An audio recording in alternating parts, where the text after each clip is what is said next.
council's purposes to make sure everyone is evacuated from the building. I'm also asked to let you know there's toilets just through the door and straight down, and there's a water fountain on the left of the room.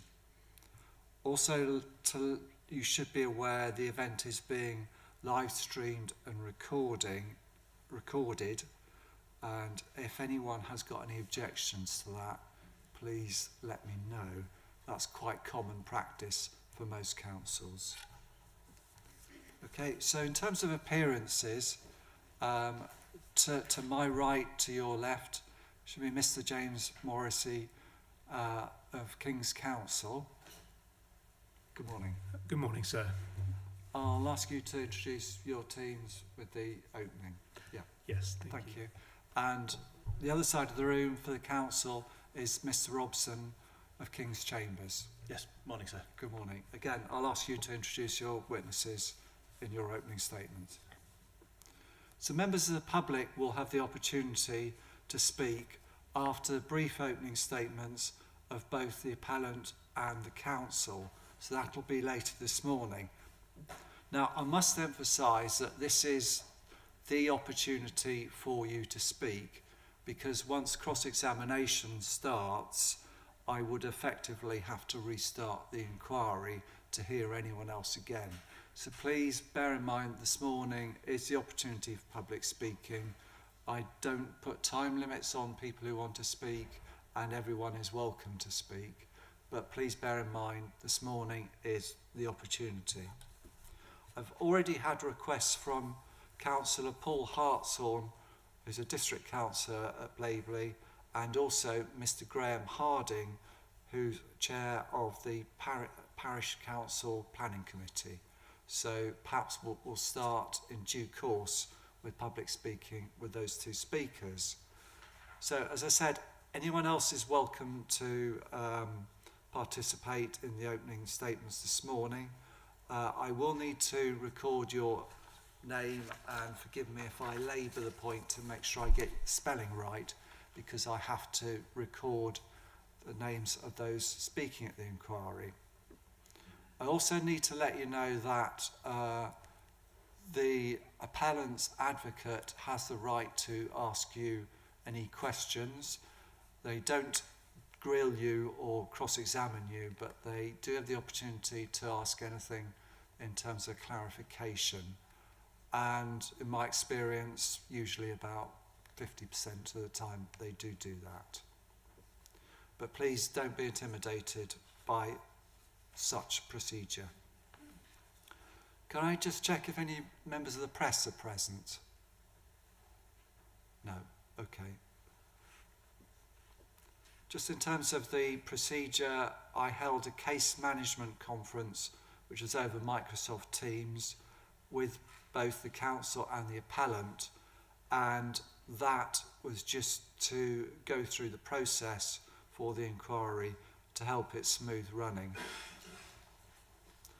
I've received written representations on the inquiry from members of the public, and I shall be taking those into account, as well as everything that's said in the room this morning and indeed the preceding weeks.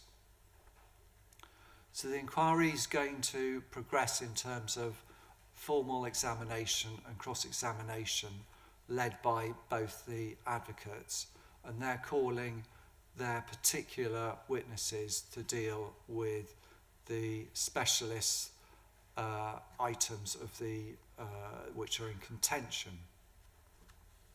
I do also have to consider all valid planning considerations, so members of the public can raise those this morning. So the timetable has been agreed by the parties, and I believe that's available on the website. In a nutshell, we are sitting this week and next week. The closings are always at the end of the proceedings, and that's where both advocates read out their thoughts in terms of the closing submissions for the inquiry. I also have to hear conditions and legal agreement, So the conditions are suggested by both parties, and that's always dealt with on a non-prejudicial basis for the council and does not weaken their position, nor does it mean that I've made up my mind. It is simply standard procedure. There's also a cost regime, and that's dealt with under other guidance, but the parties, I'm sure, are aware that reasonable behaviour needs to be adhered to throughout. I visited the site yesterday. I walked along the site boundaries and the two main roads along the east and west fringes of the site, and I also walked across the public footpath cutting across the site. I will be doing a more thorough site visit in due course, and I'll be discussing that with both parties in terms of more detailed arrangements. So as I said, the inquiry is sitting in person in this venue. The possible exception to that may be that closings may be done virtually. That's still undecided yet and will depend upon the timetable and how the next couple of weeks progress. I'll look to break about 1 o'clock for lunch, and I'll have short breaks and afternoon and mid-morning breaks, and I look to the advocates to give me an indication when the best junction is to make such a break, and we will normally seek to finish around 5 o'clock, if not 5:30. Just to remind both parties that any documents that are submitted to the inquiry need to be copied to the PINS case officer, and similarly I need to keep a running tally, so your help with that would be greatly appreciated. A statement of common ground has been prepared and agreed by both parties, and that's available on the website, and it sets out what is agreed and disagreed between the parties. So that concludes my opening remarks. Just before we start with any procedure and other matters, I'll just check with both advocates if there's any more questions on procedure. So I'll start with Mr. Robson. No, thank you, sir. Mr. Morrissey, anything? No, sir, thank you. Brilliant. Okay, right. In that case, we'll move to the opening statements, starting with the appellant and then the council, and then we'll go into public speaking. So, Mr. Morrissey. Thank you, sir. I'm going to circulate some copies of the opening speech now. So while that's happening, shall I just introduce the team?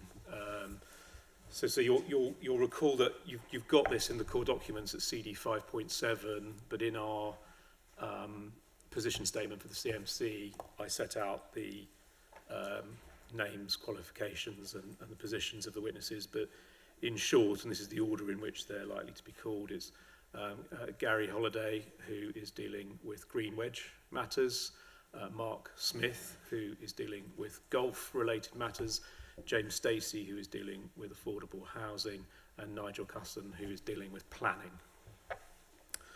So that's the team in terms of the witness team who will be speaking at the inquiry. So if you're happy, I'll proceed to the opening speech.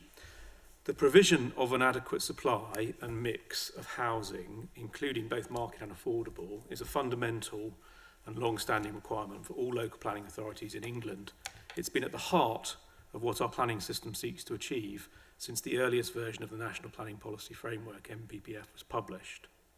Through every subsequent amendment to the NPPF, including the version currently under consultation, the central objective of national policy has been to boost significantly the supply of housing. Indeed, nothing short of ambitious action to this end will suffice to remedy the acute and entrenched housing crisis in which we find ourselves. The national impetus to deliver housing is stronger now than ever because the government has set a highly ambitious target of building 1.5 million safe and decent homes within the current Parliament. This was, of course, stated as one of the key milestones of the government's plan for change. Since then, there have been many ministerial statements emphasising the importance of meeting this target. It's a dramatic backdrop for the speech. Blaby is a part of the housing crisis. As at the 31st of March 2025, 906 households were on its housing register and can expect to wait between 45 and 58 weeks for an affordable home. Average private sector rents have increased by 53% in 10 years, and the ratio of lower quartile house prices to incomes in Blaby in 2025 stood at 8.07, a 9% increase from the start of the core strategy period in 2006, when it stood at 7.39. The ratio in Blaby stands above the national average of 6.98, so plus 16%, and indeed the East Midlands average of 6.77, so 19%. It follows that housing in this area is significantly unaffordable for a significant part of the local population. The council appears, at least in theory, to acknowledge the importance of meeting the district's burgeoning housing needs and the necessity of responding to the housing crisis. The council's district housing strategy notes that our need is to focus on improved provision of affordable housing, and maximising the potential of our current stock remains as critical now as it has been for the lifetime of the previously adopted housing strategy. However, actions speak louder than words. As the evidence before you will make startlingly clear, the council's progress towards meeting its housing need has been woeful. Since 2006-2007, the council has delivered just 72 affordable dwellings per year, net of the right to buy sales and addition from acquisitions. Just 165 total housing completions are recorded for the year 24-25, and as is recorded in the Statement of Common Ground, the council is only able to demonstrate a 2.78-year housing land supply, a concerning figure in itself, made only more concerning by the council's failure to demonstrate a 5-year supply over at least the last 3 monitoring years. That is a shortfall of 1,255 dwellings. Indeed, as acknowledged by the council's own housing strategy officer in response to the appellant's application, the current rate of delivery is not keeping pace with the current and projected demand, and this is having an effect on individual parishes where households wish to remain for family, employment and support ties. And the same response refers to the worsening situation regarding housing supply in this district and highlights the need to enable new affordable housing from all available opportunities. In short, this is a planning authority with a track record of failing to deliver enough homes for a community that's desperately in need of them. And it's against that backdrop that the council refused permission for an exemplary scheme that will deliver 200 high-quality new homes, including 50 affordable homes in line with policy requirements, in a sustainable location. It is yet more surprising that refusal has been maintained, despite the council agreeing that the provision of a large number of new homes and a quantum of affordable housing units are scheme benefits in the context of a very significant housing need. Beyond this welcome contribution to the housing needs in the district, the wider benefits of the scheme include an on-site delivery of at least 10% biodiversity net gain, significant new areas of accessible formal and informal public open space, including landscaping, planting, habitat creation, and a new 11 by 11 football grass pitch in place of a private golf course. A number of economic benefits in both the construction and operational phase of development and financial contributions to local sporting and community facilities. It's noteworthy none of these benefits listed above are contested by the council, which accepts that all of the above are relevant to the tilted balance exercise that must be carried out. On any metric, these are substantial public benefits and should weigh very heavily in favour of the grant of permission. There are many planning cases that are finely balanced, but this, we say, is not one of them. Against these substantial benefits and the acute housing crisis both nationally and locally, the council refused permission for the scheme, and its reasons were as follows.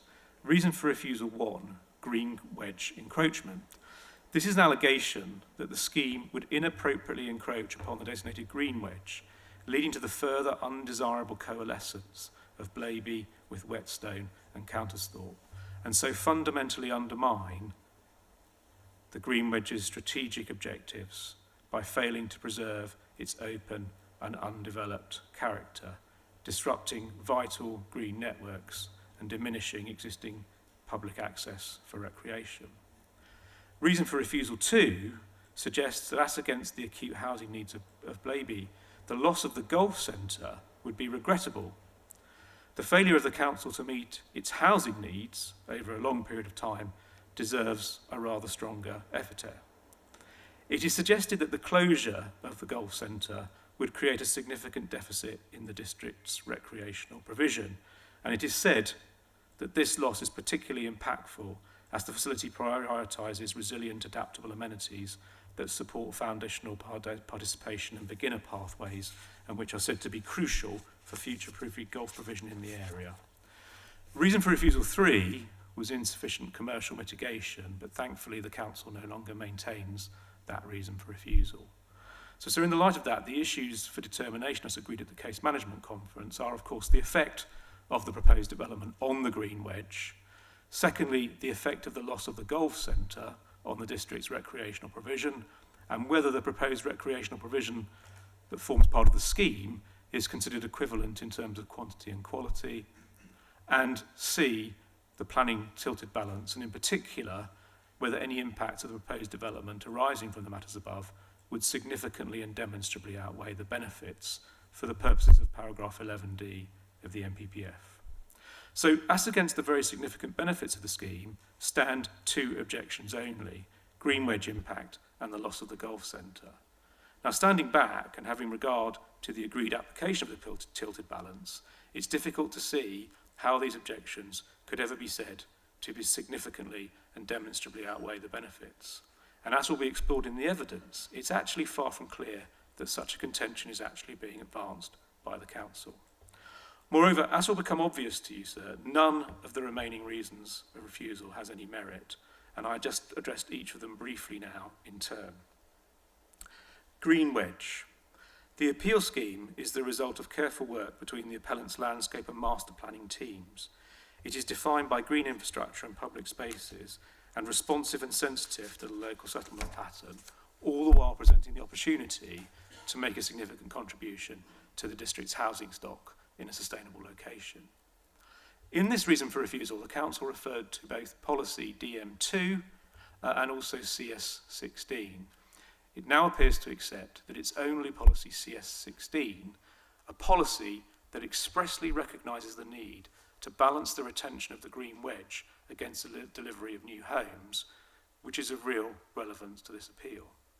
Thus, even if you accept the council's case that the proposals will lead to an undesirable coalescence between Blaby, Whetstone and Countersthorpe, and fail to retain the Green Wedge, that is not the end of the matter, even within the policy itself, let alone under the wider planning balance under section 38.6.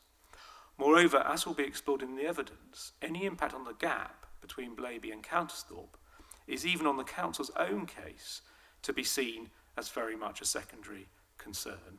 The real focus is on Blaby and Whetstone. The council's statement of case and the Green Wedge proof of evidence seek to characterise the appeal site as an open space, performing a vital function in preventing the coalescence of these settlements. But this characterisation is entirely unrealistic. First, the council refers to the appeal site, a private golf course, as open and undeveloped land. And this is straightforwardly incorrect. And as Mr. Holliday points out, the appeal site contains a not insignificant amount of built development. Further, as recorded in the Statement of Common Ground, the landscape is engineered, highly managed, and contains urbanising features. Far from bearing the qualities of open and undeveloped green space, it has the character of, and in fact is, a man-made, enclosed and formal golf course. Second, the council frames the appeal site as a sensitive, perceptual gap buffer between the settlements of Blaby and Whetstone. But as you will see for yourself, and as you will have seen for yourself, sir, on your visit, the appeal site is set along a busy road, Lutterworth Road, in a continuous line of built development.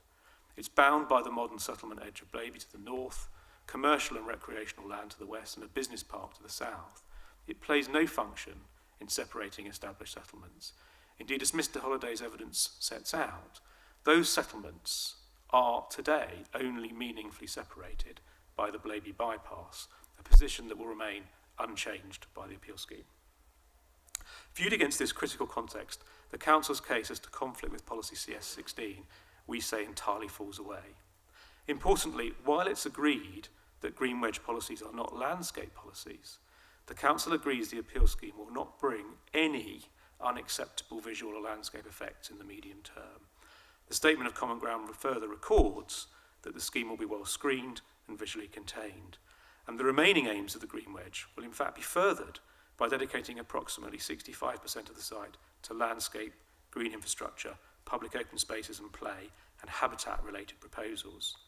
It will thus provide a vital green lung and a recreational resource, and critically, it achieves all of this by consolidating a clear and logical development form without coming at the expense of any existing separation of settlements. Loss of recreation facility. The appeal scheme before you proposes to make a substantial contribution to recreational provision, not only for the benefit of its future residents, but for the district as a whole. The site includes approximately 10.5 hectares of publicly accessible open space. This is an over-provision as compared to the requirements of policy and will help the Council to address the district's current deficiency in the supply of open space typologies. Further, the open space proposed comprises accessible natural green spaces, which will be publicly accessible to existing and future residents free of charge and critically will remain so in perpetuity. On any view, this is an improvement compared to a private golf course only open to those who play and pay to play. The appeal scheme further includes an 11 by 11 grass football pitch, a direct response to and a result of positive engagement with the Council's Health and Leisure Consultee response. This meets a recognised current and future shortfall in football pitches in the district and is to be secured via a Section 106 agreement. The Council also recognises the appellant's proposed contributions to football, rugby, cricket and community facilities as benefits of this scheme. Of course, the loss of any recreational facility, in this case the golf centre, necessarily involves some harm to recreational amenity. The great many contributions to recreational provision in the district that I have just outlined and that will be considered further in the appellant's evidence, we say more than mitigate that harm. A further piece of context should be noted. As set out in Mr. Smith's evidence and Lichfield's golf needs assessment, this is a district that already has a more than ample golf course supply relative to its population.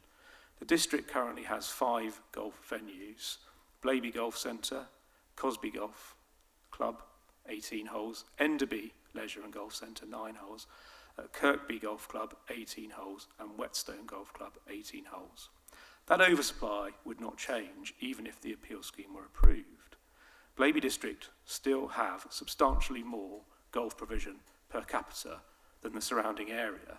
Certainly, it would continue to have no shortage. Indeed, crucially, the Council's own golf needs assessment directly addresses the appeal scheme and the Council's own competing ambitions to develop housing at the Enderby golf course. Enderby is owned by the Council and is the only municipal golf course in the relevant catchment area. The golf needs assessment, that's the Council's own golf needs assessment, concludes that the findings of this study could be used to support the loss of one of these venues, but not both. The Council's golf needs assessment then goes on to say that the need for Blaby Golf Centre could be said to be higher. This somewhat tentative conclusion is wholly erroneous and based on reasons which, as will be explored in the evidence, are flawed. Against the backdrop of ample golf supply in the district, a shortfall of other kinds of recreational space, and an appeal scheme that helps to meet that shortfall, the Council's evidence is striking in 2 respects. Firstly, it pays very little regard to the poor quality of the existing provision at the Blaby Golf Centre. As Mr. Smith's evidence sets out, the provision at Blaby Golf Centre are low end, and both in quality and design terms. It has known drainage issues, it's in a poor state of repair, and offers very little by way of pathways into golf for beginners. Instead of acknowledging the reality on the ground, the Council takes the really quite surprising view that the quality of the golf provision at the Blaby Golf Centre is simply not relevant, and apparently nor are any viability concerns about the golf centre.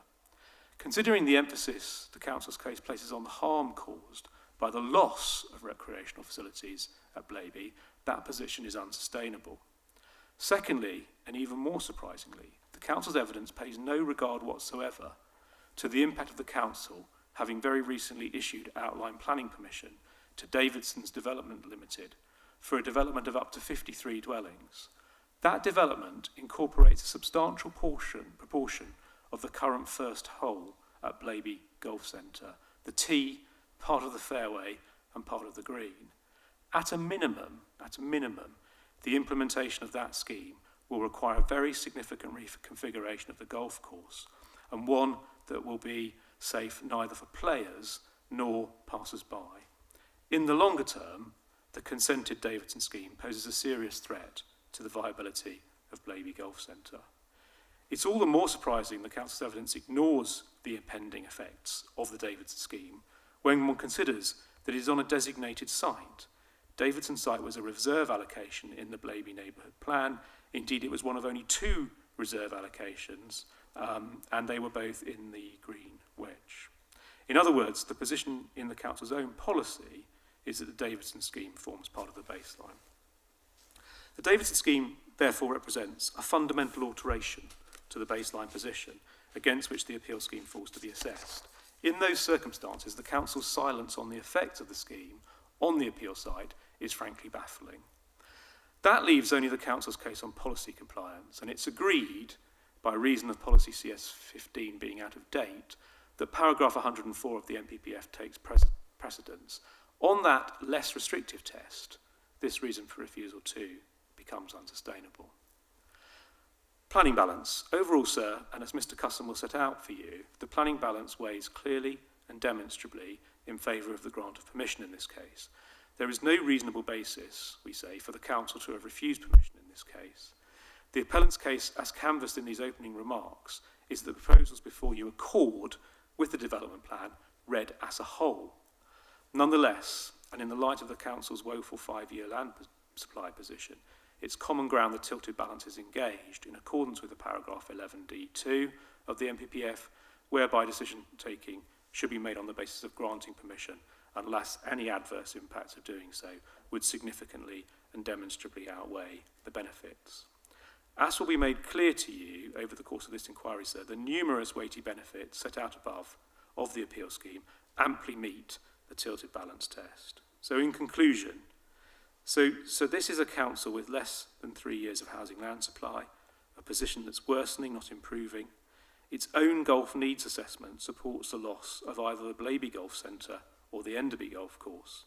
The council has itself recently granted permission for a development that seriously undermines the golf course it now seeks to protect in this appeal, a course which already has a number of existing quality issues.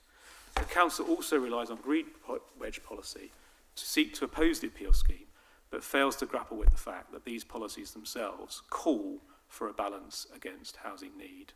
Against that background, the outcome of the tilted balance can only point one way. The appellant, sir, will invite you to allow the appeal. Thank you. Thank you, Mr. Morrissey. Mr. Robson.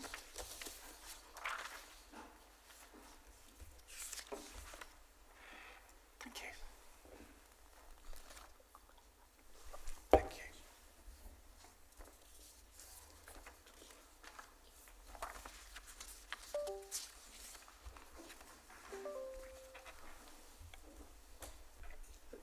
So before I start, in terms of introducing the team, you should have proofs of evidence from Mr. Adam Collinge on green wedge, Mr. Wright on golf, and Mr. Baker Adams on planning.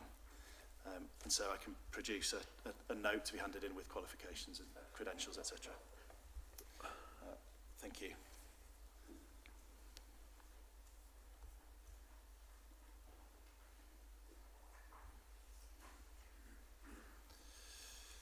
So the appellant seeks outline planning permission for up to 200 dwellings and associated development on a strategically important green wedge site, providing important separation between the settlements of Blaby and Whetstone and Countersthorpe. Development of the site would result in the loss of the Blaby Golf Centre, an important recreational facility for many local residents of all ages, from those taking their first swings of a golf club at the Adventure Golf or Pitch and Putt course, to those looking for a more informal, relatively quick 9 holes. The Council accepts that it cannot show a deliverable 5-year supply of housing land, and that the delivery of housing in that context is obviously important. However, as the NPPF makes clear through its definition of sustainable development, the social objective of ensuring healthy communities through delivering access to a range of recreational facilities is also fundamental. In this case, the conflict with the policies protecting green wedges and those protecting against the loss of recreational facilities that are not surplus to requirements significantly and demonstrably outweigh the benefits of the proposed development. And so you identified in the CMC, as you mentioned earlier, 2 main issues which will be addressed in evidence. Firstly, on the green wedge. The Council's long-standing green wedge policy is not a landscape designation, but it seeks to influence the form and direction of urban development. As set out in the core strategy, the primary strategic purposes are to prevent coalescence of distinct settlements and to provide an important recreation resource. Some uses in the green belt are considered to be appropriately located in the designation. This includes outdoor recreation, such as the Blaby Golf Course. Therefore, the current land use meets the primary function of the designation. Other development in the green wedge, including proposals such as the appeal scheme, must meet 3 distinct development objectives. They must retain the open and undeveloped character of the green wedge. They must retain and create green networks between the countryside and open spaces within the urban area. And they must retain and enhance public access to the green wedge, especially for recreation. The appeal scheme would have the effect of materially extending the Blaby settlement edge southwards along Lutterworth Road, combining the settlement with the Rose Business Park that is not within the green wedge. This would be a material reduction in the separation of Whetstone and Blaby. The effect of this, as would be appreciated on the ground and self-evidently on plan, is that the sense of individual settlement identity of these 2 settlements would be significantly eroded. The only dividing line between the 2 would be the A426, an insignificant gap, particularly when travelling from Whetstone towards Blaby and vice versa. There would be a similar effect with regard to the separation of Blaby and Countersthorpe. This would be well understood by the users of the public right-of-way along the northern boundary of the site and the right-of-way that currently runs through the golf course. These footpaths serve as a well-defined separation between the development to the north and the open, undeveloped land to the south. The current views of open and undeveloped landscape would be replaced by views through the development, enclosing the footpath and bringing the settlement of Blaby materially closer to Countersthorpe.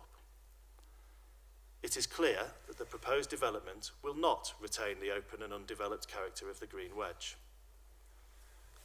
The proposal does retain the existing public rights-of-way from the settlement and into the countryside, but the effect of the development, as set out above, is both to materially change the character of those routes, containing them by urban development, and consequently change the attractiveness of them. The proposed public open space would be smaller than the existing golf course and would offer a resource principally to those in the estate. As such, the green networks are not retained, they are fundamentally altered and diminished in qualitative terms. Nor is the public access retained at the existing quality, and it is certainly not enhanced. Therefore, the proposal conflicts with purposes 1, 2 and 3 of the green wedge designation, and nor does it meet the requirements for proposed development. There is a fundamental conflict with policy CS16 that must go forward into the overall planning balance. Turning to the loss of Blaby Golf Centre. Blaby Golf Centre offers a relatively unique facility for those within its catchment area. It offers a pay-and-play course, being more affordable and accessible than alternative sites. It is the only course in the area with a standard hole course, a pitch and putt course and an adventure golf course. This is important as it provides an on-site pathway suitable for golfers of all ages and abilities. This offer does not reduce the need for the facility. On the contrary, it highlights that it is the only such offering within the area that provides that entry-level, accessible pathway into golf. It is unsurprising then that England Golf object to the loss of the Blaby Golf Centre because of the type of facility and services it offers. In addition to BGC, shorthand for Blaby Golf Centre, the Council's Golf Needs Assessment considers whether other facilities in the district could be considered surplus to requirements. This includes Enderby Golf Centre. However, there is a material difference in the offer between BGC and Enderby. The latter does not provide the same facilities as Blaby. There is no pitch and putt nor any adventure golf. The pathway into the sport that it offers is therefore at a reduced level. The Golf Needs Assessment, prepared as part of the emerging local plan and to be read alongside Mr Wright's evidence, concludes that if one of either the Blaby or Enderby facilities is to be lost, then the need for Blaby is higher because it offers more formats of the game to those seeking to play. In addition, Blaby has a higher user base and has undergone recent investment to improve the facility. This conclusion follows a detailed consideration in accordance with Sport England's guidance document, full title being the Assessing Needs and Opportunities Guide for Indoor and Outdoor Sports Facilities, which is quite long, and the rather unattractive ANOG as shorthand. This includes objective consideration of the key factors of quantity, quality, accessibility and availability of golf provision within the district and the wider 20-minute drive time catchment. In order to reach a balanced judgment on the need for the Blaby Golf Centre, it is important that the assessment factors in younger golfers and the type of offer at Blaby. Furthermore, in undertaking an objective assessment, irrelevant issues such as viability must not be factored in, nor must there be an artificial assumption that quality equates to need, or that there is a fixed quality that all courses must attain in order to meet need. The evidence before you, sir, from the Council, undertaken in accordance with the relevant national guidance, shows that Blaby is not surplus to requirements. Therefore, it fails the test in CS 15 and MPPF 104A. The limited proposal for replacement recreational provision does not come close to being considered better in terms of quantity and quality in a suitable location, contrary to CS 15 and MPPF 104B. As such, the appealed proposal is contrary to those policies, and this further weighs against the scheme. The Council, as set out earlier, accepts that the provision of affordable and market housing, in the context of a clear need and a failure to show a 5-year supply, should be given significant weight. Limited weight is given to the provision of biodiversity net gain and the Section 106 contributions. In the absence of a 5-year supply, the tilted balance is engaged and the most important policies of the development plan are out of date. Nonetheless, the harm caused by the appeal scheme through the conflict with CS 15 and CS 16 and MPPF Para 104, when taken together, do significantly and demonstrably outweigh the benefits. This is particularly so given the loss of an important recreational golf facility, providing accessible and affordable access to the sport and a pathway to many into golf. It is a loss that would significantly and negatively impact on the recreational options of the residents of Blaby and beyond. For these reasons, sir, at the close of the inquiry, the Council will be inviting you to dismiss the appeal. Thank you, Mr Robson.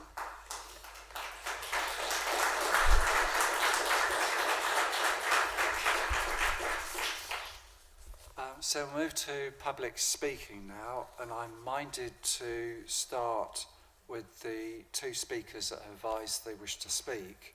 So, Councillor Paul Hartshorn, would you like to speak? Yes. Good morning.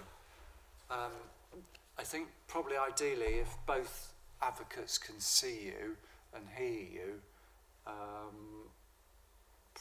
I'm just wondering if what. Yeah, would you like to come up there? Yeah, is that okay? Yeah, thank you.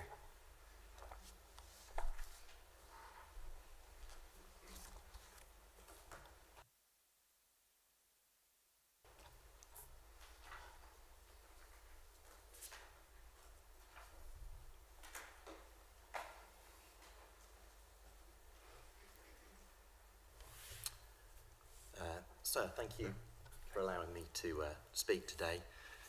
I stand before you not just a local councillor, but as someone who has listened carefully to the people I represent. Residents, families, young people, local business owners, and those who rely on the Blaby Golf Centre as part of their daily lives. I am here to speak passionately and unequivocally against this appeal. This site is not in decline. This is not a redundant piece of land waiting to be built on. This is a thriving, growing and deeply valued community asset at the very heart of Blaby. The facts are clear. The golf centre is growing year on year. In 2024, it welcomed over 24,000 9-hole rounds of golf and more than 2,000 8-hole rounds. By 2025, those numbers rose significantly, and forecasts for 2026 show continued strong growth. When you add the adventure golf course, the pitch and putt facilities, this site delivers over 50,000 paid recreational visits every single year. That is not failure, that is success.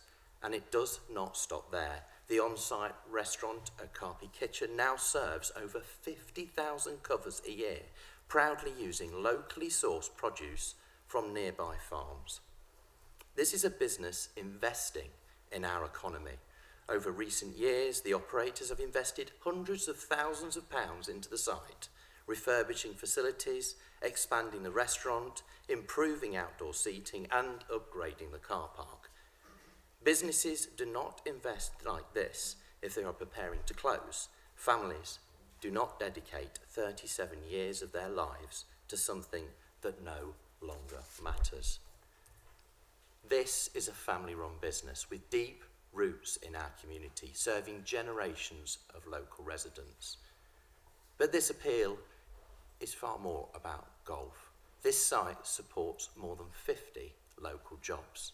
There are greenkeepers, kitchen staff, front of house teams, managers, apprentices, and young people taking their very first steps into the world of work. For many local 16 to 18-year-olds, this is where they gain confidence, experience, and opportunity. And the wider impact is even greater. The hair and nail salon, the dance studio, the gym, the taxi rank, all of these businesses depend on the local footfall and vitality of this site. If this development goes ahead, we do not lose a golf centre, we risk losing an entire local business ecosystem. We risk damaging livelihoods. We risk removing vital services used by our community every single day. And perhaps most importantly, we risk losing an inclusive and accessible space used by schools, disabled service users, scouts, brownies, and community groups. For some of our most vulnerable residents, this is not simply leisure. This is a community, connection, and well-being. Then there is, of course, the Green Wedge. This is a protected land for a reason.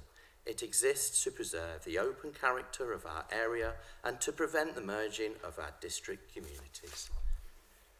200 houses in this location would cause irreversible harm to that protected space and undermine the very purpose of the policy itself. Once that land is lost, it is lost forever. And finally, let us be absolutely clear, even Golf England has objected. The evidence shows demand for golf is rising, not falling. The facility is needed. So I urge the inspector to give real weight to the human impact of this decision.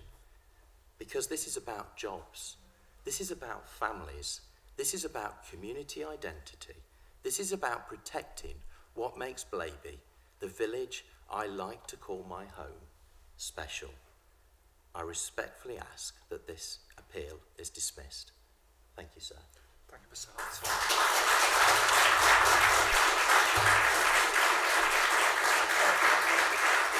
Sorry, excuse me. I was going to ask some questions.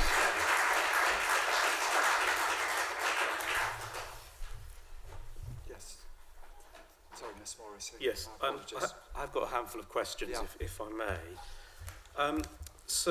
First of all, can I ask you this? You mentioned in your speech about the importance of human impact, and I had a look at your written representation to Planning Inspectorate that you made on the 14th of March, and you talked about the interest that you have in the well-being of your constituents. I assume you'd agree with me that being able to access an affordable and decent home is probably one of the most fundamental human rights people can have. Would you agree with that as a proposition? Well, I would agree with that, Good. absolutely. But Thank I you. also, may I add, because Well, I don't just have to is it ask... relevant to my question? It is relevant to your question. I'll see. There is absolutely no point losing a community asset and replacing it with something where we gain a community asset. And I would agree with you that affordable homes is a gain to a community asset, but there's no point removing one thing and gaining another. Thank you. Now, secondly, you talked about the people you'd spoken to who use the Blaby Golf Centre.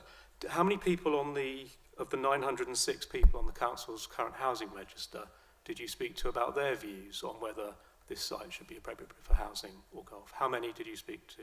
Well, interestingly, my son. So. Right. And you spoke to one. Thank you. Okay, that's very helpful. Thank you. Now, in your written statement, you touched on this in your oral statement, but in your written statement on the 14th of March, and by the way, so this is in the core documents. If you want to look at it, I don't think you necessarily need to. Make a note of it. Yes, so it's in the interest. It's in CD 5 point. I think it's 8. Let me just check that.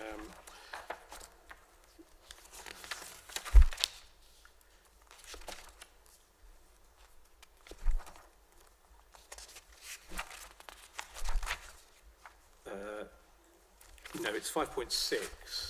5.6 for your note. Yeah. Now, in that, you go into a little bit more detail than you did orally about the investment that has been made by the Blaby Golf Centre in the facilities in recent years, and you give figures, actual figures. Where do you get that information from? I visited the site and I spoke to the staff. You spoke to the staff. You spoke to the people who operate the golf centre. I spoke to the operators, yeah. So they gave you this information Yes. about their investment. Yes. Yeah. You explained presumably that your purpose in visiting and collecting this information was to make an objection to our planning application. No, I visited them a while ago because I was curious to find out what the golf course offered our community before I intended to make the objection. Well, why were you asking them then about the amount of money they invested in facilities? That's got nothing to do with the point you've just made. No, but it is something to do with being a district councillor.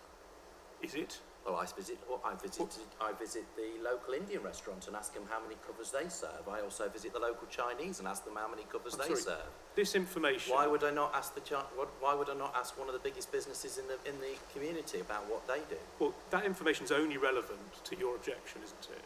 It's relevant to this objection now, yes, but Yeah. it's also relevant to me Alright. being a district councillor. Okay, I thought that would be the case. Thank you. Thank you for that. Now, can I ask you this as well, please? I want to understand this. What is this planning application seeking planning permission for, so far as you understand it? 200 homes. Is that it, 200 homes? Well, it's also got some other facilities. Some other facilities? Yes. Right. And what are those other facilities, do you know? I believe there's a football pitch, is there? There's Yeah. also been, I don't know about any other facilities. Okay.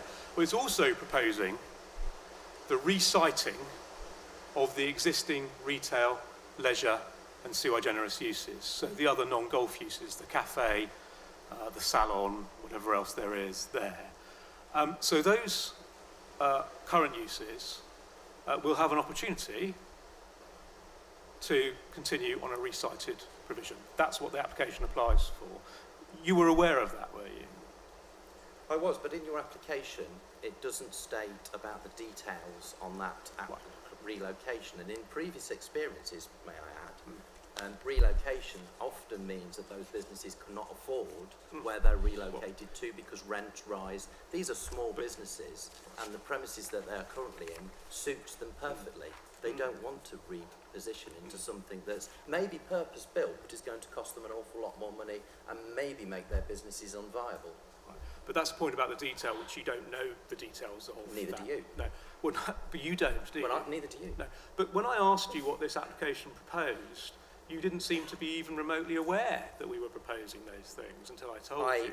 I am very aware that you're proposing those things. What I do not believe, and if you want me to be honest, I do not believe that those will support the existing businesses that are currently on site because A, you haven't given me any details about what you're actually proposing. You're just saying you're going to relocate them.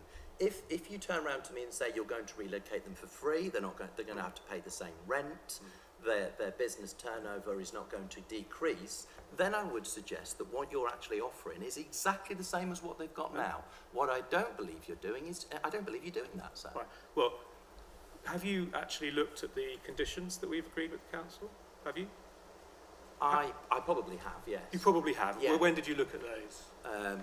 2 months ago. All right, so not the ones that actually went in more recently for this appeal? No, then? probably not. No. All right. Well, thank you. If you can't help, if you haven't looked at them, I can't really debate it with you, so thank you. No problem, thank you.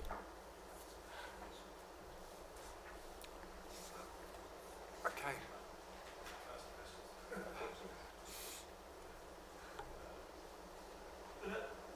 It was simply that the councillor was looking to me, expecting me to ask questions, and I was simply saying, not my role at this point.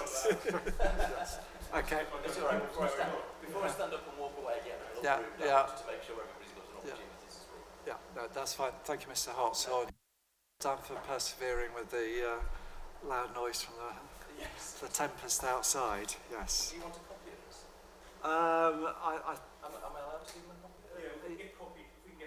yeah, if it's formally can be copied by both parties, so everyone can see. Yes. So I should just say on that obviously you mentioned management of documents as they come in. We've got a folder, as you will have seen in the core documents, for inquiry documents. So we are going to manage putting them in, which we'll probably have to do overnight. Yes.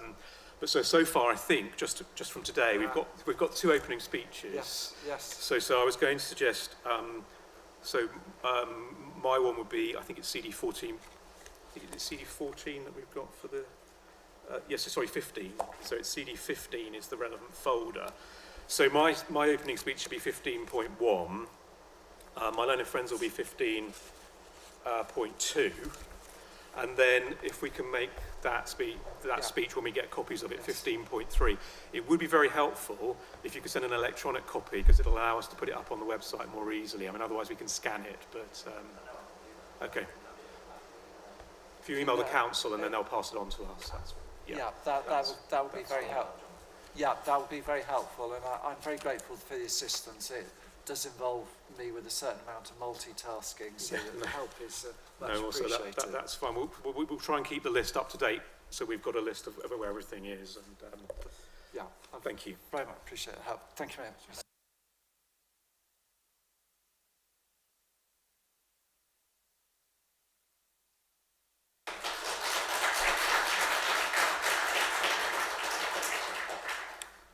Mr. Graham.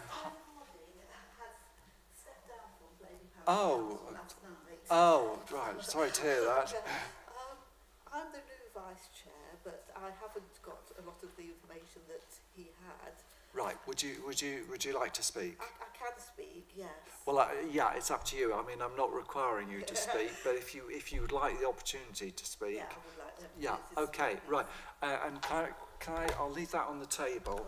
And if I could ask you to jot your name down, just so I've got the spelling correct, because it's very difficult. Yeah. Thank you.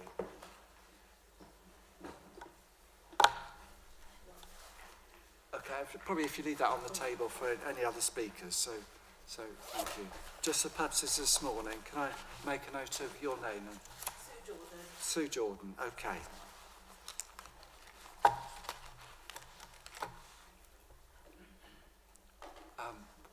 When you're ready, Miss Jordan. Okay. Sorry, sir, before Mr. Jordan starts, excuse me for shouting, but it's a one mic only at a time. Oh.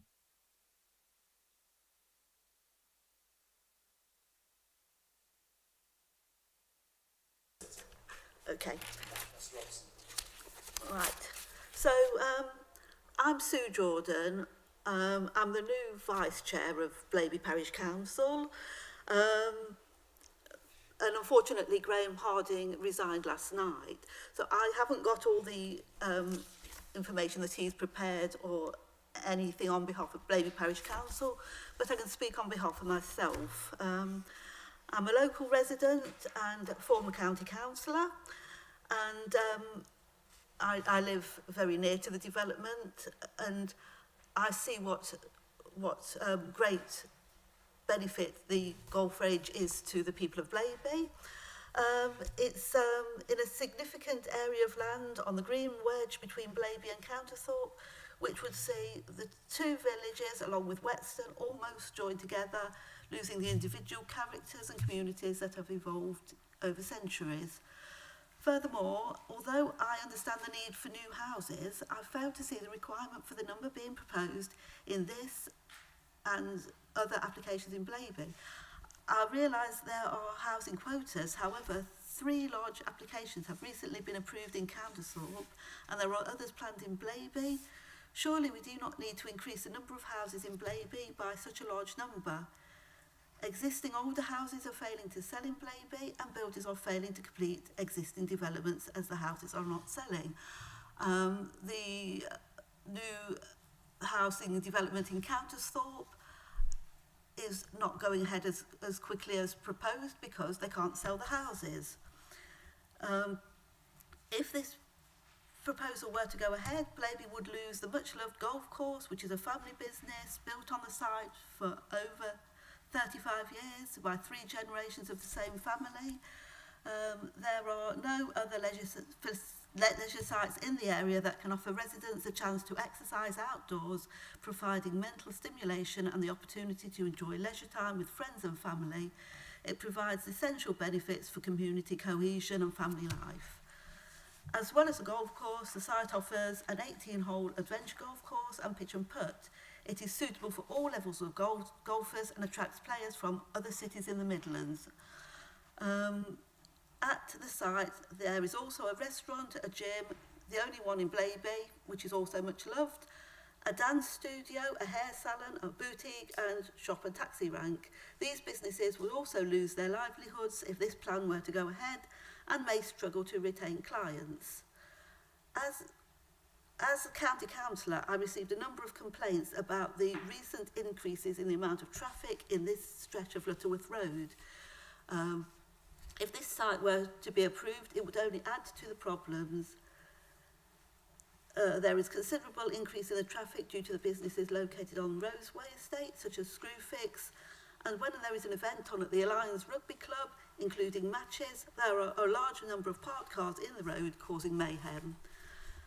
A development in this side would have a negative effect on all the other roads in the area and junctions such as that on Winchester Road with Hospital Lane and Hospital Lane with Counterthorpe Lane.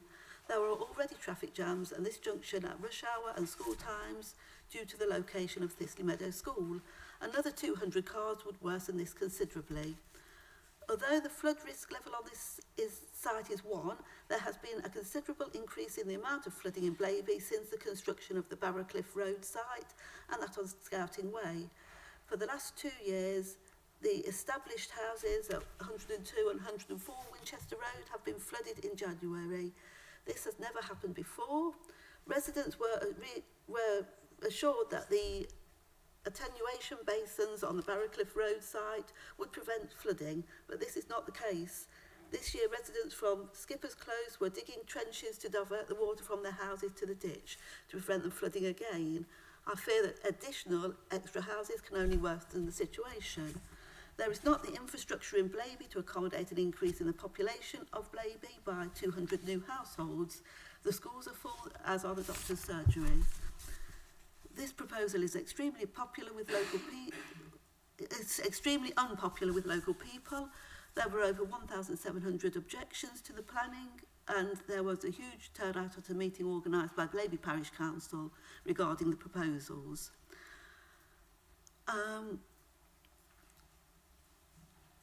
As I was County Councillor for Blaby and Glenparva, I am aware of the distress caused to local residents when an extremely unpopular planning requests are approved. The current development at Cork Lane, Glenparva, was also exceedingly unpopular, but eventually got planning permission. This development causes so much suffering and distress for local residents, dealing with the disruption caused during the construction, and also the negative impact of houses overlooking existing established houses. So I think that the people of Blaby should be listened to, and this extremely unpopular planning application should not go ahead. Right.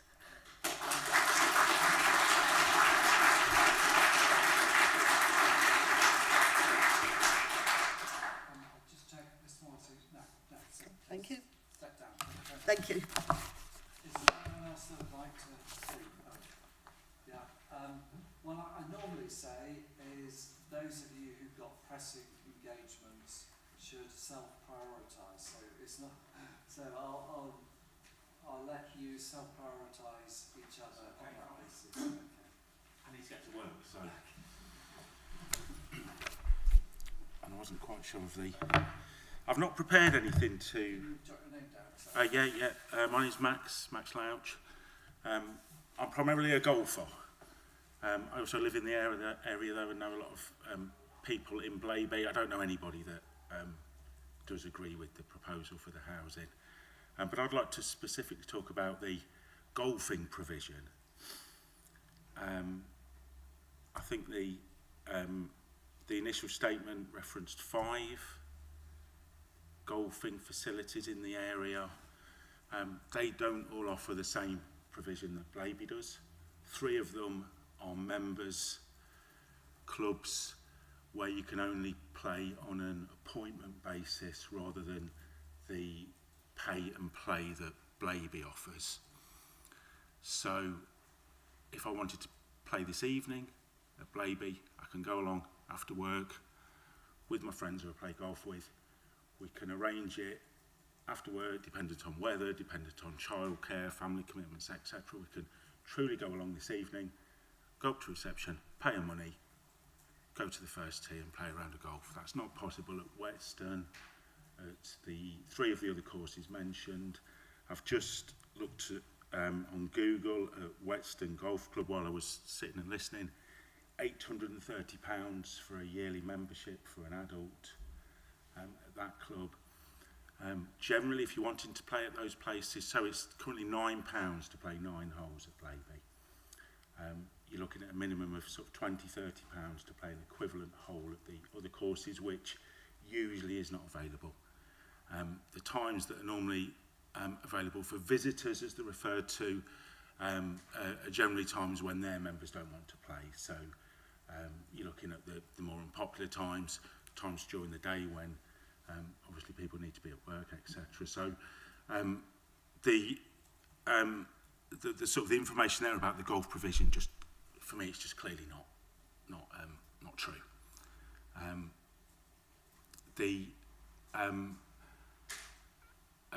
When you were describing the area as well, you spoke about it being heavily manicured, I think was the phrase you used, but also in a poor state of repair. I don't think it can be both of those things. Golf courses are naturally manicured. You have a green that needs to be mown very short, and then a fairway which is mown a bit longer, but the surrounding sort of greenland there is stunning. There's trees, there's hedgerows, there's ponds. I was there last Tuesday on the 5th hole. A pheasant ran out in front of myself and my friend. We had to shoo the pheasant away before we could continue with our round. The bird life is amazing, the amount of life that's supported in the ponds. So, poor state of repair, it just isn't the case. I could show people here hundreds of photos that I've taken of the golf course. It's a stunning piece of greenland. It's not just open to paying people, it is used by dog walkers, by school kids. They walk through the golf course in the afternoon. So yeah, golfing provision is not available at other places. The only other true pay and play course is Enderby. That is not, if we're talking about one or the other being in a state of disrepair, Enderby is in a worse state of repair than Blaby. And yeah, ecologically, there's never going to be a gain with a football pitch in the middle of a new build housing estate. That is, you know, just clearly not going to supply the same level of, you know, sort of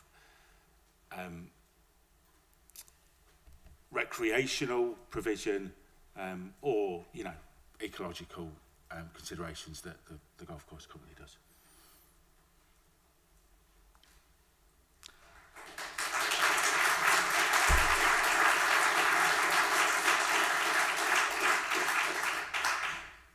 Just a couple of questions. Do you know, have you looked at what percentage of the site would be public open space and green infrastructure after the scheme was developed? I looked at the maps. Do you know, yes or no? I don't know the percentage, but I Right. looked at the plans. I Yeah. saw the ponds that you'd left in place. Right. So, And if you keep a pond that... sorry. I walk round no, this just a course. moment. I asked a question. That's not relevant to the answer. I've asked you whether you knew the percentage. Do you know the percentage? No. I don't know the percentage, but I've looked at the Can plans. I tell you, 65%. Were you surprised by that? You and I both know that 65% won't be preserved. Well, Any pond life that's currently there won't survive right. trucks, builders, Right. cement, concrete, all of the disruption. Most of what's currently there will die away, and there will be possibly green spaces put in or still remaining, but the biodiversity and the ecological sort of benefit that is currently there, it just will be lost, and it will be lost forever. Right. Do you know there's a requirement that there actually be a 10% biodiversity net gain on the scheme? Did you know that? You and I both know that's not true, don't you? Oh, well, I'm afraid I know that is true because that's what the government requires. And that's Have what you will happen. walked round Blaby Golf Course? Have you played golf there? Have you spent any considerable time there? No, I have not. Have you seen the pheasants, the rabbits, Right, the can I moorhens, just... Sorry, the woodpeckers? excuse me, I'm dealing with I asked the questions at this point, I'm afraid, rather than you ask me questions. Now, I just wanted to ask a couple of other things. Enderby you got to eventually. It's £11 to play as an adult at Enderby, is that right? I've not been there recently, but that When was the sounds last about time? right. When was the last time you went to Enderby then? Probably 12, 18 months ago. Okay. I go to Blaby because it truly is. It's beautiful. It's the nicest available course, of which there are only 2 locally that I know of. And just to be clear, also, Enderby is pay and play, correct? You don't have to be a Yes. member. There's no membership fee. Is that? And it's a municipal golf course. It's owned by the Yes, council. there's only 2. There's not 5. There's 2. Right, there's 2. So what you're saying is there's 2. There's Enderby or Blaby. Yes. Yeah. Okay. Thank you very much. I appreciate that. Thank you. Okay, Am I done? Okay, thank you.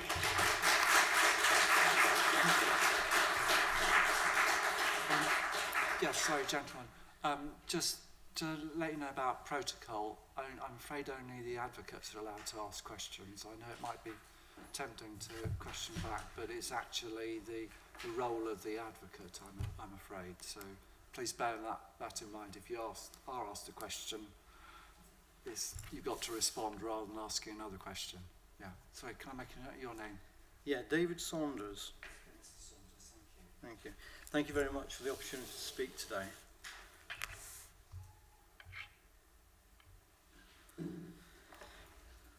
So I'm a local resident of Whetstone, have been for about 40 years, lived in the area just down the road from the golf course. And one thing that seems to be the situation today is to talk about numbers of homes, and to race towards getting a high number built.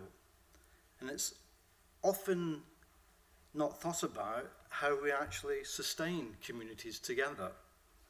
Always a race to get to these numbers, but not enough thinking about the well-being of the community, work, life, well-being of the people that are going to live in these homes, balancing it with the surrounding, and the need to make sure that all the infrastructure is in place as well. Building extra houses, hundreds, maybe thousands of more homes, is a very admirable thing to do. People need a home to live in, absolutely they do. But people also need to be able to live in a community where they know other people, they know their neighbour, they've got space to live outside a box, just being a house. Living in a nice house is a wonderful thing. Everybody should have that opportunity. But it's what also happens outside the house that's really important. I had something written down here, but it's disappeared, so I'll speak from memory. But what happens outside the home is really, really important as well. For people's mental well-being, for building a community spirit together, it's critical that people have things to do outside the home. Living in a nice between four walls is great, but it's what you do outside. It's meeting people, it's socializing, it's knowing there are places to go in the community that are local by, where you can walk to or cycle, or maybe even drive at a short distance. Blaby Golf Centre, which is a lot more than just a golf centre, as has been spoken about already, offers all these facilities to local people. It offers the facilities to people in Blaby, in Whetstone, in Countersthorpe, and even in Littlethorpe. The facility is heavily used, and it's growing in terms of popularity of being used as well. I use it to meet with friends, to have a coffee and a chat and a catch up. Lots of young people I see walking by my house with their golf bags, going off to play golf in the morning or during the day when it's school holidays or even outside of school hours. It's used by all age groups, the young and the old, and people like myself, hopefully middle-aged, people using the facilities as well. It's a key facility, recreational facility. It's used by businesses that are based there, that are growing there, that are thriving there, that employ local people there. It's a wonderful thing, and I get it that you've got to build new homes, absolutely, and they are being built. We see new housing developments going up in Countersthorpe year after year. We know there's planning development for houses in Littlethorpe. We know that there's planning proposed in the future for Whetstone Pastures to be an enormous development of thousands of homes with additional access to the M1 motorway. If we keep on building and we don't think about what happens outside these homes, then all we're storing up is a lot of problems. People living in nice houses, but people having nothing to do, and no community spirit, no recreational facilities, and then we'll moan about young people not having things to do, lack of things for young people to go and do. It's great that the youth of today, including my two sons when we were growing up, were able to use the golf centre. It got them into golf. My eldest son still plays golf today, regularly. And the youngsters today have got the option to use the adventure golf course. It's a family outing for most people. So it's not just for individuals, it's for families as well. So I really urge Mr. Inspector, sorry, I'm not sure how to address you properly, but Inspector, I urge you to consider not just the fact it's just a location. It's far, far more than that. It's something that really does bind the communities together and keeps our sense of identities between the different villages in the Blaby District. It's an essential recreational and business hub already there, and it doesn't need any disruption caused to it by this appeal for more housing development. Thank you for listening to me.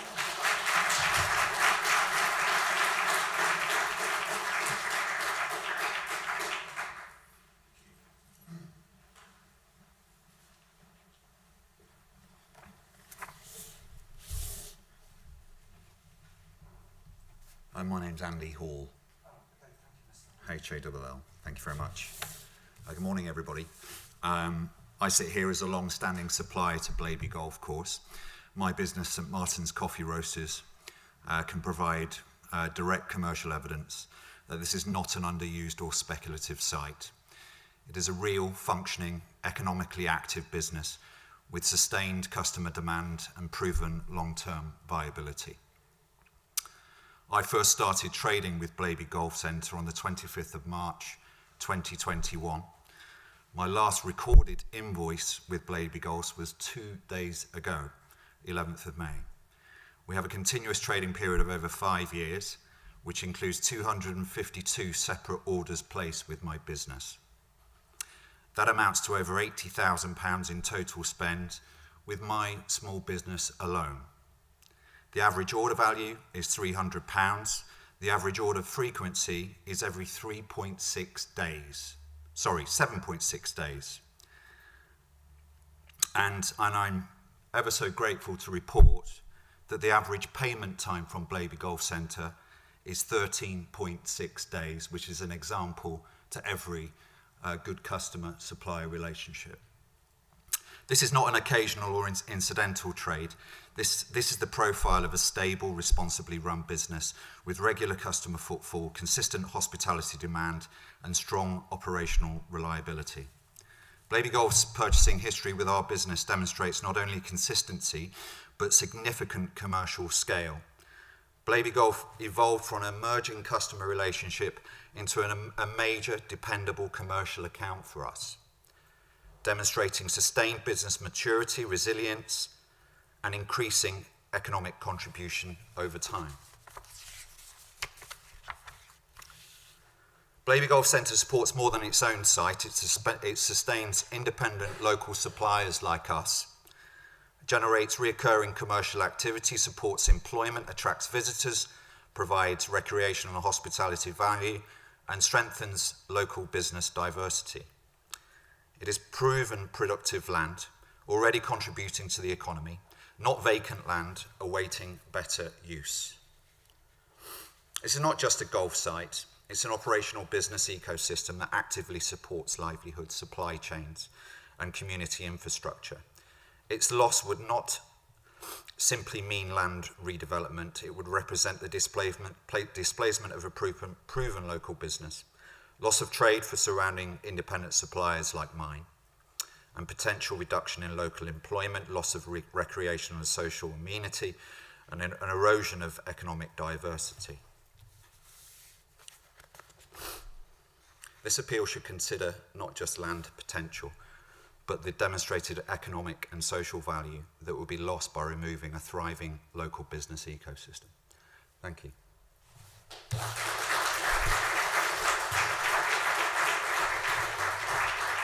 Sorry, can I just check, did you say you lived locally as well? I do. You do? Okay, I just wanted to check because I didn't know whether I'd heard that. That's okay. Thank you. Thank you. Sorry, so can I, Mr. Hall, if you've got a copy of what you just read out, if that could be handed in, then we can ensure that copies are circulated, if that's okay. Where would you like me to send that to? If you speak to Mr. Hodge, thank you. Okay, the lady in the front has been very patient. They'd have to go and take the hardest pounding. That's okay, take your time. My name is Claudia Bolton, B-O-U-L-T-O-N. Certainly.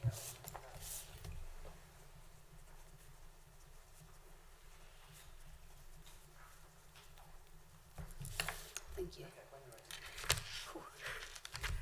My name is Claudia Bolton and I'm a full-time employee at Blaby Golf Centre. I'm here not just for myself, but on behalf of the staff who work there day in and day out. For us, this is not just a place or a job to go to, it's our livelihood, it's our routine, and something we're genuinely proud to be part of. When you work there every day, you see the true picture of what the site means to people. The golf course is constantly used, regular players, beginners, families and groups who come throughout the day. Every year it gets busier. The car park alone tells a story. Golfers arriving, families heading to the Okapi restaurant, kids of all ages and adults excited to play crazy golf. And people come in just to spend time together. It's a steady flow of life, activity and community. But Blaby Golf is more than just a leisure facility. It plays a role in surrounding physical and mental well-being. Golf is one of the few sports, I've been told, proven to help people stay active, reduce stress and improve mental health. Many of our regulars come not just to play, but to clear their heads, socialise and maintain a routine that keeps them well. Losing that would have a real impact on people who rely on this place, on their health as much as their hobby. But what matters just as much is the team behind it. Blaby Golf employs a wide range of people, full-time staff, part-timers, we have apprentices and, importantly, a large number of young people aged 16 to 24, at the time when the youth unemployment is at the highest level it has been in 12 years. The government recently launched a youth employment drive and recognised the importance of supporting young people into work, giving them skills. They learn responsibility, teamwork, customer service, and the confidence and the positive start that comes from being part of a supportive workplace that values them, and Blaby Golf is proud to be part of this. If you were to close, those opportunities would disappear, not just for us, the staff, but for the future young people in the area who need places like this to a first step into employment. We also regularly welcome groups of carers who bring vulnerable young adults to our side to play crazy golf. For them, Blaby Golf provides a safe, calm and genuinely welcoming environment. They can enjoy meaningful and fun respite time. These visits are part of their well-being and part of what helps these young people feel included, confident and comfortable in the community setting. Losing this space would remove one of the few accessible, supportive places they can visit together. So, you see, Blaby Golf is more than just a business, it's a social hub. And for people to come and enjoy themselves, to meet others and feel part of something. If it were lost, the impact wouldn't just be financial, it would be a huge loss for us, the staff who are there, local families, and for the wider community who use and rely on it every single week. I ask you today to consider the real human impact on this decision, on livelihoods, on young people, and on a community that would feel this loss very deeply. Thank you.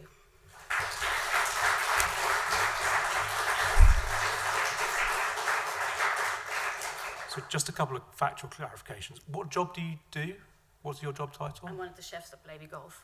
The chef. So you work in the cafe. In the cafe and Yep. sometimes reception as well. Sometimes. Okay. So you're one of the chefs. Thank you very much. And how did you find out about the inquiry happening today?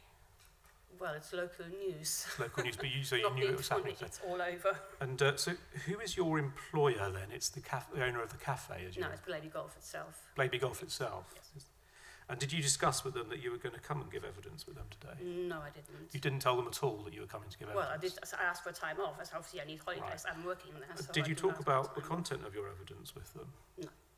Not at all? No, not at all, because this is not allowed, so we stuck to the Well, rules. It's not disallowed.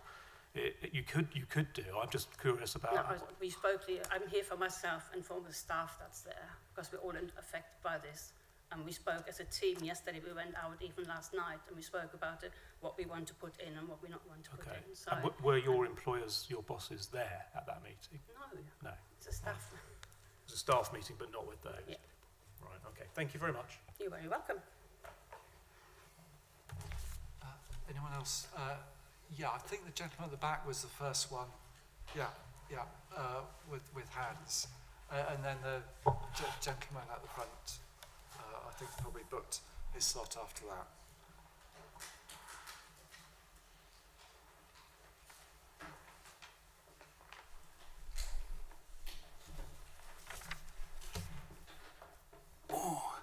Nigel Cooper.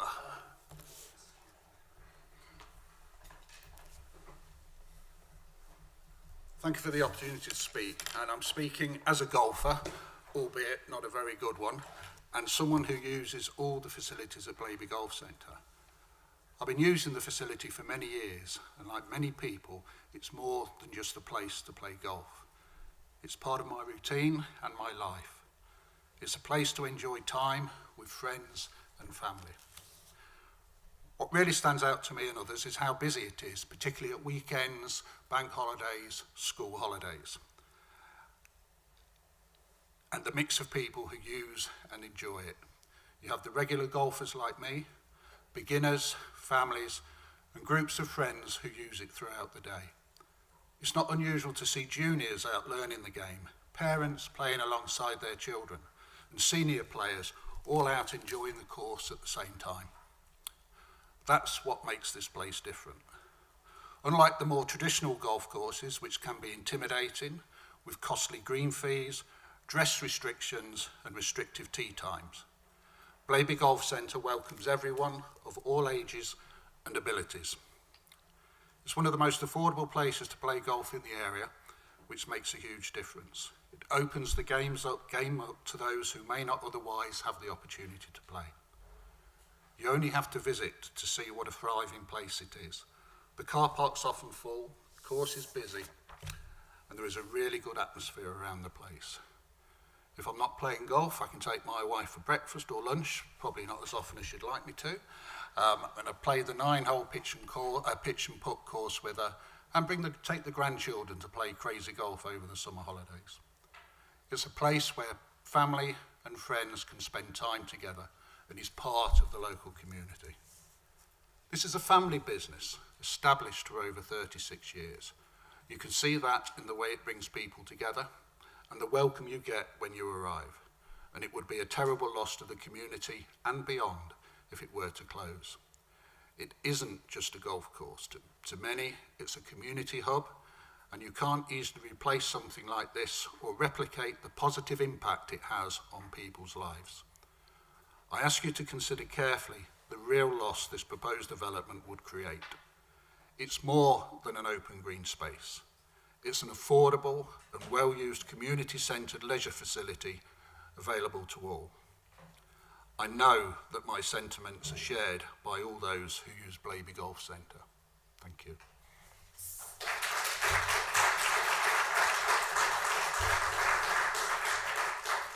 So I just got one factual question. I think you described yourself as a regular golf player. Yeah. How often do you play per year on average? On average, well, I play 2 to 3 times a week. 2 to 3 times a week. And when you use the phrase regular golfer, is that what you would think of in terms of the number of times you'd expect a regular golfer to play? 2 to 3? Well, probably regular golfers probably play a couple of times a month. A couple of times a month. That's what you think a regular golfer was, yeah. Okay, thank you very much. That's helpful. Right. Thank you. Thank you. Thank you.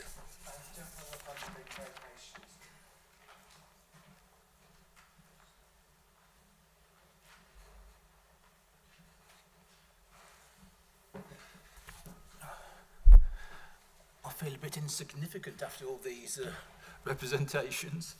Just put my name down.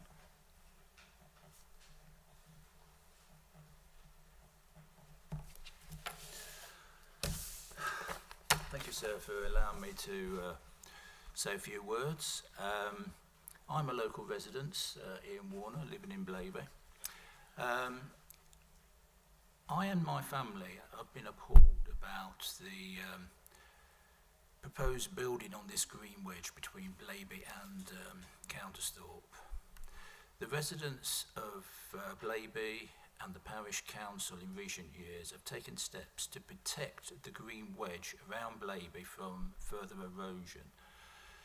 This time it's even worse than previous attempts to build around Blaby, in that it is proposed to build on a golf centre that offers many facilities to residents of all ages and health in Blaby and surrounding villages. The golf centre offers leisure and fitness facilities for all age groups and physical abilities, with a range of golf courses and pitch and putt, which can be followed by a meal or just relaxation in the bar. It's the only leisure facility in Blaby that offers fitness and leisure for the whole family.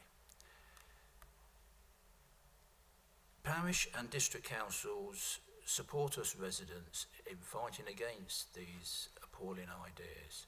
Blaby already has football pitches and the proposed pitch as part of this development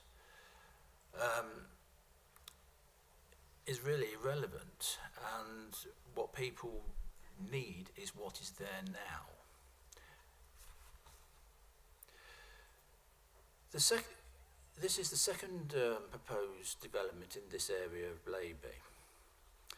This proposal would mean the loss of the golf centre. One development on its own will be bad enough for local traffic, overstretching schools and doctors. The inspector must also consider the effect on flooding that previous housing developments have caused on Winchester Road. Sue Jordan mentioned 2 houses that have flooded over the past couple of years since the new houses opposite were built. I should also add that even some of these new houses were also affected by the flooding.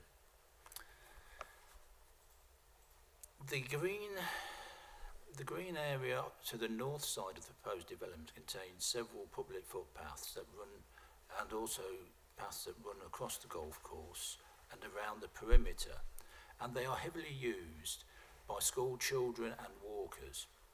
The green wedge area between Blaby and Countsthorpe on the Winchester Road always must be maintained to protect both communities, which are separate and individual communities that need to maintain their individual identities. We now have greater awareness of environmental protection.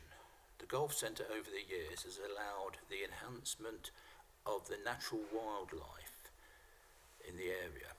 For many years, bats have been seen in the area around, in the trees and in the hedgerows of the golf course. Bats are essentially arboreal species that flourish best where the ecosystem is healthy and stable, as it is in the golf course, as we've already heard. They live in very specific ecological niches and as such are very vulnerable to change. Trees and tree-related habitats play a very important part in the life cycle of bats. The trees serve as sheltered habitat for the insects on which the bats feed, while also acting as landmarks and for flight paths around the broader countryside. But possibly one of the most important aspects is the use of trees for roosting sites. Bats are a protected species, and as such, any application to build on this land must be opposed now and in the future. Recently, I've seen muntjac deer in the area. Probably they have been in the area for a long while, but this is the first year I've actually seen them in the daytime. Again, muntjac deer are protected under the Deer Act of 1991, yet another reason to reject this development.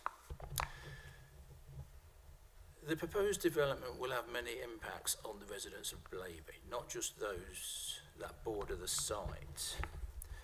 The primary schools of Blaby will not be able to accommodate the increase in pupils that would be generated by the proposed developments and the other developments that are already planned to go ahead in this area.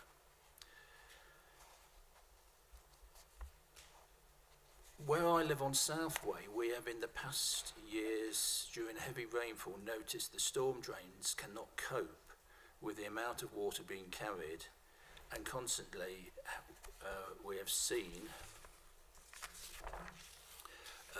occasions when water backing up has been forced up past manhole covers, resulting in the flooding of front gardens on the lower side of Southway.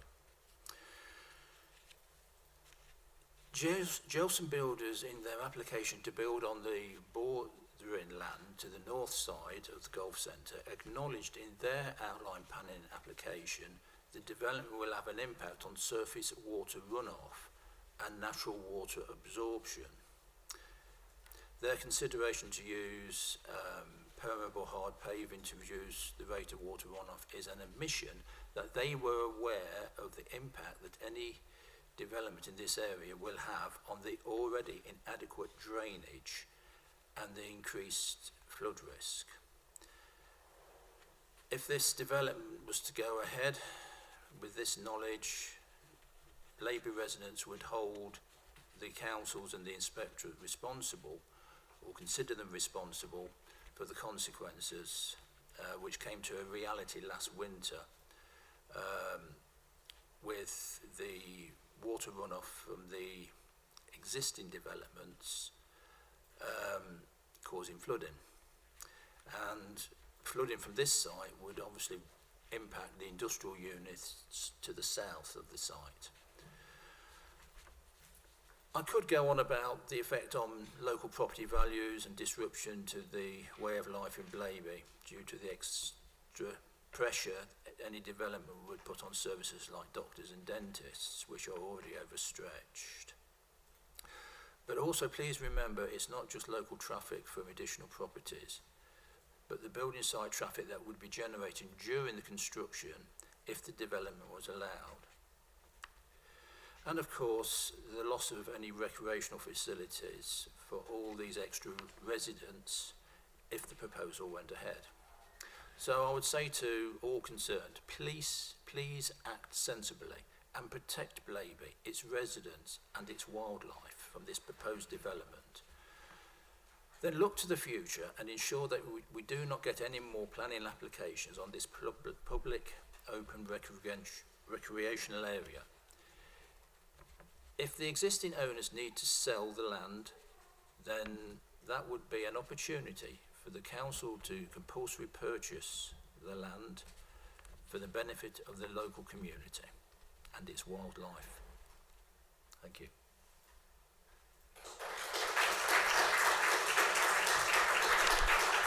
Thank you. Any questions? Is there anyone else that would like to speak? Yes, gentleman at the back.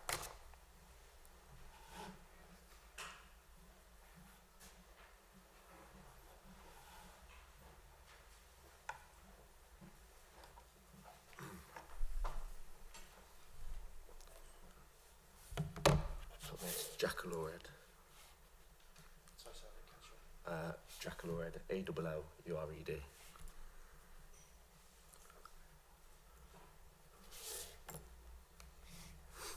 Hello, and thank you for giving me the opportunity to speak. My name is Jackalored, and I have a personal connection to Blaby Golf Centre that goes back many years. I first started working there when I was 16, and I stayed there until I was 22. I began working on the reception, and over time I was given the opportunity to learn greenkeeping as well. During those years, I gained valuable skills, work ethic, confidence, and life experience that has helped shape who I am today. It wasn't just a golf course to me, it was a place that gave a young person opportunity, responsibility, and direction. I now work at Tuss Fitness, which is on the same site as a golf course, where I run personal training sessions, community circuit classes, and School of Iron youth sessions. Every week, I see firsthand the positive impact these facilities have on people all ages within the local community. The gym, the golf course, and even the pitch and putt give young people somewhere positive to go.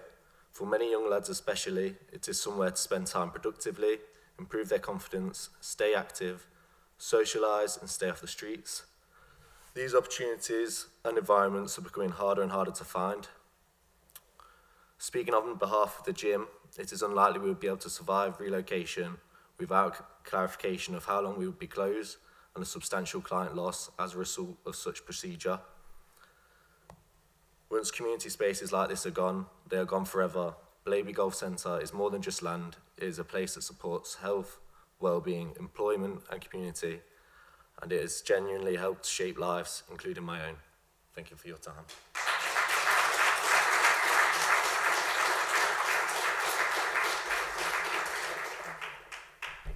Is there anyone else that would like to speak? Yes, sorry, gentleman at the back.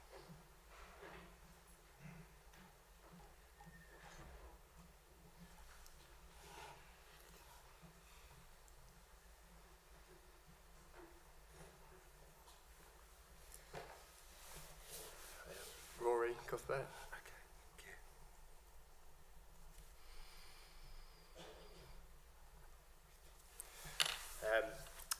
Yeah, I won't want to touch on the points that have been made already by the previous speakers. I think they're all well made. I've recently moved back to Countersthorpe after maybe 10 years away, and one of the main things I've noticed coming back with the building work that's already gone on and the increased size is traffic is already substantially more than it was, and if even one road is closed, it is gridlock in and out, Wigston, Blaby, Whetstone, previous routes that were only busy at, school times are now constantly busy, especially the one past Whetstone Tip. Any time of the day you are queuing considerably longer than ever before, and that is only going to get worse with building. That is just a fact of building. And again, I don't want to touch on the community loss of Blaby Golf, which I think is understandable anyway. But these concerns will not really be addressed. They'll be, maybe briefly outlined. Or no, a report said no traffic concerns, but that is a concern. Increased traffic is obviously always dangerous anyway. There's a lot of children around, a lot of walkers. There is a lot of green space around the surrounding areas that people walk through these busy roads. So that as a consideration, I think, needs to be touched on. And yeah, other than the points that have already been raised, I think that's one major one. The flooding risks, obviously, previous speakers have spoke about. And again, I'm not a golfer myself, but I've used the facilities multiple times. I did some work on the facility as a joiner when they were redoing their actual Okapi. So, they are definitely invested. I saw the work and the expense that went into trying to make that a nice place for the community to, meet and drink and eat. And yeah, other than those points, I think that's, I think, it'd be detrimental to the community and the surrounding areas. Thank you.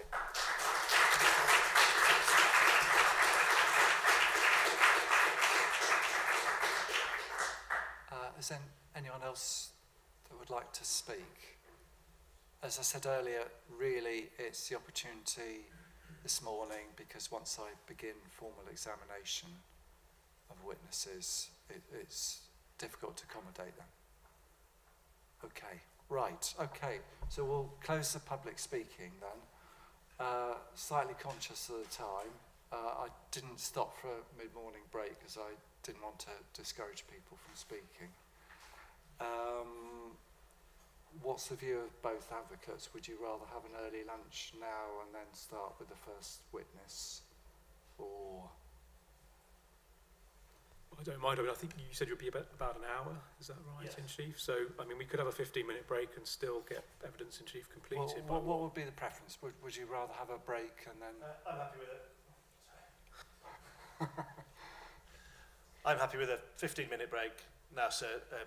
Just so I can have a chat with my witness who's caught in traffic this morning. Oh, right. We can probably do chief before lunch and then come back, and Mr. Marici should have a clean run for cross-examination. Okay, well, let's do that then. Okay, so we'll break till 12 o'clock for a comfort break, so inquiries adjourned till then. Thank you.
but that microphone will still amplify the voice of whoever's sat there.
Okay, so 12 o'clock, inquiries resumed, and first witness, Mr. Robson. Yes, thank you, sir. In true inquiry tradition, one either moves tables or certainly gets an understanding of how microphones work in different venues. I'm told, sir, that you can have more than one on, but if the first one that turns it on becomes the focus for the webcast, therefore, unless told otherwise, and to avoid the slightly irritating feature of having got to play off and on with a witness, Mr. Collins will be the focus, and then I will turn mine on, and it will remain on Mr. Collins. I will add it to my long list of other growing skills. If I could introduce you to the inquiry first, Mr. Collins, from your proof of evidence. You are Adam Collins, you are a chartered landscape architect and technical director of the company Artian. That's correct, yes. Thank you. And you tell us that over the last 16 years, the majority of your work is involved undertaking LVIAs, design of various major developments, and coordinating technical aspects and submissions relating to EIA developments. You've worked on a variety of Greenbelt studies, which has included considerations relating to land use planning, open or undeveloped character of land, settlement coalescence, and countryside encroachment. Correct, yes. And your proof deals specifically with matters aligned to the appeal scheme and potential conflicts with policy CS16 on green wedges. Correct, yes. And you visited the site. You take some photographs which you may wish to refer to in evidence that are contained in your proof, but otherwise you rely on the photographs produced by the appellant. Correct, yes. Thank you. And I am taking from your proof that it represents your true and professional opinion, and that remains the case. It does, today. yes. Thank you. I want to start, please, with CS16 to understand the policy that you've just said that you were assessing. It's set out in your proof at section 3. Also, it's contained in CD 6.11 if you also want the supporting text. So firstly, set out there, what are the important strategic priorities of the designation? I mean, I think it's important to read it in the context of 16.2 of the core strategy, which states it is not a landscape designation, but it seeks to influence the form and direction of urban development. The primary function is to prevent coalescence of distinct settlements and provide potential as an important recreational resource in areas often mainly built up. The policy leads with this in 4 distinct purposes: prevent the merging of settlements, guide development form, provide a green lung into urban areas, and provide a recreational resource. Thank you. And within the body of the text, if you have it in front of you, at the 5th paragraph that starts, uses that are appropriately located in the green wedge. Do you have that? Yes, I do, yes. And it states uses that are appropriately located in the green wedge include, and then gives a list, and we see there outdoor recreation where associated buildings are small in scale. How does that apply to the golf course currently on site? I mean, it's very clear that a golf course and the golf centre is an outdoor recreational venue, and as the policy says, where associated buildings are small in scale, the buildings associated with the golf centre comprise the clubhouse building and the driving range buildings as they originally were. They're single storey, they are set back from Lutterworth Road, and that's specifically dealt with in the green wedge assessment in evidence as well. You say dealt with in the green wedge assessment. What do you mean by that? How was it addressed? So, with reference to core document 8.3, which is the Blaby Strategic Green Wedge Assessment, this sets out that the area that we're concerned about here is green wedge parcel B between Whetstone, Blaby and Countersthorpe. And there is some specific points in the conclusion of that assessment, which refers to this parcel, the concluding remarks of this parcel of the green wedge provides for a clear separation between Blaby, Whetstone and Countersthorpe, most importantly between Blaby and Whetstone along the Lutterworth Road, and it maintains a centre separation distance between Blaby and Countersthorpe. The evidence also asks a number of questions regarding the purposes, and in relation to purpose 1 in particular, preventing the merging of settlements. One of the questions is, are there features to provide a visual perception of distance between settlements? And the assessment, the baseline assessment says, yes, in the northern part of the parcel along Lutterworth Road, north of the A426 roundabout, there is some development on the eastern side, and this would include the golf centre buildings. But the development is set back from the road for the most part, and views of it are limited by thick, strong hedgerows. These hedgerows features provide a visual perception of distance between settlements. So in your view then, the golf course as it stands within the terms of CS16, is it appropriately located in the green wedge? Yes, and it will be covered under that policy as appropriate development. Thank you. Now, some of the points agreed in the Statement of Common Ground, referenced again in my learned friend's opening this morning, relate to the golf course being engineered, being managed. We had some evidence around mowing lengths of a green and a fairway as well from a member of the public this morning. To what extent is that relevant to whether or not outdoor recreation is appropriately located in the green wedge? In reality, it's just a different form of land use. It is open and undeveloped. It is In effect, the golf course itself covers well over 90% of the overall appeal site. It comprises, yes, fairways, greens, tree lines, but on the whole, it is a different form of land management. Yes, it is a golf course, but it is not developed in the built sense. Thank you. Back then to CS16, just to complete the policy so that we know what we're talking about. The final paragraph, land use or development in green wedges should, and then there's A, B and C. That is applied by you through the application of the green wedge assessment methodology. Yes. But first of all, just set out what the requirements are for development in the green wedge. Yeah, so in the consideration of development and whether development's appropriate within a green wedge, development should retain the open and undeveloped character of the green wedge, retain and create green networks between countryside and open spaces within within the urban areas, and finally retain and enhance public access to the green wedge, especially for recreation. Thank you. The green wedge assessment document, you may wish to have it in front of you, it's CD 8.3. I'll just go to that document.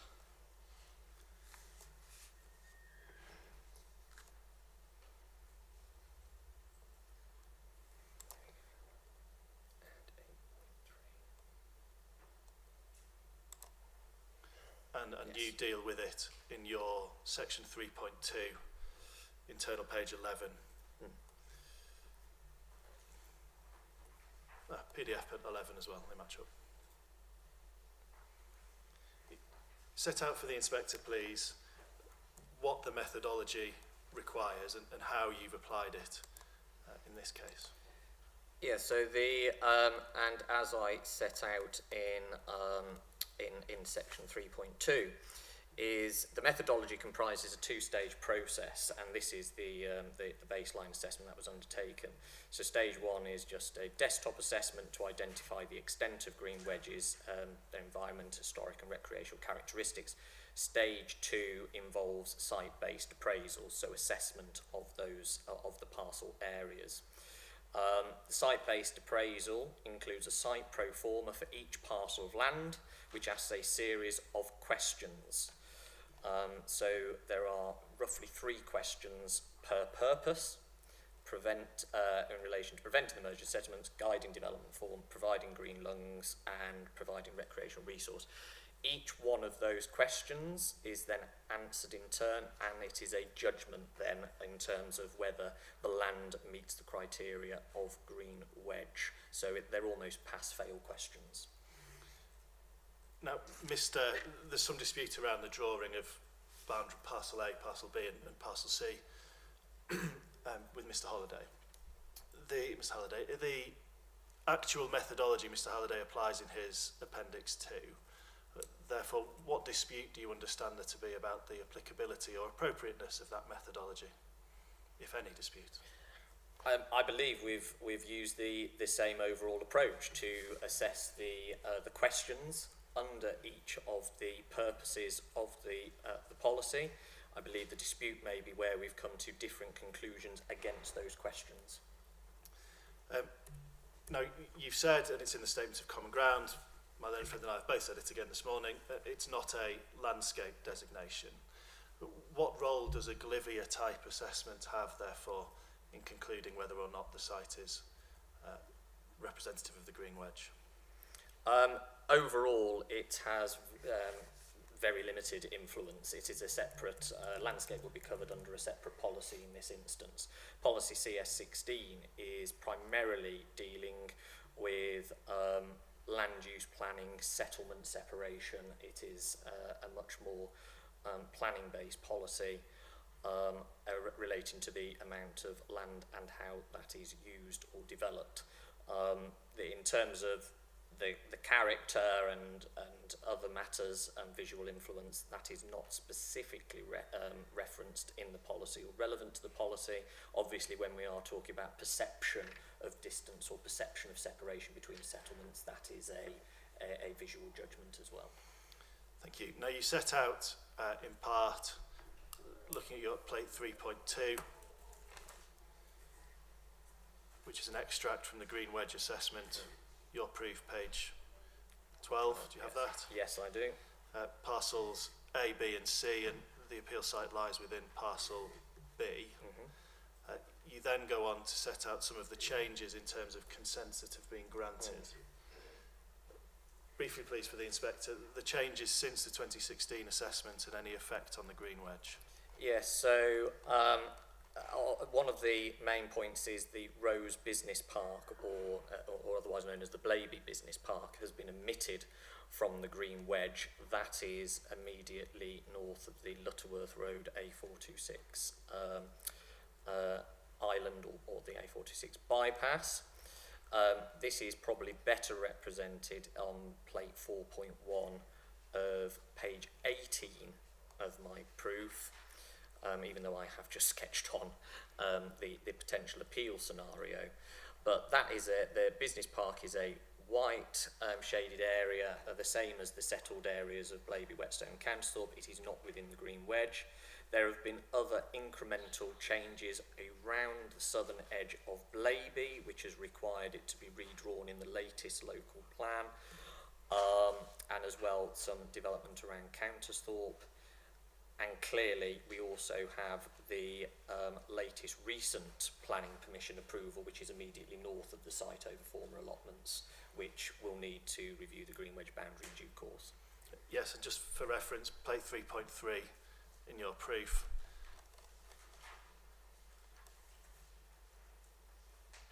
So yes, so plate 3.3, this is the from the Blaby neighbourhood plan. It was the reserve site allocation to the east of Winchester Road, S1.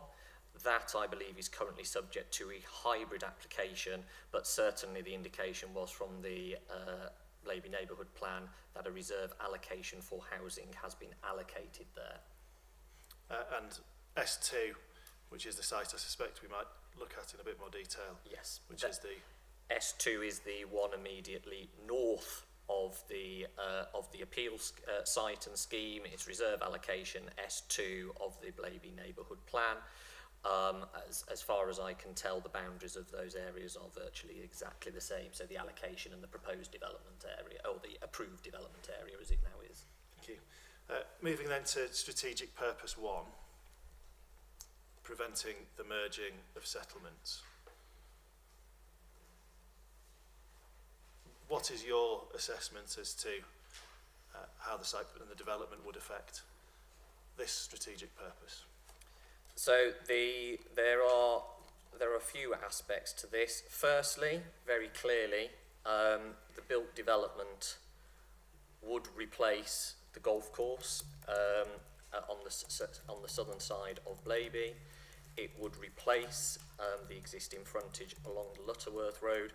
So there would be a clear closing of the gap, or the residual gap, between the site, the approved site to the north, and Rose Business Park. As already outlined, perceptually along Lutterworth Road, the baseline evidence is that the perception of distance between Blaby and Whetstone in particular is enhanced by the fact that the existing golf centre buildings are single-storey, low-lying and beyond dense high hedgerows. So therefore there is little perception of, or limited perception of any built development, and so that increases the perception of distance. It is clear to my mind that this development and accounting for the development and passing the access is, with 2 and 2.5 storey proposed dwellings, you are going to in effect merge Blaby and the Rose Business Park into a single virtual homogeneous developed area, and therefore Blaby will extend to the A426 bypass. That would be the only residual separation between Whetstone and Blaby. On the A426 and the function that it would serve with regard to separation, how do you assess its effectiveness in that regard as the only point of separation between Blaby and Whetstone if this scheme were built out? Yes, I mean, I think clearly the corridor itself, the A426 corridor, is exactly that. It is just a road corridor, and I believe this should be read in the context, for example, of parcel A, which is the other part of this area of Green Wedge, which is between Whetstone and Blaby, northwest of the Lutterworth Road, so on the other side. So what this summarises, and I reference this at page 26 of my proof, paragraph 4.2.35, is that Green Wedge parcel A is a narrow gap between Blaby and Whetstone. It is essential in terms of preventing coalescence and providing an undeveloped space between the settlements to enable them to maintain their individual identities and guide their development form. It also goes on to say that in addition it provides some elements of Green Lung, strongly fulfills a recreational resource through facilities such as allotments, sports pitches and informal open space. Obviously the rugby club is opposite the golf centre. In that context and on any judgment, the parcel A does not simply rely on the A426 bypass as being a physical barrier preventing coalescence. The surrounding gap is equally important, and indeed it is termed essential. So that is clear from in that context as well, that gap with the surrounding green areas, even though narrower than the existing gap along the east side of Lutterworth Road, it is essential that side, and I think this exemplifies the importance of the gap on the east side of Lutterworth Road as well. So with reference to your plate 4.1, and we can see there where the Rose Business Park adjoins the A426 bypass at the roundabout. Yeah. What degree of separation, in your view, would remain between Blaby and Whetstone with the construction of the appeal site? With the construction of the appeal site, with the extension of what in effect would be the built form along the east side of Lutterworth Road, it would be insignificant. It would just be the bypass corridor itself, and indeed that's particularly perceived when driving from Wychwood Road in Whetstone across the island northwards along Lutterworth Road and vice versa. Yes, and you reference some of the viewpoints in that regard within your proof. The appellant's viewpoints, J, K and L. Yes. Which I have at CD 5.15. 5.1.5, excuse me. Yes.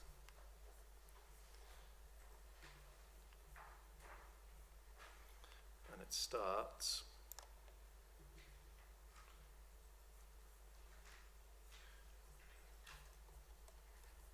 in PDF page 44 of 57 is J. Yes. K and L. So with reference to these photographs, what does that show in terms of the point that you were just making? I mean, in terms of J, that's or photo viewpoint J, that is a specific south easterly view at the access to Blaby Golf Centre. It's quite clearly the golf centre because it says there's big signage saying golf course. You can see the low-lying buildings beyond the car park. But again, the hedgerows either side, you can instantly see that the only glimpsed view is via the access point of those buildings. They're well set back, much lower than the hedgerows themselves, which are in good condition, well maintained and sufficiently high. You can see just the business park just beyond as well, some of the higher buildings as well, but there's also a high degree of tree cover elsewhere as well.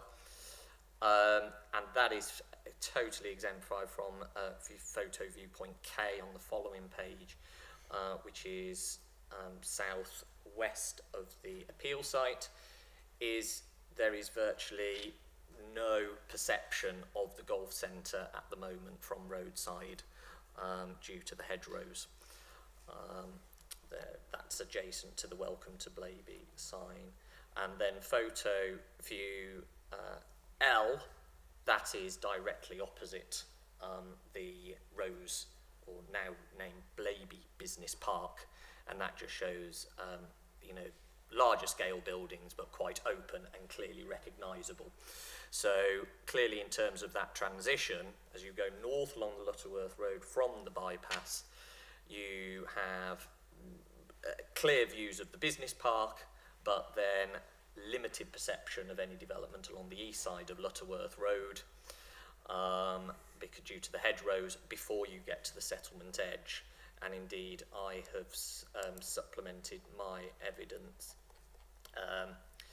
at page 20 of my proof, 14.10, plate 4.2, which is an illustrative view via the site entrance again to the Blaby Golf Centre, looking northeast back towards Blaby, and the tree cover, etc. You can tell there is limited perception of the existing settlement edge.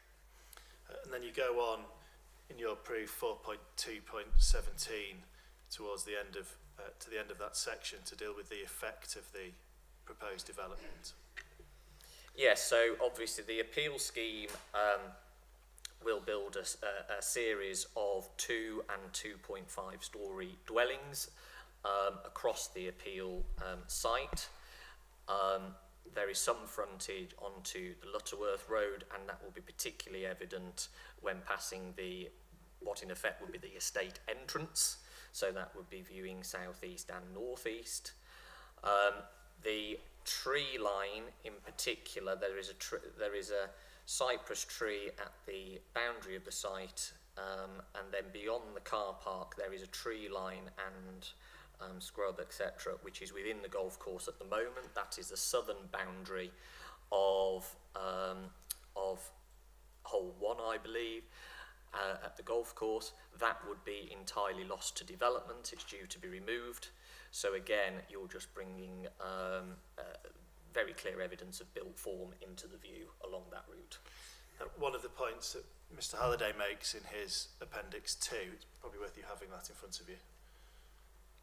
Yes, so that's the sorry, I don't CD's 5.3. I'm sorry, I'm not using the core Oh no, documents. sorry. Oh, sorry, CD 5.1.5. I think it's the same document as the proof. Yes, and Appendix 2. Yes. You have that, and it's the questions that we discussed earlier Yes. in terms of the green wedge assessment. One of the points made against question B around features that provide a visual perception of distance between settlements is that the planting that the scheme will provide means that there will be limited impact on this perception of separation. What's your response to that point, please?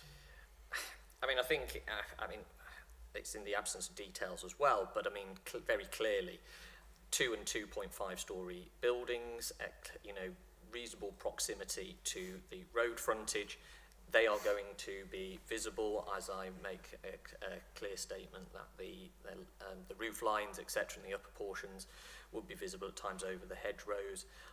Additional planting may filter, but the clear reality is certainly when passing the access point to the estate, and given that the residual gap is already narrow, there will be a clear perception that this will be a housing and the developed area, and the settlement has extended southwards, and in very close proximity you'll be going from the settlement edge to the Rose Business Park with very limited perception of separation retained. Thank you. Before we move on to Countersthorpe, is there anything else you wanted to add in terms of the Whetstone side, I should say? Not particularly. I think it's quite clear that there would be a material reduction, a significant reduction, because I think it's also key that that residual gap along the frontage of the golf centre becomes more important due to the fact that there is already the development approved to the north. Turning then to the Countersthorpe side, the Winchester Road Yes. side, and there's an acceptance that there's less of an impact because much of the hedgerow is retained with onto Winchester Road. But you set out at 4.2.22 and 4.2.23 where you say the effect would be as one moves towards that side of the scheme. Can you explain that, please, for the inspector? Yeah, so obviously the primary, the public access is provided by 2 footpaths. There is a footpath to the north of the site, Z56-4, and there is a footpath leading southwestwards through the site, Z56/5. Very clearly, in terms of how the experience along these public rights of way, and indeed anybody who is walking between Blaby and Countersthorpe using these routes, footpath 4 would become almost entirely enclosed by the development. So you would have Blaby to the north, the existing settlement edge of Blaby to the north, and the new proposed appeal scheme to the south. And half of footpath route 5 would be within the developed, the newly developed area. Clearly, that path then would traverse the proposed open space, but it would be built development, and the appeal scheme would be clearly visually evident and influencing the views along those routes. And then you are very quickly out onto the Winchester Road. Just staying with the photos that you've provided in your plates, 4.3A, B, C and D, recalling that this is not a landscape designation, but you and Mr. Halliday both make reference to perceptions as part of your assessments. With reference to those photographs, what's your view of whether it is possible or not to perceive what is currently on site as open and undeveloped? I mean, it is quite clear from that footpath is that you perceive that area as open and undeveloped. It is, you know, you can see the degree of greenery, trees, the layering in the landscape because of those trees. It's a transitional, it's a transitional character area into the wider countryside. It is open and undeveloped. Thank you.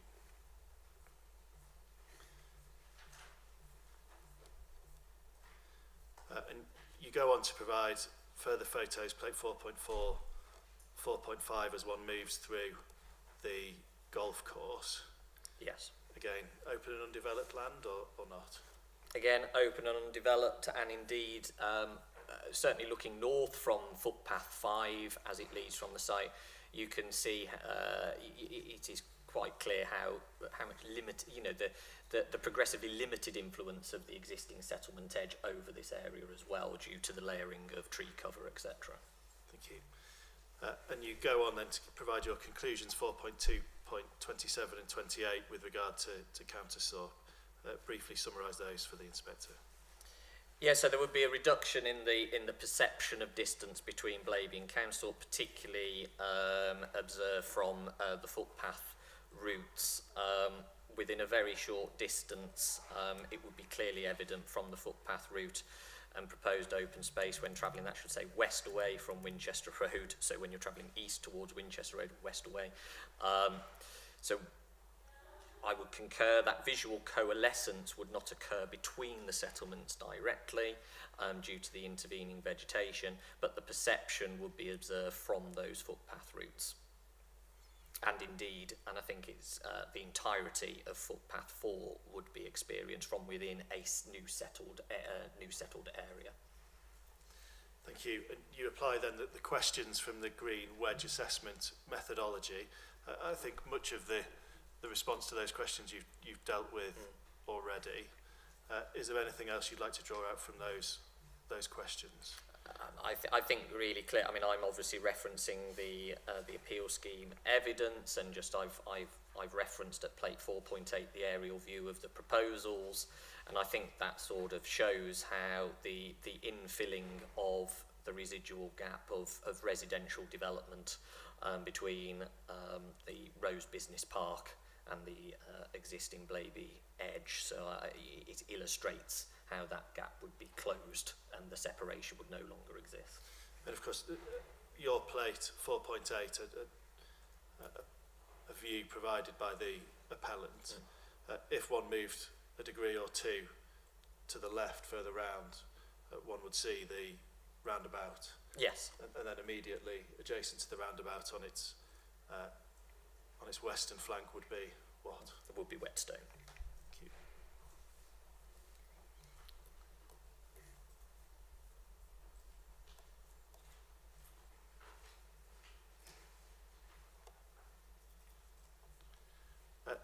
strategic purpose 2 and guiding development form. Your points relating to that, please, Mr. Collins. So I think this relates predominantly to the questions they ask. So does the land contribute to maintaining the open and undeveloped character of the land? And quite clearly, in my opinion, the golf course and the majority of the appeal site is open and undeveloped. That is appreciated from the public rights of way, which I would also note, I believe, are the only public rights of way across parcel B of this green wedge as well. There's none further south.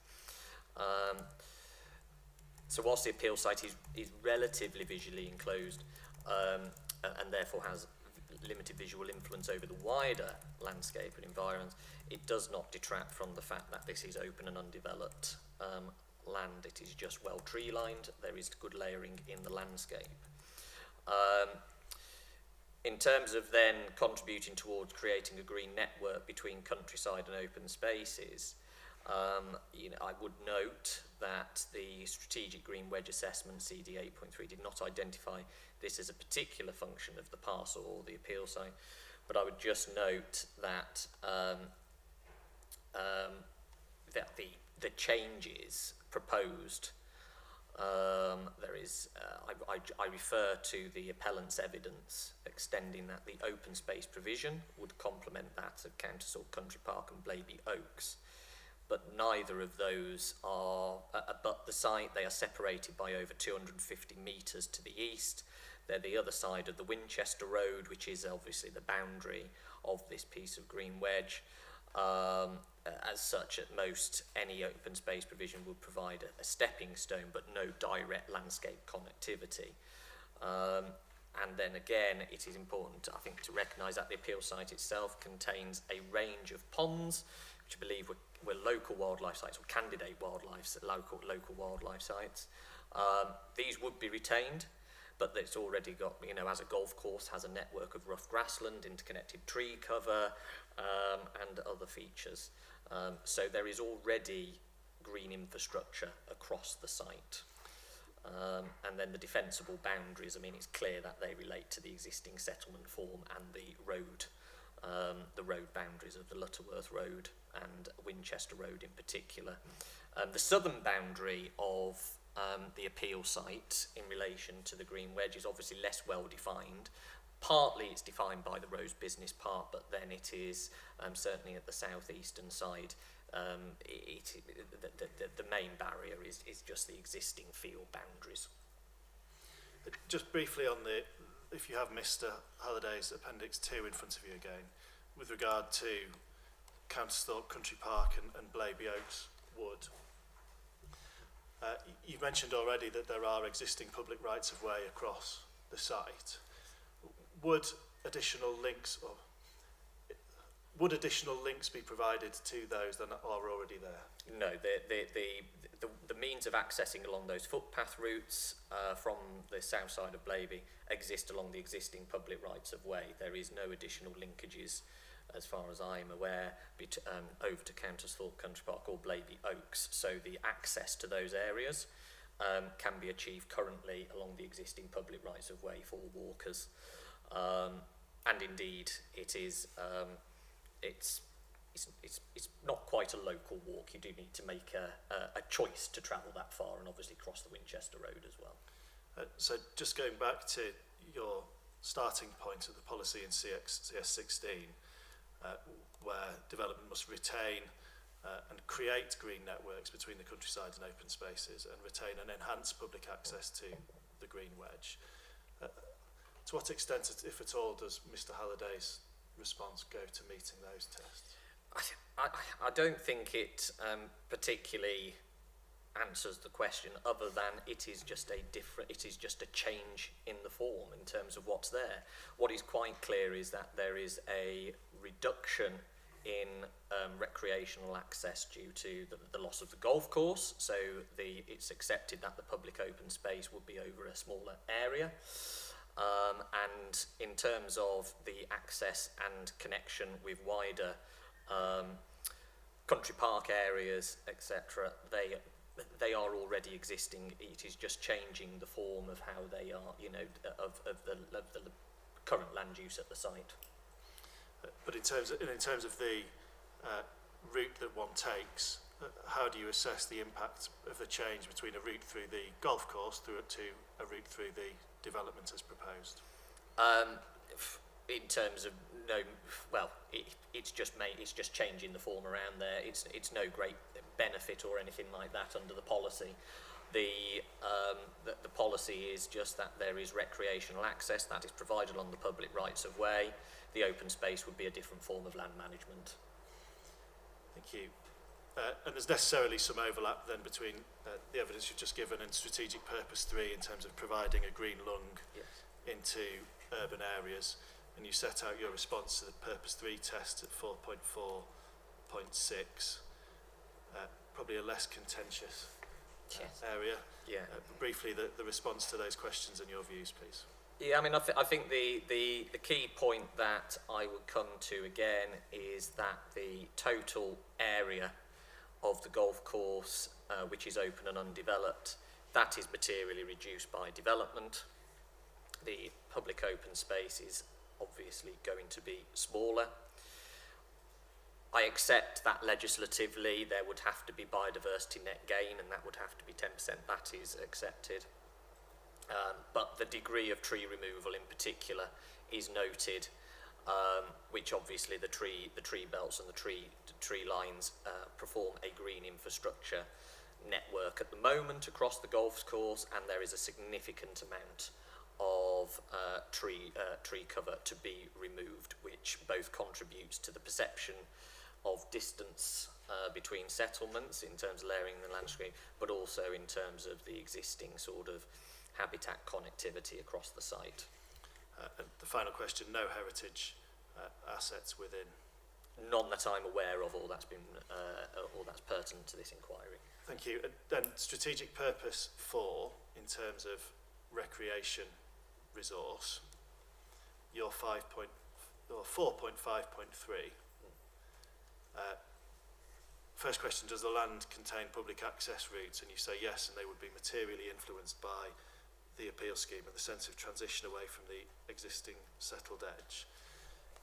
We've spoken to some extent about the quantitative point in terms of the number of routes and no change there. The qualitative point in terms of how those routes are experienced in the change. What is your evidence on the qualitative change? And I think this is readily accepted between parties, particularly from the appellant's visual impact assessment as well. There would be a deterioration in the visual amenity afforded along those routes. You will be enclosing one footpath entirely within development, and the other footpath travelling southeast through the site is very clearly going to be enclosed for 50% of its route within a developed area, and then heavily influenced across the remaining of its route by the new built form. Thank you. And then the other points raised under the strategic 4 test, loss of the golf course and your overarching view. Yes, I mean, quite clearly the golf course is an appropriate form of development in this location, or appropriate land use. It is a sport and recreational resource. And clearly the appeal scheme and the appeal site would compromise this as a recreational resource. It would lead to the entire loss of the golf course. The footpaths would be enclosed or partially enclosed and heavily influenced by development. Any proposed open space vision would be smaller in area than the golf course, as I think we accept. And that would equally be influenced by the new built form of the appeal scheme. Although currently perhaps only by the most hardiest of golfer yes. is out there in this. Your conclusions then and policy analysis, so going back to CS 16, with reference first to the 4 objectives of the policy: preventing the merging of settlement, guide development form, providing a green lung into the urban areas, and provide a recreation resource. Your position on whether or not the scheme would meet those objectives, or the impact it would have? I mean, I think certainly in terms of Purpose 1 merging of settlements, it is clear that it is not just, it is a matter of physical and perceptual merging. It is clear to me that there would be a significant deterioration. The important perception of separation between Blaby and Whetstone as identified in the baseline assessment would be removed and lost. It would be very clear that the development and settlement edge of Blaby has extended southwards to the Blaby Business Park, and that would leave an insignificant gap along the A456 corridor to Whetstone. So in effect, the green wedge function there has basically breached a threshold point beyond which there is insufficient separation for it to function. In terms of the wider policy point, guiding development form, very clearly, and I think, and it's accepted that would, you know, the overall appeal site would no longer be open and undeveloped. I believe that is also referenced in the appellant's evidence as well, if I can find the correct. Yes, so the appellant, so in CD 5.1.5 of the green wedge proof of the appellant's green wedge proof of evidence, paragraph 8.59 says, in the areas where housing would be built, the land itself would obviously not remain open and undeveloped. So I believe that's an accepted point. And then in terms of the green lung, the golf course is obviously bigger. It extends up to the southern edge of Blaby. The green infrastructure, whilst it provides pockets, there is a material reduction in tree cover throughout most of the proposed developed area, and the open space is predominantly on the south-east side of the proposed development. And very clearly, it would remove a recreational resource in the golf course as well.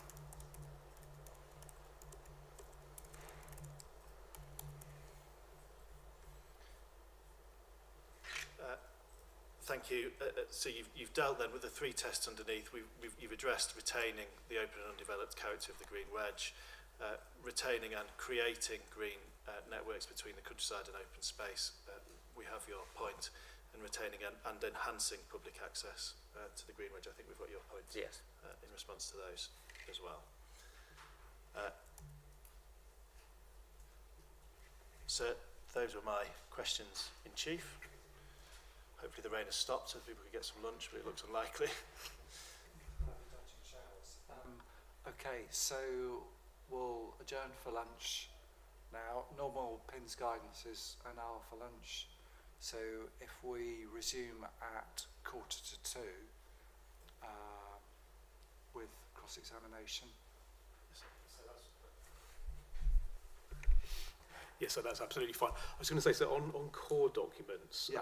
I just wanted to, I started badly on that because I gave you some numbers which can't be right, because if you look in CD15, we already have a CD 15.1, which is an erratum sheet which we put in from the council. Oh, yes, okay. So that means my opening is 15.2, okay. and we'll number it on from there, and we'll produce a list as we go through, but just so we don't cause any confusion on that.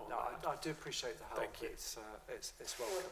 Okay, so we'll adjourn for lunch till 1:45 and begin cross-examination.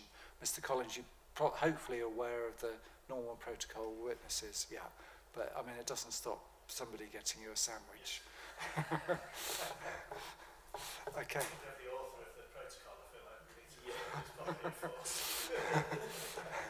Yes, indeed. Okay, so we'll inquiries adjourned until 1:45 then. Thank you.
It has. Oh, okay. My apologies then.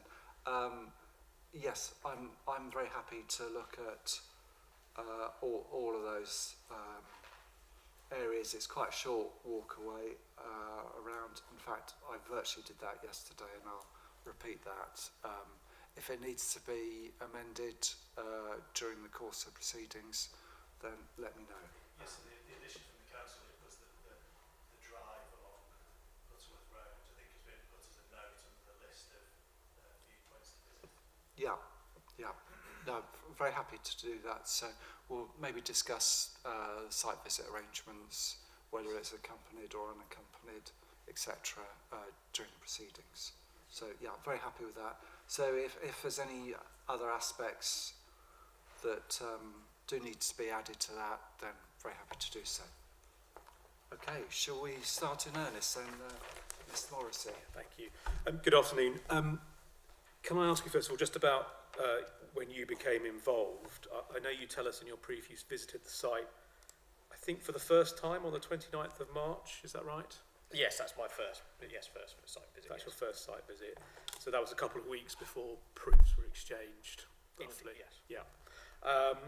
I think you told us you were going to revisit the site prior to today. Have you done that? In passing, in terms of the route along Lutterworth Road, yes. Okay. But, yeah. So, but in a vehicle, you mean? Or? Yes, yeah, yes, okay, in terms of... So, I mean, obviously it goes without saying you didn't have any input into the council's decision-making or the officer report prior to the appeal, did you? No. Okay, thank you. Right, so the first main area I want to cover with you is the policy context, okay?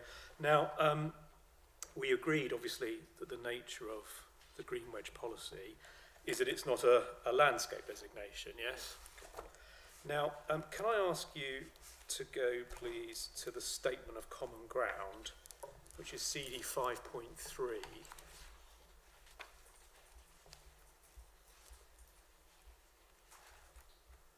So CD 5.3, and if you go to I think it's electronic page 30, it's paragraph 8.41.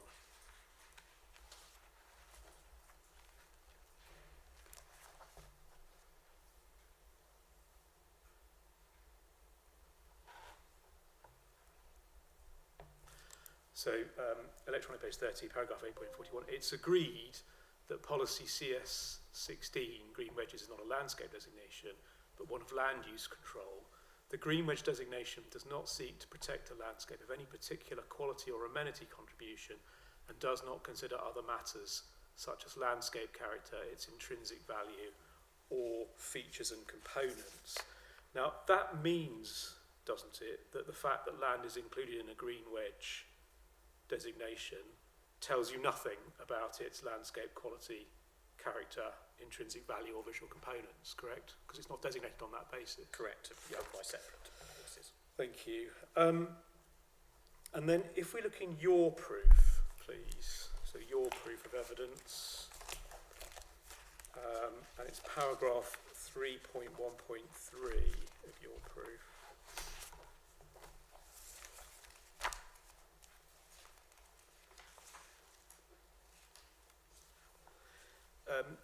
You say in the first line, in the second sentence, the quality or value of the landscape are not stated as determinative in the functions of the green wedge or the objectives of the policy. So I think what you're saying, correct me if I'm wrong, but I think what you're saying is any sort of landscape visual issue is not going to be determinative of compliance or not with green wedge policy. That's correct in terms of the character and the features as we stipulated in 8.41 of the Statement of Common Ground. Yeah, okay. But, I mean, you're talking here about whether these matters would be, you say they're not, actually, you say they're not determinative in the functions of the green wedge. So when we look at the functions of the green wedge, and you went through the four main purposes, didn't you, in your evidence in chief? Yeah. The answer to whether those are complied with or not, it is not determined by landscape and visual matters. That's what you're saying. In terms of the quality and the value of those landscapes, no. But they're relevant to, are they? Not beyond what is the stated functions and purposes. Okay, well, we'll come to that in a moment. Just on landscape impact, which we're agreed on, I mean, the ultimate position I think reached in the Statement of Common Ground is that in the medium term there is no unacceptable landscape or visual effects, correct? Correct. Okay. And that view's expressed in the officer reports, amongst other places. You don't dissent from that view in the officer report about the level of impact, no. Thank you. And in terms of the conclusion that has been reached, that you've agreed with, and it's been signed up to in the Statement of Common Ground, that there are no unacceptable landscape and visual effects. Can we just understand why that is? Because I'm going to suggest to you a bit later on that it may be relevant to some of the Green Wedge purposes and questions that you have posed under the Green Wedge assessment. So could I ask you to go back, please, to the Statement of Common Ground at CD 5.3, and to go to paragraph 8.47, which is on electronic page 31. So I'm going to focus first on visual, then on landscape. But on visual, in 8.47, 8.48 and 8.49, a number of points are recorded as providing the basis upon which this conclusion has been agreed, that there are no unacceptable visual effects in the medium term. And the reasons for that are, just running through it very quickly, you see in 8.47, because the site is currently well screened and visually contained and enclosed from long-term views, yes? That's one point. Yes, no long-range views, yes. Yeah. Secondly, it's said, isn't it, in the second of those paragraphs, 8.48, the new housing will be positioned to the north, adjacent to the settlement boundary of Blaby, and the effects of the proposed development would therefore be localised and limited in geographical extent. So that's another reason why it's been agreed, no visual impacts, yes? Agreed. And then finally, if you look at 8.49, it says the retention and enhancement of tree cover and hedgerow features would also assist in softening the impact. So another reason why there's no unacceptable visual impact is because of the agreement about the level of retention and enhancement of vegetation on the site, correct? Correct. And then I think I should also mention in the third line down in 8.49, it says where visible from the east, the proposed development would be perceived in the context of the existing settlement and screened by existing and enhanced landscaping. So that's another reason why the visual impact has been found not to be unacceptable, correct? Agreed. Thank you. Now, on landscape effects, could we just look at your proof on this, please? I wanted to look at paragraph 4.47.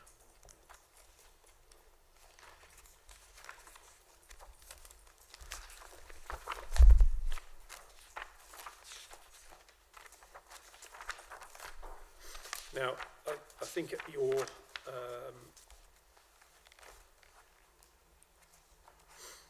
sorry, is this 4.4 I think it's 4.4.7, but let me just, yes, it is, 4.4.7.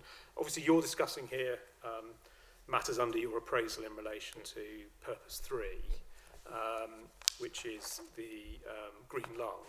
But I just wanted to pick up this with you, because what you say about the site, so third line from the end of 4.47, the landscape of the appeal site is not valued or particularly highly sensitive. So in understanding why there isn't an unacceptable landscape impact from this scheme, a relevant feature of that is that this is not a valued or a particularly highly sensitive landscape, yes? Yes, that's correct, because the tests are different. Yeah, sure. And in fact, you say it's typical urban fringe land use, and I think the most that you get yourself to say is it's not unpleasant. That's the way you put it. Yeah. It is of its type. Right, it's of its type. Right, thank you very much. And if we then go back to the Statement of Common Ground, please, that we were looking at a moment ago, to paragraphs 8.50 and 8.51, so the same page we were on, but below the paragraphs we were looking at. That sets out the agreement on the absence of landscape effect and the reasons for it. But the reasons for it talk about the fact that this site will deliver a series of maturing habitats that will provide benefits for local landscape character in the form of wetland, additional tree planting, hedgerows that are characteristic of this landscape. So those are some of the matters that have been relied on by yourself and the council to agree an absence of landscape effects, yes? Yes, so outside of the developed area, but what I would also just add is that there's not an absence of effects, because as it's agreed there is a moderate adverse effect, and at completion that decreases to minor adverse. So it is just there's no unacceptable or which formed a reason for refusal. Yeah, but those factors, for example, that you're relying on, that both sides are relying on, to inform that conclusion about the level of landscape effects. So the provision of a GI framework, the delivery of a series of maturing habitats. Those matters are also relevant, aren't they, under some of the purposes of Green Wedge that we're going to talk about. Green corridor.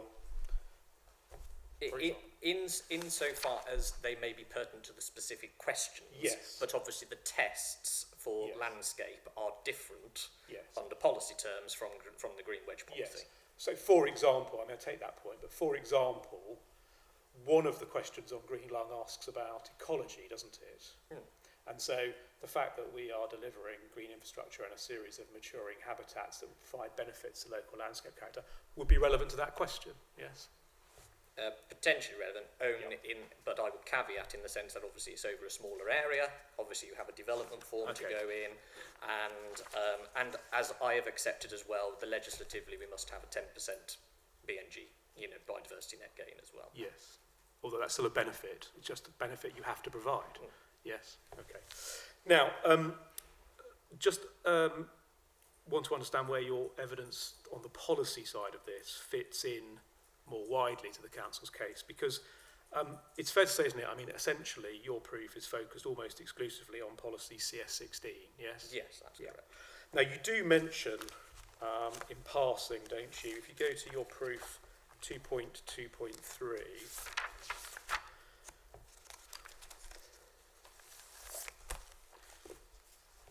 you set out reason for refusal 1, which obviously referred not just to policy CS16, but also policy DM2, yes. And in 2.25,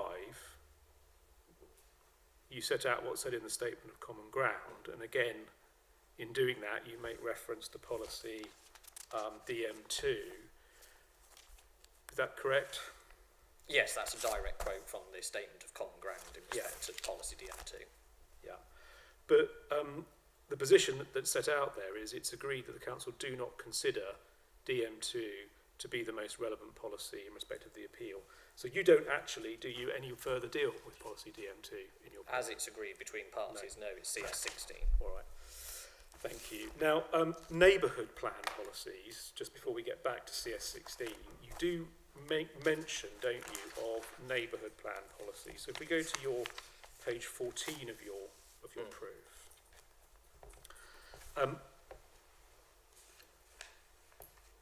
Page 14, you have a heading, the Blaby Neighbourhood Plan 2018 reserve allocations.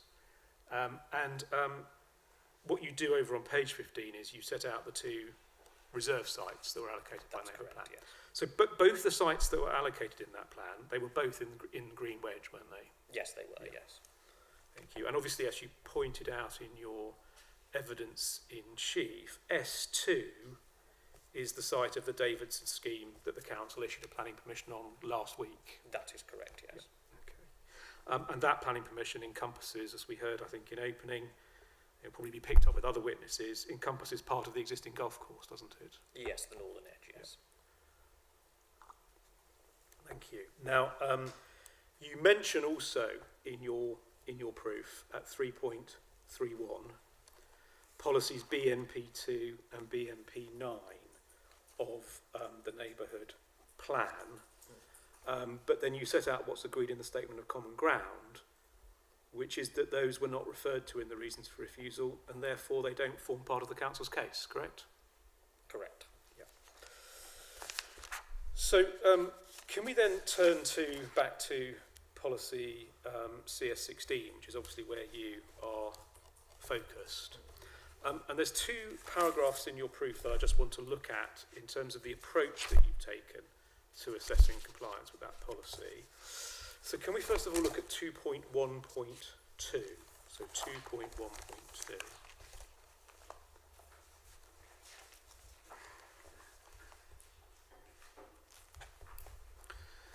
You say this proof is limited to expert chartered landscape architect advice relating to existing land use, landscape and the open and undeveloped character of the appeal site, relating primarily to policy CS16, matters related to planning balance, planning weight and recreational and open space value fall largely outside the scope of this commission, except where there is a clear landscape and visual perceptual relationship to a specific consideration. Yeah. And then in similar vein, on the same page, 2.2.4, you say this proof will consider the strategic objectives and purposes of the Green Wedge policy from a land use planning, landscape and visual perspective, insofar as such professional advice can reasonably inform judgments against the strategic objectives and purposes. But then you say the wider policy status of CS16, the planning merits, balance and weight and recreational value are dealt with elsewhere by the local planning authority. So just to understand, I want to understand with you the limits on your evidence, what you're covering compared to what other people are covering. So that's really what I'm trying to explore here. So first of all, just to understand your approach there, what you seem to be saying, as I understand it here, especially in 2.2.4, is that while Green Wedge policy is not a landscape and visual policy, it is relevant to consider, in terms of the strategic objectives and the purposes, a landscape and visual perspective. Yes? Only insofar as they relate to the specific questions, and Right. I would say from a professional perspective, there is a difference between landscape and visual impact assessment, which is testing something different, and actually land use planning and other matters, master planning, which is a wider landscape duty as well. Right. So, I mean, what you're saying is that some of those questions that are posed under the objectives, some of those have an aspect that is landscape and visual or perceptual. Perceptual and perhaps would be interlinked, you know. Okay. Yeah. Right. Okay. So perceptual matters, I think is what you're saying. Perceptual matters are, or at least may be relevant to some of those questions under those purposes. Particularly because one of the central questions on settlement coalescence, for example, is how is it perceived? Yes. So how is the change perceived, or how is the existing land perceived? Yes, and I mean, just to understand that a little bit further with you, if you're looking at coalescence, one is looking at not just the physical position in plan form, but it's also relevant how it's perceived. Is there coalescence that you can perceive? Is there a gap that you can perceive? Those things are relevant, aren't they? In that, and I refer to obviously my experience wider with Greenbelt policy as well, which obviously I've been provided evidence on that previously as well. So, I mean, just for example, just take an extreme sort of theoretical example. I mean, you could have a development that, on a plan form, from a bird's eye view, creates a coalescence, i.e. two settlements merge completely. But if you can't see that anywhere on the ground, for example, because of vegetation or whatever, that might it not reduce the level of harm? It would depend on the context. Yeah. There is always a matter on these. In fact, actually, for example, in Greenbelt case law, etc., you know, there is the difference between whether you can see something or not see something. Does not mean it's not inappropriate development in the Greenbelt, etc.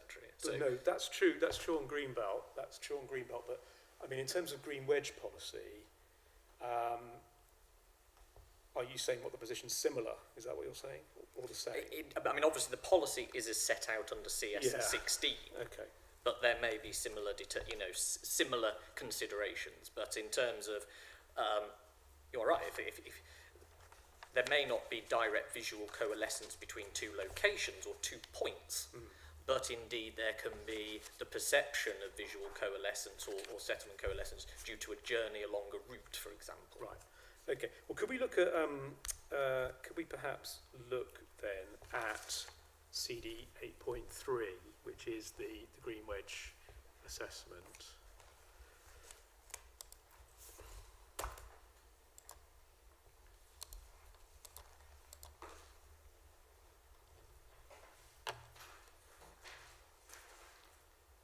And I mean, before we sort of descend into the detail of this, I mean, this itself is not a. It's not a policy document itself, is it? It's an assessment of green wedges under the policy, CS16. Yes, it's how the council has derived the relevant areas of green wedge under their local plan, and obviously I believe this is the last updated version in response to their local plan. There was one preceding this. Okay. And if you go to page, electronic page 6, we've got a box at the bottom of the page. So this is under paragraph 3.6. There's a pro forma that was created for the desktop assessment, and it's got the 4 purposes of the green wedge policy. Yes. And then it's got the questions, which I think, as you said in chief, broadly there's either 2 or 3 questions for each of those. So, I mean, just on that topic that we've been talking about, the extent to which perceptual matters within the scope of landscape visual perceptual matters are relevant to these questions. On that first purpose, preventing the merging, I mean, we've agreed that is obviously is relevant under that purpose. And indeed, I mean, the second question makes that absolutely clear, doesn't it? Because it actually refers explicitly, doesn't it, to visual perception? Yes. Yeah, okay. Now, on the second of those purposes, guide development form, can I just understand, is it your view that those perceptual matters are also relevant to that purpose?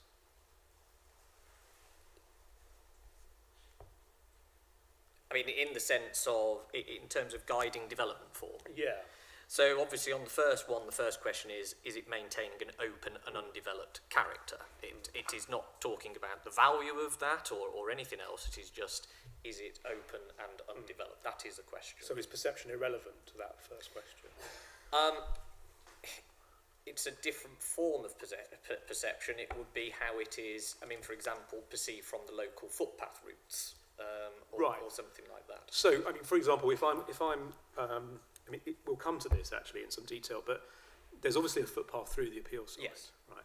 So, if I am walking through the appeal site when the development's been built out, it potentially matters, does it, whether I'm walking through the built part or I'm walking through green public open space. That would affect how you perceived whether this was an open and undeveloped area. Yes, because I mean, in just to say on that as well is obviously that the policy is to define areas of green wedge which are viewed as open and undeveloped. Obviously, in the case of development, then you are changing that because you are walking through a developed area. Yeah, but if you're walking through the footpath and in the undeveloped part of the site, because some of the footpath will run through the public open space to the yes, and I believe I covered that in my evidence in chief. Half of that footpath you would said be through 50%, area, around about. The rest of it would be through the proposed open space, obviously influenced or you know, in the context of the wider development. All right, so that's perceptual in relation to that first question. The second question, creating a green network between countryside with open spaces, is perception relevant to that? Probably not, is it? It's more. I would say. It's a more physical interaction there, whether it's physically there or not. Okay. But also there may be. It's again maybe related to experience. Okay. Now I'll come back in detail to defensible boundaries, but just to be clear, at this point, are perceptual matters relevant to defensible boundary? Defensible boundary. I mean, that clearly relates to the physical form or the physical relationship with boundaries of areas. Do you not think, though, that whether you can perceive boundary might be relevant? Perhaps it may be in the way I explained in terms of the layering of tree cover within the site. Is that layering may have an effect of increasing the perceived distance to the boundary of the settlement, which I believe that relates to then question 2 of the physical separation, its overlaps. That may be different from, say, what is referenced between Countersthorpe and Whetstone in the southern area, which refers to much more open views. Now, if we could carry on in the table, I want to skip over the third question, the green lung, and I'll come back to that one. But can we just go to the recreation resource one, the final one? Those 2 questions, does it contain public access routes? Does the land contain open space or other sport or recreation resources? I mean, I didn't think myself that perceptual matters were relevant to that. Are they? I mean, it's the physical reality. It contains public access. Yeah. And does the land contain open space or other sport? Yes, it's a matter of fact. It's a matter of fact, yeah. All right, that's fair. Thank you very much. Now, also, I mean, when we looked at the scope of your evidence, when we looked at your proof, and I think it was paragraph 2.1.2 and paragraph 2.2.4, you were saying that recreational value was largely a matter that fell outside your scope of evidence anyway, because you're not dealing with recreational value. In the sense of what I'm referencing is land use, the use of the land. Yeah. It is not for me to comment on, say, the value of the golf course. No. That is separate evidence. Okay. So the question that arises, for example, under paragraph 104B of the NPPF about whether the open space that we're providing is of an equivalent quantity or quality to the golf course, that's completely outside the scope of your evidence. That's for the golf witness. The only thing that I would draw back to is just the policy objectives and policy purposes. That obviously it is to promote recreation and open space uses. What I would say is that what I have noted in my evidence is that under the policy, if you are changing a type, it's still whatever it is. So the golf course is the golf course. If you are providing a smaller open space in comparison, that is what it is. It is just a matter of fact of the change under that policy. Okay, well, I think I understand where you're coming from on that. Could we then go back to the green lung purpose, the third one in the table? There are 3 questions here. Does the land contain wildlife or biodiversity assets that should be retained? I mean, that's got. That is a matter that's largely outside your evidence, albeit I think you recognise, when we looked at that passage in the Statement of Common Ground, that habitat improvement can create local landscape benefit, can't it? Yes, potentially at a local scale. At a local scale. And then the third question, historic assets, I think you confirmed in evidence in chief that's not relevant. Not that I'm aware of. And then, does the land contain landscape assets that should be retained? So that question does pose, doesn't it, a straight landscape question? Yes, and that would be in that sense as if, for example, there was a landscape designation or something which was particularly rare or something like that. But that's not in play here, is it? There are no... No, and as I say, it's not a valued landscape for purposes of MPPF, and that's why we're not considering that. Okay, thank you. Now, obviously, as you've confirmed in your proof and in answers to me, you're not dealing with any matters of the wider planning balance, correct? Correct. So can I just ask you this then? If you look at your proof, first of all, right at the end where you reach your overall conclusion. Yes, so this is your very last paragraph, which I think is 5.1.14. You say, overall, for the reasons outlined above, I consider there to be a significant conflict with policy CS 16. Yeah. If you then look at the policy itself, which you've helpfully set out on page 9 of your proof, under the list of the green wedges that goes from A to F, it says this: the need to retain green wedges will be balanced against the need to provide new development, including housing, in the most sustainable locations. So this policy builds in internally, doesn't it, a balancing exercise between protecting the green wedge and meeting development needs. In terms of the judgment that has to be made, yes. Yes, and that's a matter, that matter requires the input of a planning witness. Yes. Yes. So whether the scheme complies with policy CS16 or not can't actually be answered by looking at your evidence alone, can it? Because there's another element to Not alone, it has to be looked in context of the wider. Okay. Now, could we look at your proof then, please, on paragraph 2.2.6?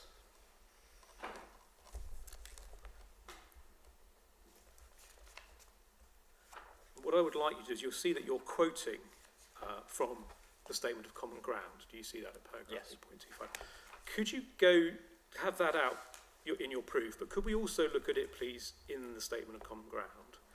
So that's CD 5.3, and the paragraph is 8.25, and that's on electronic page 27. So just let me know when you've got both of those. Yes, I've got them both. Okay. So just looking at your proof, first of all, you say, under scheme disbenefits at paragraph 8.25, the Statement of Common Ground following has been agreed. It's agreed the following disbenefits are attributable to the development scheme. And you say development proposals conflict with policy CS16 and harm to the function of the green wedge. If you look at the final Statement of Common Ground, it doesn't say that, does it? You are correct. I believe that may have been an earlier draft. Well, I think there was a final draft. I think on the day proofs were submitted. I think, or something. So that's an earlier draft that you're. There's an earlier draft. So I would accept that is the final Statement of Common Ground. Yeah. So just to be clear on that means what's been agreed, if you look at the Statement of Common Ground, is that there would be some harm to the function of the green wedge, but it's not agreed that that would result in a conflict with CS16. That would be correct, and going back to your previous assertion on the fact that planning balance, the planning balance on the housing, and indeed, I mean, I think the position perhaps is even clearer if you go to electronic page 39 of the Statement of Common Ground. And I think it's paragraph 11.3. Yes, 11.3. That says whether the need to provide new development, including housing, outweighs the need to retain the green wedge, and whether the appeal proposal conflicts with policy CS16. So that's where those planning matters come in, which you need to answer to understand whether there's a breach of CS16. Yes, yes, in the wider planning. Yeah, okay, thank you. Right, now, I think we're nearly done on policy matters. There's a couple of other things I just need to deal with you. Obviously, we've agreed you're not dealing with the planning balance, fine. But there's one matter that's relevant, I think, to green wedge policy, and to which I think your evidence may be relevant. You just help me on this. This development is for a 16-hectare site, just over 16 hectares. It's located, isn't it, directly adjacent to the settlement boundary of Blaby. I think that's agreed. To the south, yes. Yeah, to the south, yes. And it proposes 200 residential dwellings plus replacement retail, etc., and the relevant transport and drainage infrastructure, yes? So, and despite that scale of development, we know it's agreed by you and indeed by Mr. Holliday and by the council in the officer report that there are no unacceptable landscape and visual harms, yes? So that may not be determinative of the green wedge policy compliance issue, but it is a positive factor, is it not, in favour of this scheme, that despite proposing that level of development, there are no unacceptable impacts on landscape and visual. Well, that is a function of the urban fringe character of the landscape. So again, it would be foolish of me to say that this is a valued landscape. No, but true. But I mean, there are lots of schemes, aren't there, on the edges of settlements where there are found to be by the council unacceptable landscape and visual impacts, notwithstanding the site lies on the edge of a settlement. But that's just not the case here, correct? That is the agreed position. Right, okay. Now, I think in terms of policy, the final thing I just need to tackle with you is, could we look in CD 6.11 at CS 16? So CD 6.11.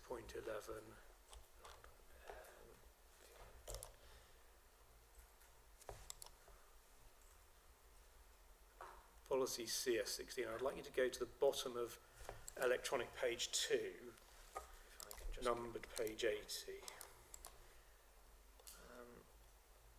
Number page 80, yes, Yeah. I've got that. So do you see there's a heading CS 16, green wedges? Yes. And then there's a heading strategic objectives. Yes. And all the policies in the plan, obviously you've been focusing on CS 16, but all the policies in the plan draw in these wider strategic objectives. So they're not the strategic objectives necessarily of this policy yes. per se, Yes. but they're the wider objectives to which this policy is relevant, Yes. right?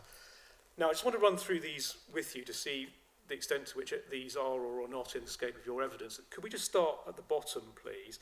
So the last one, obviously, is about delivering transport needs sustainability. That's not relevant to your evidence, No, correct? no. The one above is flooding. That's not relevant, correct? Correct. There's cultural heritage. We've agreed there's no issue around that on this site. So then if you go back up to the top, the two that remain, so you've got 4 maximised sport and recreation opportunities. Again, I think we've agreed this, but any issue about the level of sport and recreation provided versus what's being lost, that's outside your evidence.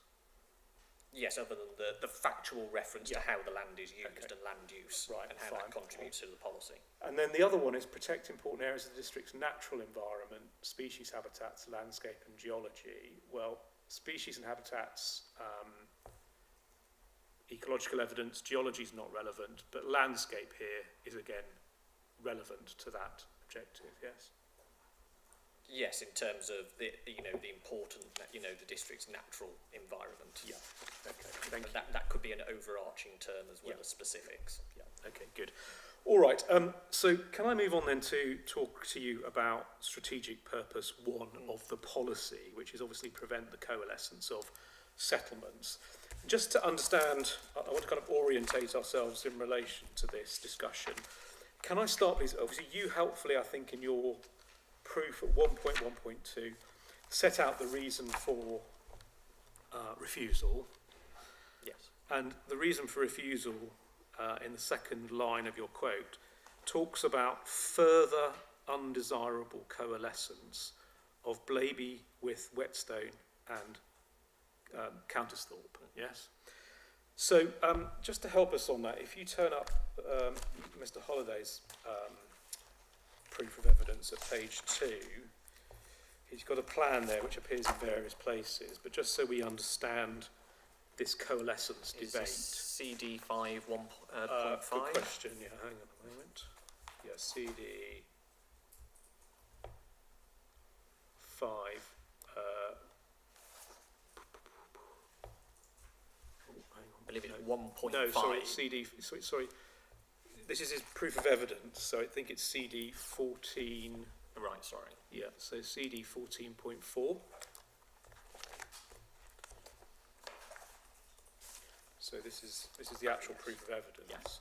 There's a plan on page 2, which I think also appears in the appendices and various other places. But just so we can orientate ourselves in terms of the debate on coalescence, the reason for refusal refers to 3 settlements in total.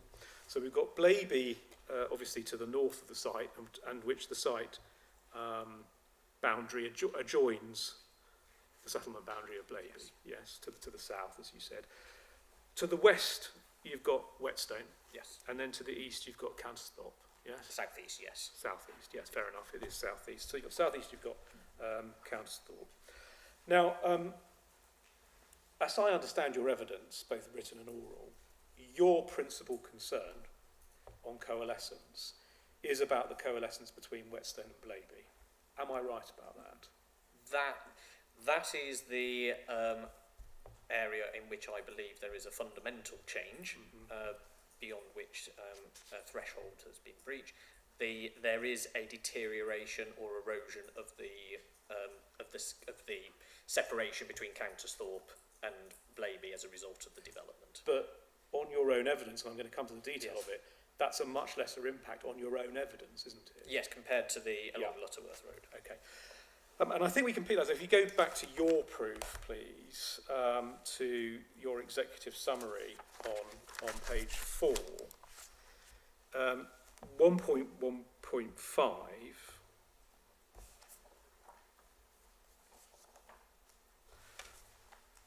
Now, 1.1.5 is really summarising the view that you've reached about the impact on coalescence between Whetstone and Blaby, correct? Yes, that's a summary of... That's a summary of the position. And if you look at what you say about that, you say, third line, this would create a single development or settlement extent such that Blaby would be perceived as encroaching up to the bypass with an insignificant residual distance between Whetstone and Blaby, such that the perception of distance between settled areas would be materially reduced. So materially reduced. This would erode and harm the individual settlement identities. I regard it to be a fundamental and significant conflict with Purpose 1. So, to be clear on your own language, this is the area where you, as I think you said to me a moment ago, you regard the impact to be fundamental and significant. Yes, that's the greatest. Yeah. But you also use the words, in relation to this, materially reduced. Do you see that in your second? Yeah. So in relation to this particular issue of coalescence, Blaby and Whetstone, you use those words materially reduced. If you then look at 1.16, you don't use any of that language, do you, in relation to the position on Countersthorpe? So you don't use fundamental and significant, but nor do you say materially reduced, correct? In terms of it doesn't reach the same threshold as what Blaby and Whetstone, yes. Maybe, but I'm not sure it's comparative, really, is it? Because in relation to Blaby and Whetstone, we know your view is fundamental and significant conflict, and that you consider there to be a material reduction in the gap. Yes, correct. But it is not the view that you express in your proof that there is a material reduction in any gap between Countersthorpe. I mean, yes, reduction of the separation. But not material. Because you haven't used that language. Yeah, no, it doesn't reach a fail point on the policy. Okay, good, thank you. Because the word material, which you've chosen to use, and I think you repeat this, by the way, if you look at your conclusions in, I think it's 5.17 and 5.18, you use a sort of similar separation of these two impacts. But the word material, material means of a serious or substantial importance, something significant, important, or of consequence. And that's how you meant the word material to be understood. Yes, in a sense, I'm viewing it, and as I said in my chief as well, this is a threshold point on Lutterworth Road. So on the gap between Blaby and Whetstone, you consider the impact of the scheme in terms of coalescence to be serious, of substantial importance, and of consequence, yes? Under that policy, yes, because I believe it would cease to function. But that's not the view you have about coalescence in relation to Countersthorpe and Blaby, because you don't use that language. No, but it's eroded. That's the point. There is a negative impact under the policy. Yeah. There's a negative impact of the policy, but it's not one that you've characterised as either material or significant. In terms of the policy, and that it would fail under the policy. Right. Okay. So it wouldn't fail under the policy. So if that was the only issue, if we were only talking about the separation between Countersthorpe and Blaby, that wouldn't fail the policy. There would be an erosion conflict, but there would be still separation. Right, thank you. Now, I think can we just understand that? I kind of want to move on to it because I want to come really in a moment to the key issue between us, which is actually Blaby and Whetstone rather than this. But before we leave any issue about coalescence between Countersthorpe and the appeals side, in your proof of 4.2.22,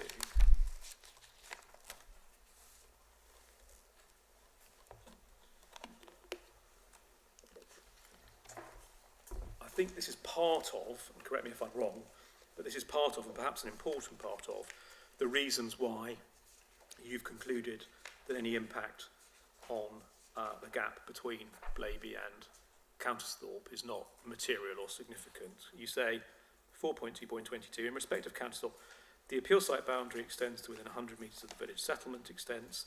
The existing undeveloped gap between Countersthorpe and the settled area to the north of the appeal site is in excess of 500 metres. The appeal scheme will reduce the gap to around 350, accounting for the open space. It's accepted that in reality, the degree of visual perception between either the existing settled area north of the appeal site or the development proposals, the appeal scheme, and Countersthorpe is limited by the degree of intervening tree and vegetation cover. So one thing that's contributed to your conclusion is that perceptually there isn't really going to be an issue here because of the existing vegetation. In terms of between 2 points, what I have drawn attention to in that is obviously the experience from the public footpath routes, which is slightly different. That's the experience of the journey. That's the experience of the journey, yes. I agree, but even that experience of the journey along the footpaths, well, I suppose I should try and agree this with you before I go any further.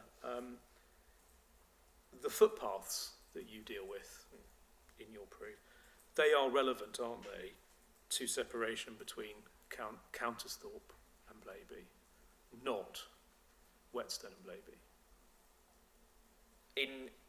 Yes, in terms of the effect that the footpath 4 is along the southern boundary of Blaby, and therefore it's sort of between the Lutterworth Road and Winchester Road, and obviously the number 5, I think it is, footpath 5, is basically from the southern edge of Blaby to Winchester Road, so in a direction towards Countersthorpe. Yeah, so any evidence you give in your proof, or that you've given in evidence in chief, about any impacts from views or perception on those footpaths goes to the issue of coalescence or otherwise between Blaby and Countersthorpe, not Blaby and Whetstone.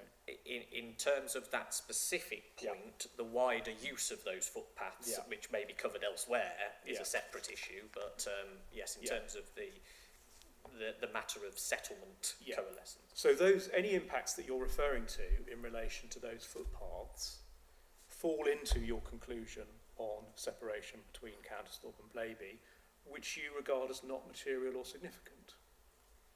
In that regard, yes, so I'm discussing the change, yes, the exchange in the experience of the journey. Good, all right, thank you. Now,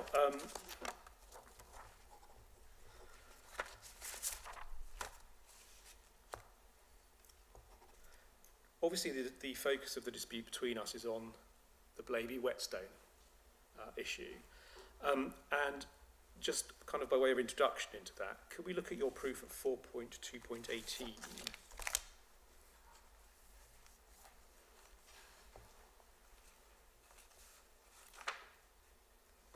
So third line down, you say there would be a material reduction, so again you use that language we've talked about for this one, in the perception of distance between Whetstone and Blaby.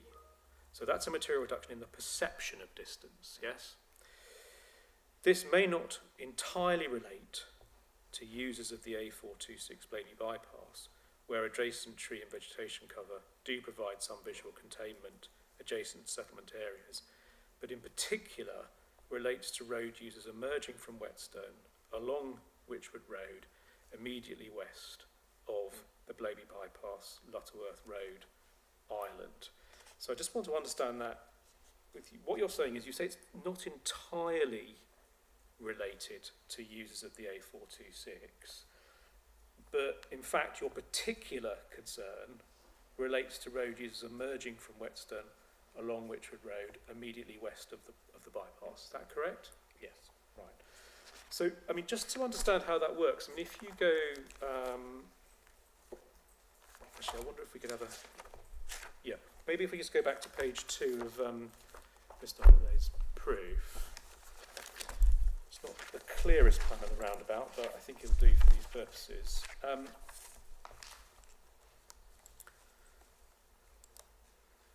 do you see on this, you can see his plan on page 2, which has got the footpaths on them.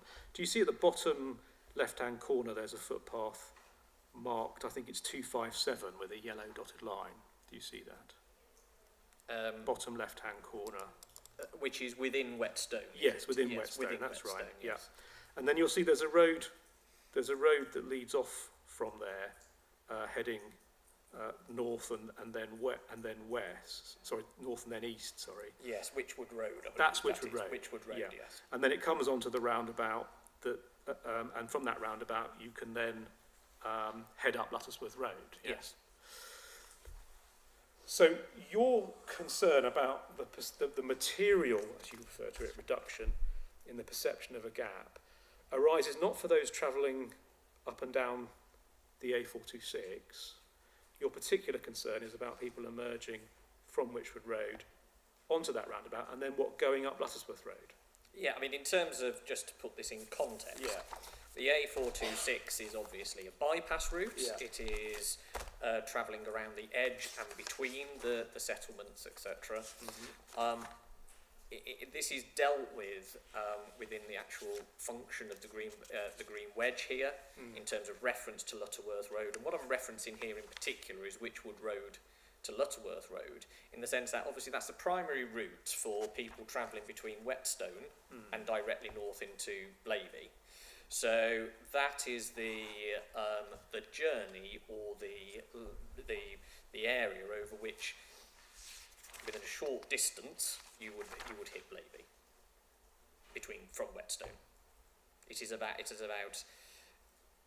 you know, in terms of the settlement identities there and how you perceive that along that route. But that all turns, doesn't it, on an issue we've got to come to in detail. I mean, that all turns on an issue about what one's perception is of Luttersworth Road to the south, and indeed as you travel up Luttersworth Road. Do you perceive that as being some kind of gap, or do you perceive it as being Blaby? I mean, that's what it comes down to, isn't it? Well, indeed, it's how you experience those routes, and obviously that is covered in core document 8.3, which is a green wedge assessment, the green wedge strategic assessment. We'll come to that, but I mean, I just wanted to be clear about this, because when we come to look at these issues around the perceptual concept of separation, I just want to be clear with you that, I mean, really, the only places where you're referring to there being this possibility of perception are Luttersworth Road itself, yes, and this route that you've talked about from Wychwood Road across the roundabout into Blaby and Luttersworth Road. I mean, that's it in terms of perception, isn't it? You're not referring to the perception of coalescence from anywhere else, are you? Well, in terms of that is the only direct route between Whetstone and Blaby. Okay. So it is the sole route between the two. So at that point of the... So if someone's driving up and down the actual A road, you're not raising that as an issue about them having any reduced perception of separation. That they will have awareness on the one side that Whetstone is there. They'll have awareness that they might see glimpse views of the business park, for example, on the northeast side of the island, etc. So, but again, it's a transit route, whereas we're looking here as, do the settlements retain identity between Blaby and Whetstone, and that separate sense of separation. Yeah. Okay. So you mentioned a moment ago CD 8.3 in your answer. Can we just go back to CD 8.3, please? And could you go to electronic page 22, please?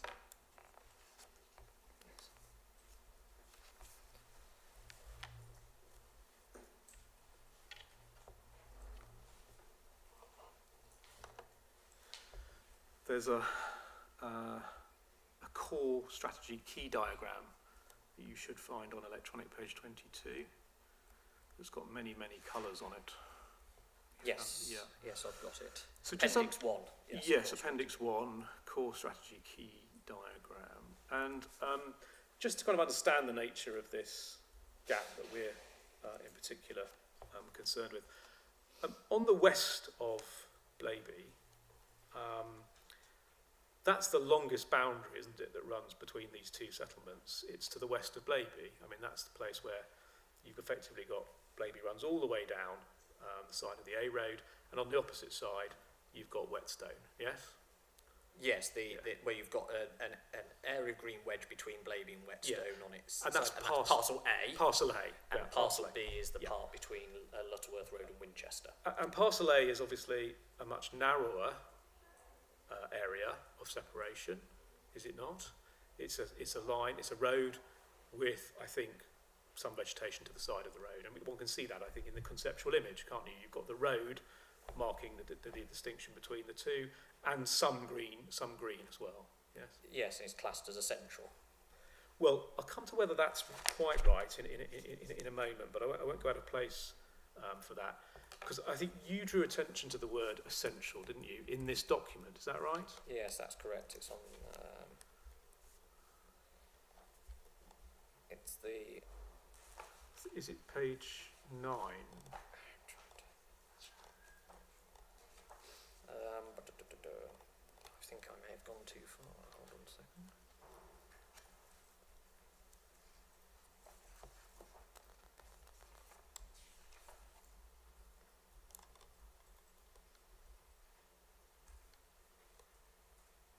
Yeah, it's, the actual full summary for parcel A is electronic page 31. 31. And that has the concluding remarks just starting on page 31 and then going on to page 32. Oh yeah, I see. So this parcel of green wedge is considered to be very important in terms of its function. It is an essential part of the green wedge, right? But that's not I mean, the green wedge is formed of two things, isn't it? I mean, the A road and the green wedge are both between the settlement, aren't they? Yes, and they've referred to that gap as essential. Yes, there's also, though, isn't there, a lot of reference to the A road itself as providing separation in relation to parcel A. So could you, I mean, I don't know where the best place to look at this is, but let's have a look. Yeah, could you go to electronic page 28?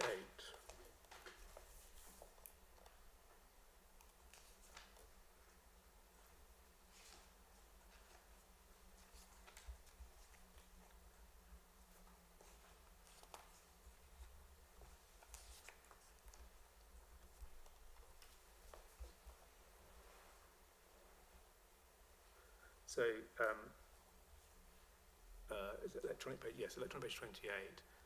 Prevent the merging of settlements. Are there physical features to prevent the merging? Yes. The Blaby bypass, which runs down the western boundary of the green wedge, is a physical feature that would prevent the physical merging, etc. So it's both the road and the area of green space that are seen as providing physical separation. Yes. Yes. Okay. Good. Now, a few further points about the green wedge assessment. If you go to electronic page 83 of the document, this is a plan which is replicated in a lot of places, but as we're in the document, we might as well look at the original one. So there we are. We're talking about parcel A, which we can see very clearly there. That's the A road and the thin line of green. Parcel B and parcel C. And we're agreed, aren't we, on two things. I mean, first of all, the site lies primarily within parcel B, albeit these parcels do slightly overlap, don't they? Yeah, I mean, I think one thing to point out is A, B and C form part of a single green wedge, but they're subdivided into sub-parcels for the purposes of the assessment because they're assessed in, there's slightly separate justifications for each one. Yeah. But I mean, we're agreed, aren't we, for these purposes, that the appeal site is essentially primarily in B. Yeah, yes, the appeal site is in B, yes. B.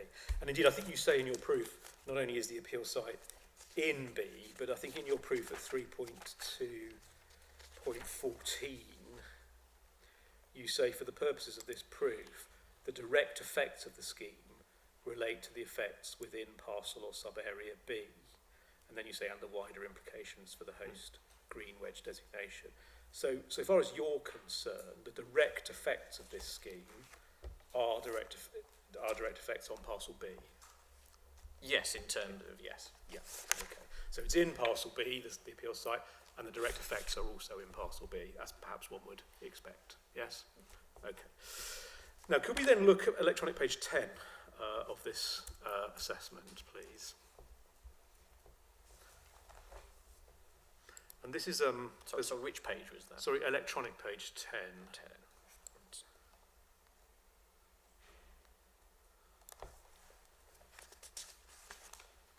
Yes. So this is a summary assessment, isn't it, of Yes. the position in relation to parcel B? Yes. And I just want to pick up some points from this with you, and then we'll have to go into the detail a little bit more.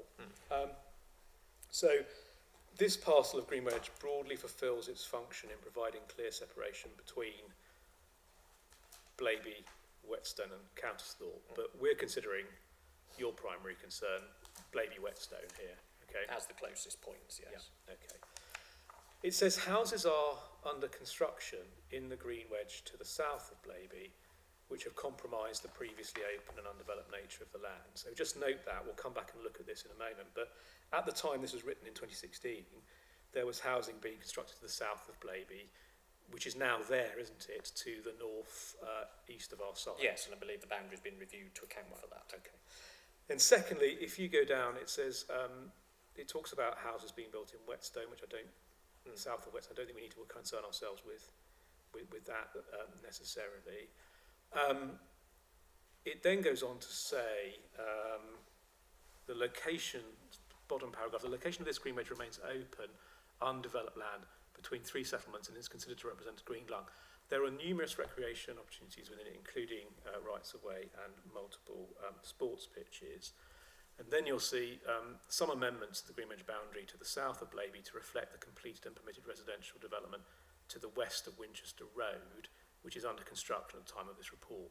So that is, again, it's the same area of development we just talked about, isn't it? That currently it's north east of the site. It crosses, doesn't it, Winchester Road, and the development carries on the other side of the road.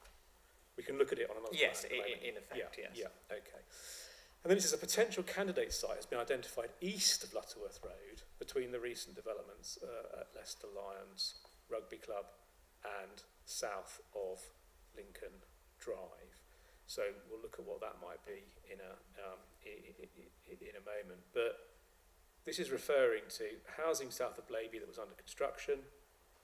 It's referring to residential development west of Winchester Road that was under construction as part of that wider scheme.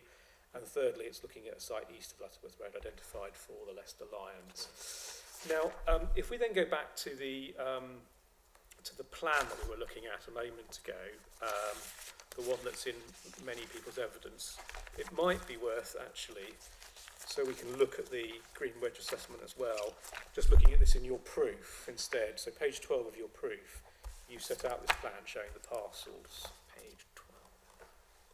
Yes. So what we know from this plan is that, well, I suppose before we go any further, the Green Wedge assessment that we're talking about was 2016, correct? Correct, yes. So it's 10 years old now. Yes. Yeah. So I want to look at what the changes have been since 2016. First of all, just in terms of sort of planning permissions and what's been built, and then we'll look at it on the ground. If you look, first of all, though, at the plan that you've got on page 12 of your proof, the red hatched are basically sites which had planning permission at that time, correct? Yes, and I believe they've all been built out. Yeah. So, for example, on the west side of Luttersworth Road, in effectively what's in that overlap between parcel A and parcel B, you've got just above where the rugby club pitch is. Yes. You've got a permission that's been built out now for housing. Yes. Yeah. And that's in, of course, that's been built, hasn't it, in that area which we've spoken about being the narrowest part of the wedge. Yes. Yeah. If you then look over to northeast of the appeal site, that's the area that we were talking about a moment ago that's under construction in 2016. It's the housing which now runs all the way along, crosses over Winchester Road, and there's housing on the other side. You can see that actually from this plan, can't you, that the housing goes across Winchester Road. Yeah. So those are things that had permission that have now been built out. And then there are two stars, aren't there, areas for review. Now, one of those is located pretty close, isn't it, to the Davidson's development that has received permission? I believe it is. That's what it is. I believe that's what it is. Yeah. And then similarly, the other star is the other reserve site allocation. Yeah. Yes, one, I believe, yes. That's right, okay. So one of those we know has planning permission. One of them, as I think you told us, is subject to has an application for planning permission. Okay, good, thank you. Now, keep open your plan at page 12, but could I ask you please to go to one of the other proofs of evidence, and I'll just give you the CD reference to help you. So this is in the proof of evidence of Mr. Smith on golf, but I go to it only because he's put a Google map in, which I want to just look at with you and compare. So could you go please to CD 14.2, which is should be the proof of evidence. Yes, that's just opened. You got that? Yes, Yeah. I've got So if you go to page 24 of that document, I'm just going to find my hard copy of it. Yeah, so page 24, we have an aerial photo of the appeal site and its surrounds today. And I just wanted to ask you some questions about that in terms of what's changed. Because if we look at the plan that you've got at page 12, obviously with the colouring of the area that lies between Whetstone and Blaby, where the appeal site lies, all the colouring is green because it's green wedge. Yeah. But just to understand what's on the ground now and how that might have changed. In area A, we were looking at a moment ago, you can see, can't you, on the Google Earth plan, the Leicester Lions Rugby Club Yes, the pitch. Yes. And then north of that, you've got the new development that was being talked about. Westfield Close, yes. Yeah, Westfield Close, okay. And then can I just ask you to note, because we're going to come back to this, but if you go south of the rugby club, do you see there's a mark there that says ADM Surveyors? Do you see that, just below the rugby club? And there's a building there, it looks like a house on the front, but in fact it's got quite a big extension that goes backwards, and it's a business that runs from there. And then if you go further south, there's another house before one gets to the garden centre, yes? Yes. Yeah. Okay, now, that's that's in terms of what's been going on in A. In particular, and if you're looking at what's changed, it's really the Westfield Close development that's a significant change. Yes, and I believe on it may help is my plate 4.1 on page 18 shows a white blank area where Westfield Close would be, but that was clearly where in the local plan they've taken that area out of the green wedge designation. Yeah, well I'll come to that in more detail, but I mean obviously as well as that housing scheme, south of it you have the rugby club and all its infrastructure. Well, the rugby club is an appropriate form of development in the green wedge. We'll come to that. Are you suggesting those buildings on that site are small scale? I think there's various judgments, but clearly the rugby club itself and the pitch is an appropriate form of development. Well, have you actually looked at the planning decisions that led to that stadium? What the council's judgment was? Not in detail. Well, I'll come to it later when we kind of do our walk down the road. But it was recommended for refusal by officers on the basis of impact on the green wedge, and it was overridden by members who said the rugby club needed a home. So, just to be clear, we do not agree that it would be an appropriate form of development, and I'm not sure the council did either at the time, certainly the officers. So we'll come to that when we walk down the road. But you've also got, haven't you, and we'll talk about this in a bit more detail, you've got also south of the rugby club, the garden centre, which we'll come to in a moment, but that's not an appropriate use in the green wedge, is it? Specifically excluded in the policy, isn't it? The policy does refer to garden centres, not yes. And then there are these houses and businesses that lie between the garden centre and the rugby club, yes? Okay. All right, I'll come back to your plate 4.1 if I can a bit later. I just want to move on in terms of other things. If you look back at your page 12 in your proof, is that where we were? Yes, page 12, and comparing the Google map on page 24 of Mr. Smith's proof. I just want to understand some other things that have changed. I mean, you can see, can't you, I think very clearly here, the development which has been built out to the north, or at least some of it to the northeast of the site, because you can see those houses like Tarry Close and Snow Avenue, etc. Yeah, so they've all been built out now, haven't they, as we discussed earlier.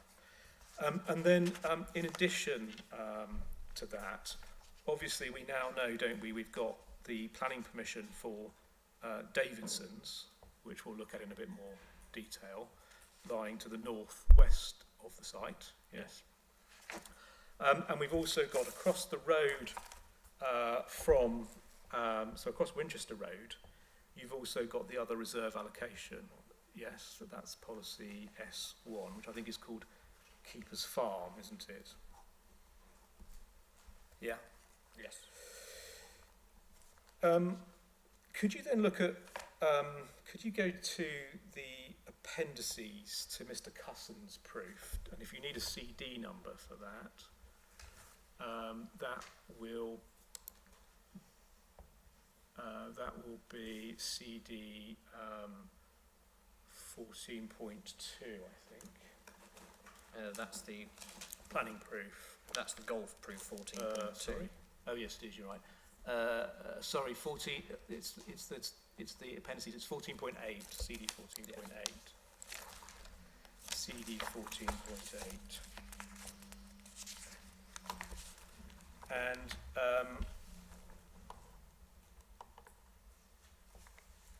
in that document, there are various appendices. A moment. Yeah, if you go to electronic page 78, please.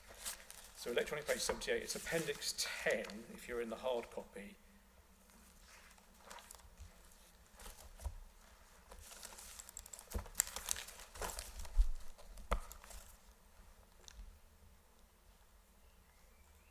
This is figure 20?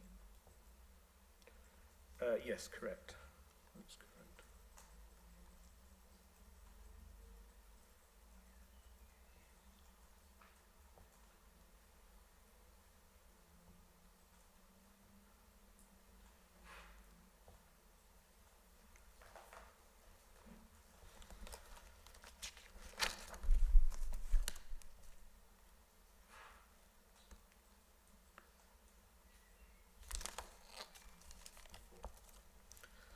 So, I mean, just to pick up, if you look at that, just to pick up what we've been looking at, obviously we know that on the west side of the road, you've got application 13094110X, and that's the rugby club and the housing to the north of it. Do you see that as purple? Yes, I believe the pitch is there between the two purple bits, but then the bit to the north is yes, the housing. Because you've got the pitch, but then you've got north of it, you've got the housing, and then around it in an L shape, you've got some of the buildings associated with the rugby club, haven't you? Yes. Yeah. And if you look at, if you go forward a couple of pages, so if you go to, I think it's electronic page. Page 80 at the bottom, you'll see there's a reference to that application number 13094110X, Leicester Lions Rugby Club, Lutterworth, Blaby, Leicestershire. Yes. Demolition of existing clubhouse and proposed residential development, maximum 46 dwellings, construction of a new clubhouse, associated car park, coach parking, formation of new vehicular access to Lutterworth Road. And then you'll see decision. Application was approved contrary to officer recommendation, as members felt that ensuring the continued use of the site by Leicester Lions Rugby Club outweighed the impact of development on the green wedge in this instance. So the view of officers, and indeed the view of members, was that the development that was taking place on that site the housing, the new clubhouse and all the other stuff was not green wedge compliant.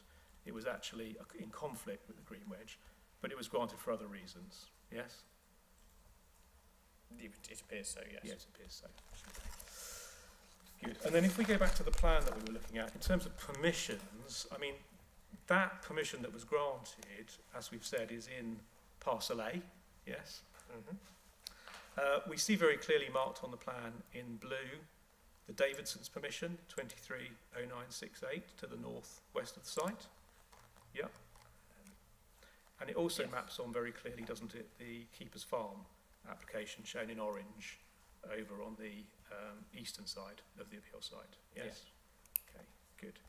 All right, now, those are things that are changed or changing, yeah, in this area. But I also want to understand with you the position about the business park, because if you look at the green wedge assessment, please, again, if we go back to CD 8.3, electronic page 34. Hold on a minute. Page 84 was that? Yeah, page 84. Sorry, page 34, sorry. Oh. Page 34, sorry.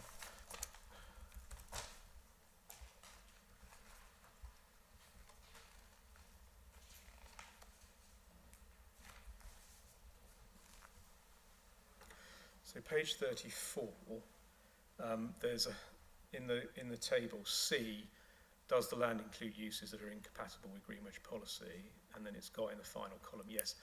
There are some employment uses, e.g. Rose Park, towards the northeast of the parcel, including extensive outdoor caravan storage, though this can't be seen for public viewpoints. Rose Park also has planning permission for further development use on the site, albeit it will still be set back from the road. Now, just pausing there, in 2016, when the Green Wedge report was written, what one had on that business park site was the caravan storage at the back, which is still there, isn't it, although you can't see it from the road, and one building that was being used for employment uses. All of those other buildings that one sees on that site now were built in, I think it was, according to their website, 2019 to 2024, correct? So that's changed on the ground, hasn't it? The extent of the employment development has increased substantially. Yes. Yes. Good. Now, of course, what's also happened, and you point this out in your proof, I think Mr. Holliday does too, the council has taken that whole business park area, although I'm not sure they've taken the caravan storage out, they've taken the business park They've taken the business park out, yes. Right. They've taken that out of the green wedge. And one sees that if you go to Mr. Holliday's proof at page 22,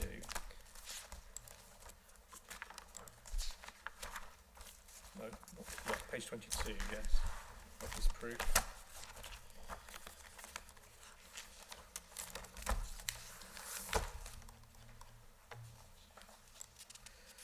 So effectively a sort of rectangular shape has been cut out of the green wedge in parcel B. Hold on 1 second. Yes. Yeah. It's a zoomed in version of the local plan, I believe, there. Yeah, yeah. So essentially what's happened is this big expanded business park, bigger than was there before, you can see some of the buildings on there actually, that's been cut out of the green wedge, but it sits in the middle of this part of the parcel of the green wedge, doesn't it? And the fact that it's not in the green wedge, the business park, doesn't affect how you perceive it, does it? From the road, for example, you don't unsee the business park because it's been taken out of the green wedge designation. No, and yeah, clear there. It's there. Good. Okay.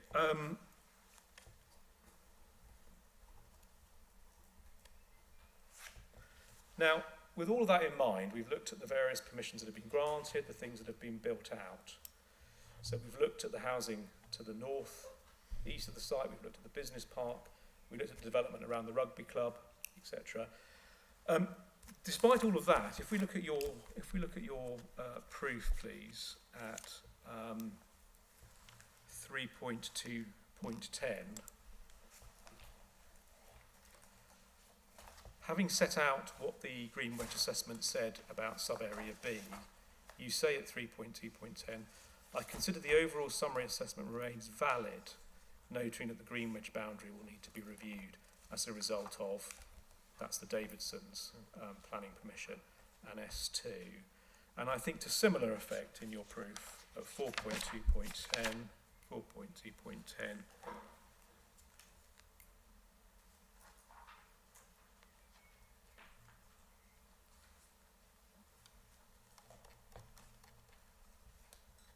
you set out again the relevant assessment. So you say, with reference to criteria in the assessment, under are there features to provide visual perception, you say it confirms yes, and then you quote that and rely on it.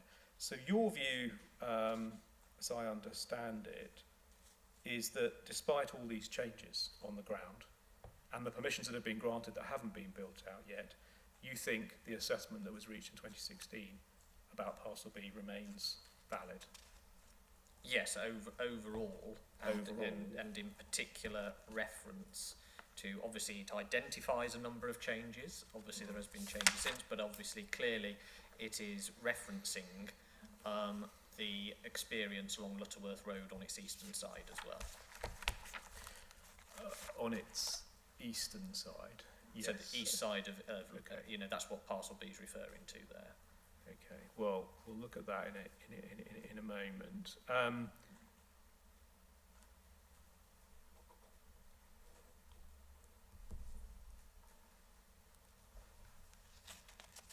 Okay, right, let's move on. I want to explore with you in a moment the baseline position as it stands today, but also take into account some of the permissions we know are coming down the line. So I'm going to take you for a sort of theoretical walk down or up the road past the appeal site, and we'll look at some of the viewpoints. We'll probably need to think about having a break in a moment, but yeah, I mean, maybe that's a convenient point to break before I set off on that little journey. Yeah. Yeah.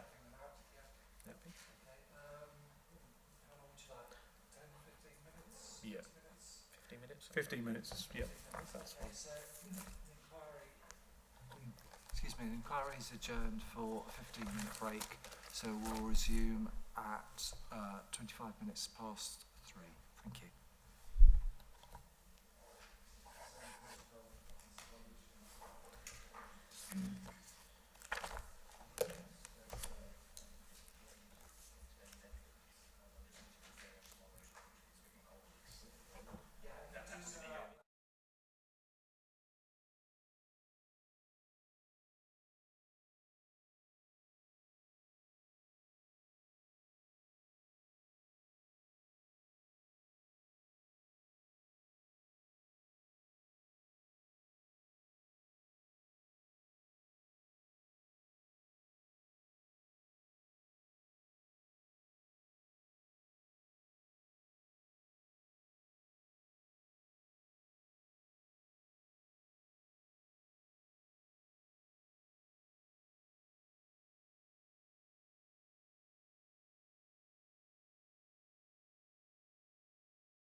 Thank you. So in a moment, we're going to go for a walk up Luttersworth Road. Before we do that, can we just try and orientate ourselves for the walk that we're about to go on? I promised you I'd come back to your plate 4.1, so could we do that? It's page 18 of your proof.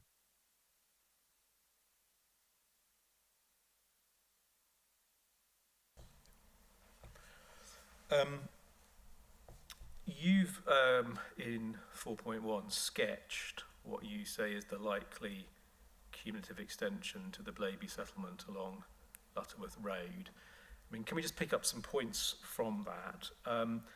First of all, your shading has not taken account of anything that lies on the western side of Luttersworth Road, has it? You haven't sketched over that side, no. And of course, what's there we'll look at in a moment, but our scheme doesn't have any direct effect at all, does it, on what's going on the western side of Luttersworth Road? No. Yeah, okay, we'll come to that. And on the sketching over that you've done, that sketching over includes, doesn't it, the business park to the south? Yes, which you already have. Yeah, and also the Davidson site to the north. It encompasses all that. It also encompasses, doesn't it, along the frontage of the site, you have the car park and the buildings in the golf centre, which we'll come to in a moment, but that's also within the hatching at the moment, correct? Yes. Yeah. And in terms of, I mean, obviously this is the cumulative extension that you are, I think, particularly concerned about. That's why you've set this out. Again, in terms of perception of this, our perceptions of it are going to only be from either Luttersworth Road itself or your driver on their route or down up Wycliffe Road, across the roundabout into Blaby, correct? Yes, it's the direct route. Yeah. Okay.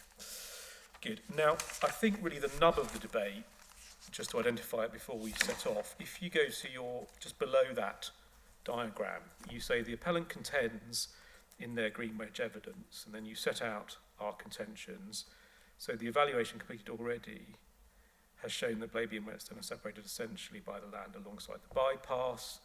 Relatively narrow, the land contains some mature trees and planting. The combined effect of the physical barrier of the road with some open land and mature planting provides physical and visual separation between Blaby and Whetstone. At the southern end of the wedge, near the Champies Garden Centre, the perception of separation is reduced owing to the extent of existing built development between Luttersworth Road and the AT46, but any development on the appeal site would make no difference whatever to the physical separation or perception of separation at this point. And then when approaching Blaby from the south, along Luttersworth Road from the A46, there's already almost continuous built development on both sides of Luttersworth Road, including the business park, such that users of the route feel as if they are already within Blaby before reaching the appeal site. And you say, 4.29, I do not concur. And that's the nub of the debate between you, isn't it? Yeah, okay, good. Now, can we then, with that in mind, set off on our journey? So we're going to need, throughout this passage, the appendices to the proof of evidence of Mr. Holliday. Have you got those, are you looking at those electronically? Yes. Yeah, or have you got them hard copy, or I don't mind which one it is, but just for reference. Okay, let's use them electronically. So that should be in CD 14.5 is where you should find the appendices. And I wanted to start, please, by going to figure 1, which should be on electronic page 4. Is that right? Yes. Yes, figure 1, electronic page 4.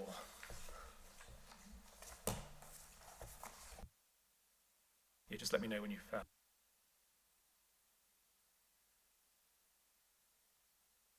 Apologies, yes, I'm back on. So yes, which electronic page was it again? Electronic 4. No, I'm electronic 4. 4.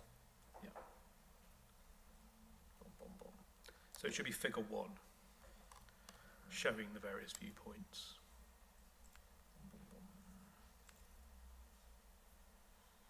Hold on 1 second. So CD 14.5 is the proof of evidence appendices. Ah, that's right. Yes. So yes, those are the viewpoints. Those are the viewpoints. So we're going to start on the roundabout, which we've talked about. So that's where you can see effectively viewpoint M, which I'm not going to focus on, but viewpoint M is almost on top of the roundabout. And I'm going to start at viewpoint P, and that's a viewpoint obviously looking north up Luttersworth Road from the edge of the roundabout, yes? Okay, so let's start by going, please, to that viewpoint. So that's figure 17, which is electronic page 20. So figure 17, electronic page 20.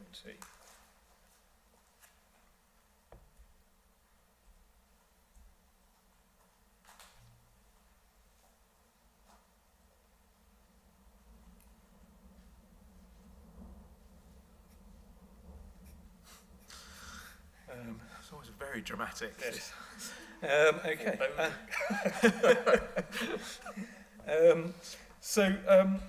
If we look, we can see from the inset plan again here, the viewpoint. You've got the arrows going. You can see the direction, but one's effectively you can look straight up Luttersworth Road from here on the edge of the roundabout, and one can also see the other arm, which is the A road. Is that right? Yes, that's the bypass. Yeah, that's the bypass. Okay, thank you.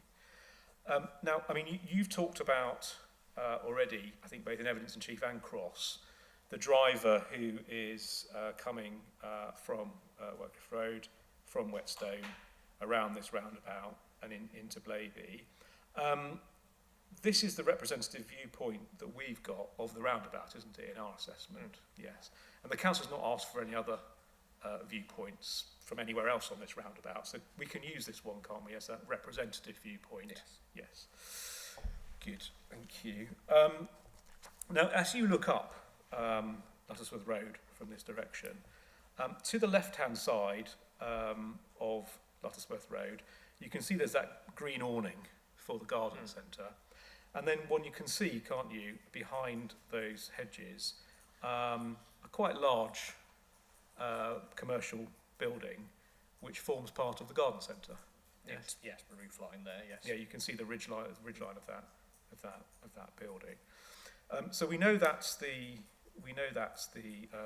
garden centre, and indeed I think you can see, if you can see where that 40 road sign is on Luttersworth Road, above it there are other roof lines for other buildings that you can see within that.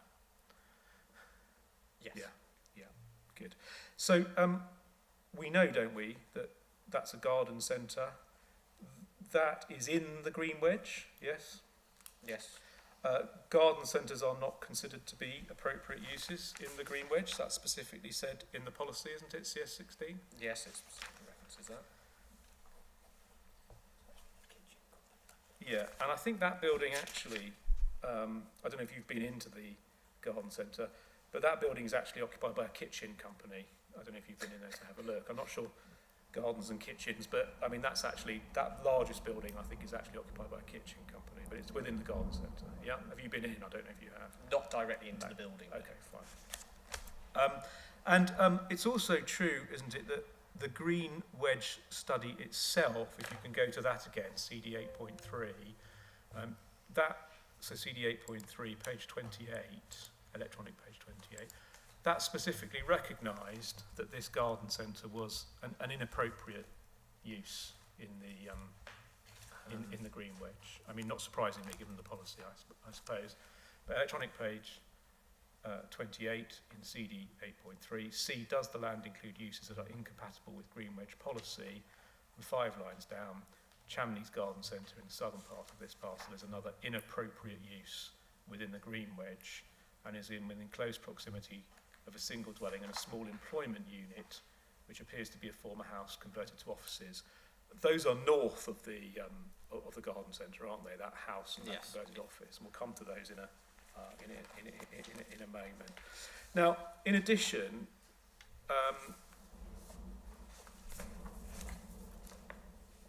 when I look up Luttersworth Road from this scene, I can see, can't I, further down the road and on the west-hand side of the road, the roofline of other houses, which are probably, difficult to tell from this, probably the houses that are associated with the rugby club. It would be unclear, but I would suggest the building certainly further down, as fragmented as and filtered as the view is, is the associated with the rugby club, and then I presume the pitch is further on beyond that out of view. And then, so you think those are actually the rugby club buildings we're seeing there? Okay, fine. I'm not sure, but that's fine. I'm sure the inspector can look on site. What one can also see on this sign on the eastern side of the road, and we'll look at this in more detail in a moment, but you can see the sign, can't you, for the business park? Yes. And the entrance to the business park. Yes, that is the entrance, yes. That's the entrance to the business park.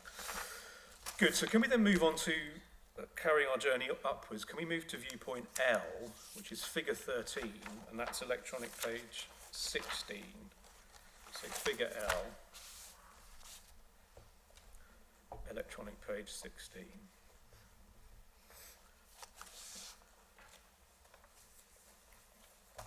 So we've moved obviously slightly further up Luttersworth Road, and the viewpoint turns, doesn't it, to look into the entrance to the business park. And one can see in the photograph a number of large commercial industrial buildings. Yes. Yeah. And they're on both sides of what's called Rose Way, correct? Yes. Yeah. And these buildings are clearly large in terms of both height and footprint, aren't they? Yes. Yeah. I mean, they're much bigger sort of footprint and height than domestic houses, for example. On an individual basis, On an individual basis, yeah. Thank you. And they have what one would expect, which is a commercial industrial appearance, as you'd expect in a business park. Yes. Yes. Right, good.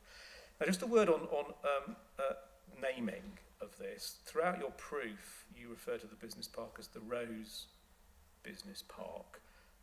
It is called, isn't it, and you can see it on the sign in this photograph on the left-hand side, it's called Blaby Business Park, isn't it? On the sign, yes. Yeah. And on their website? Yes. Yeah.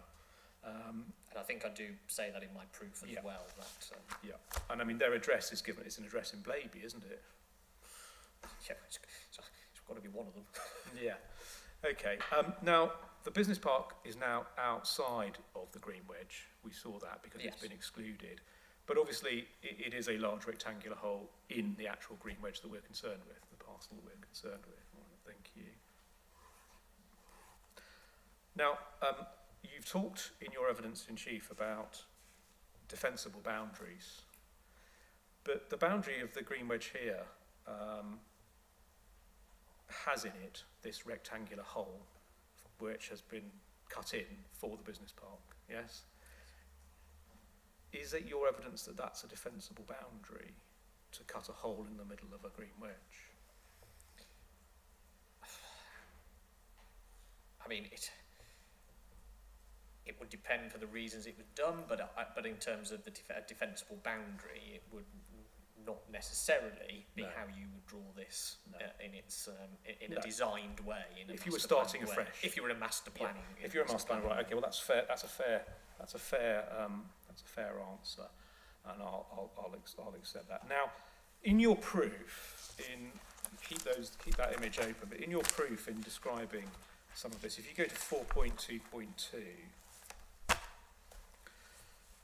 you say, and this is the point you were just referring me to, Rose, also referred to as Blaby Business Park, you say forms an isolated area of business, industrial and commercial units immediately east of Lutterworth Road, around 265 metres south of the settlement edge, or housing from east of Lutterworth Road at Blaby to the west of Lutterworth Road. Housing is currently encroached slightly further south of the settlement edge to within 215 metres of Rose Business Park. So I want to just explore that evidence with you. You say it's an isolated area of business, industrial and commercial units. And then you give these two distances, 265 metres from the settlement edge or housing from the east of Lutterworth Road, and to the west of Lutterworth Road, housing has encroached south to 215 metres of the business park. The boundary of the settlement, should we just take a look at that for a moment? Because that's one of the places you're measuring from, is yes, that right? In effect, it's the settlement boundary. It's the settlement boundary, rather than the physical position of housing. It's a settlement boundary. It's a settlement boundary in terms of where the main block of housing is. All right, so CD 6.34 Hold on one moment.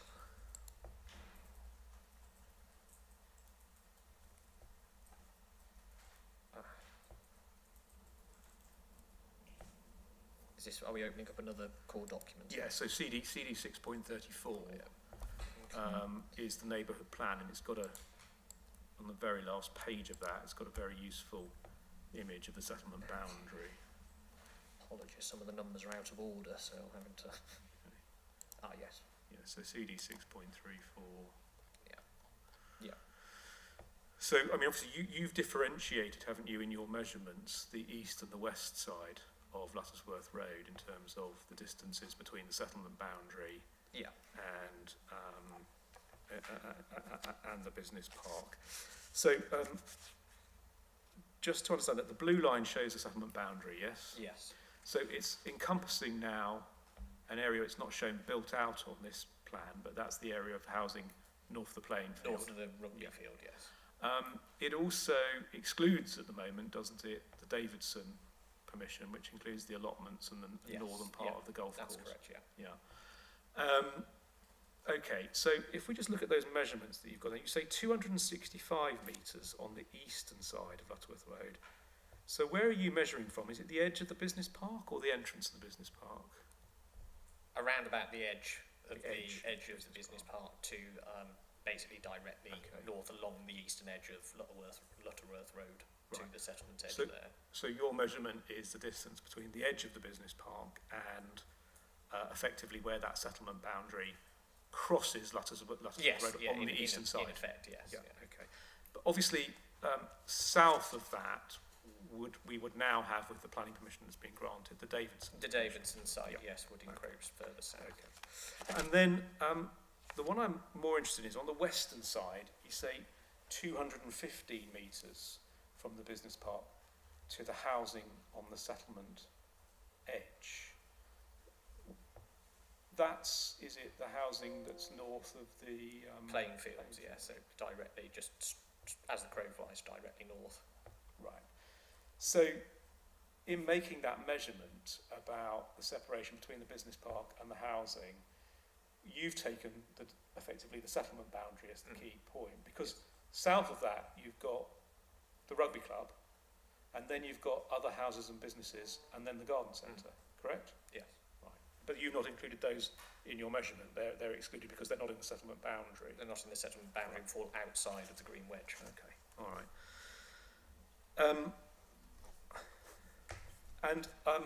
I'm right, aren't I? We've talked about this a number of times, but immediately north of the garden centre, before you get to the rugby club, there are these two, well, they were both houses originally. One's now still a house, and the other one is a house converted into an office, ADM Surveyors, and it's got a very large extension.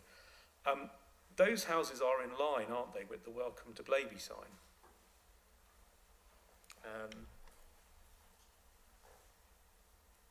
I will take your word for it, though. Well, we can have a look at it in different ways. Have a look at the image, yes. You'll have a look at it in different ways in a moment, but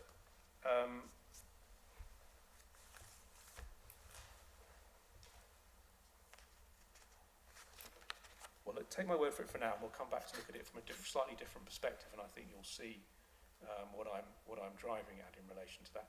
Those houses are not very far from being opposite the entrance to the business park. They're just a bit further north up from the business park, aren't they? Yes. Yeah. Okay.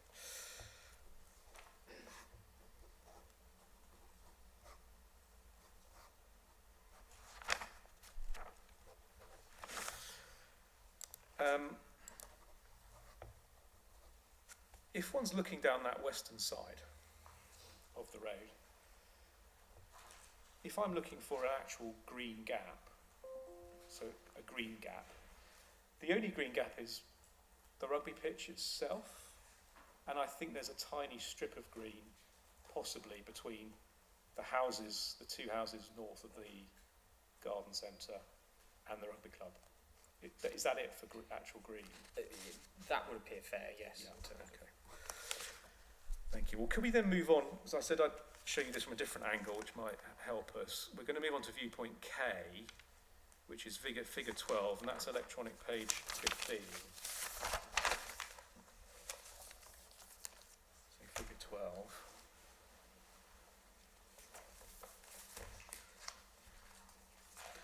So this is, we've obviously moved on again, travelling north up Lutterworth Road. One sees here the Welcome to Blaby sign. Yeah. Now, we can perhaps test this when the site visit happens, but I think if you turned at this point to your left, you would see those two houses that I've been talking about, the business and the house. They would be right there. Yes, we can test that. Obviously, it's not in the view there. No, but it's not in that view there, but that's what I think one would see. And in fact, it might help us actually. If you remember, we went to Mr. Smith's proof earlier, and he had that Google map image, which I think was quite a helpful way of seeing what's on the ground. So maybe we should go back to that. So if you remember, I don't know whether you've still got it open. yes, I believe it was electronic page 27, I think. Possibly. Let's have a look. 14.2. Let's have a look. It was, yes, 14.2. And yes, it should say aerial photo of Blaby Golf Course. It's numbered page 24. And electronic page, I don't know at the moment, but you found it anyway. Good. So, I mean, I think if you can just, if you look here, one can see the entrance to the business park at the bottom of the page. You can see those larger buildings on the western side. They constitute the garden centre and the kitchen business. And then you can make out there's a house just north of it. There's a tiny green gap. Then there's another house, which I think is you can see that's the ADM surveyor's house. And you can see that's got an extension that goes much further back than a normal house. And then one gets to the rugby club. And I'm pretty sure that the Blaby sign, because if you look at that Blaby sign in the photograph, you've got the appeal site on the other side, which you can see. And if you turned to the left, I think you would see those houses. We test it on site, but you'll see the ADM surveyors and you'll see the house. Now, in your proof, paragraph 4.2.13, you comment on this viewpoint.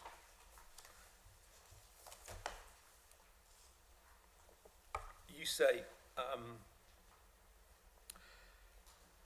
viewpoint K, where despite reference to the Welcome to Blaby Road sign, there appears a visual absence of development east of Lutterworth Road, enhancing perception of distance between the settled extents of Blaby and Whetstone and preserving the individual settlement identities. Well, you're focusing there on the eastern side, which is where the appeal site is. On the western side, there is an almost constant line of built form, isn't there? There is scattered development along that frontage, yes. Well, I mean, you say scattered, but I mean, we agreed a moment ago, didn't we, that the only two actual green gaps on the western side are the rugby pitch and that very small gap between the two houses. Yes, I mean, it's obviously a small length of road and frontage there anyway. And on the eastern side, obviously one has the hedge, which in this viewpoint blocks views of the buildings within the golf centre. But you can see the sign, can't you, in this photograph, and the entrance to the Blaby Golf Centre. Yes, it says Blaby Golf Course. Blaby Golf Course. Golf course in it, so you expect to see a golf course. It does indeed. Well, we'll see what one actually sees in a moment when we pass the entrance. Okay. Could we then go to figure 11, electronic page 14, figure 11, electronic page 14, so that's viewpoint J. So it should be on the previous page.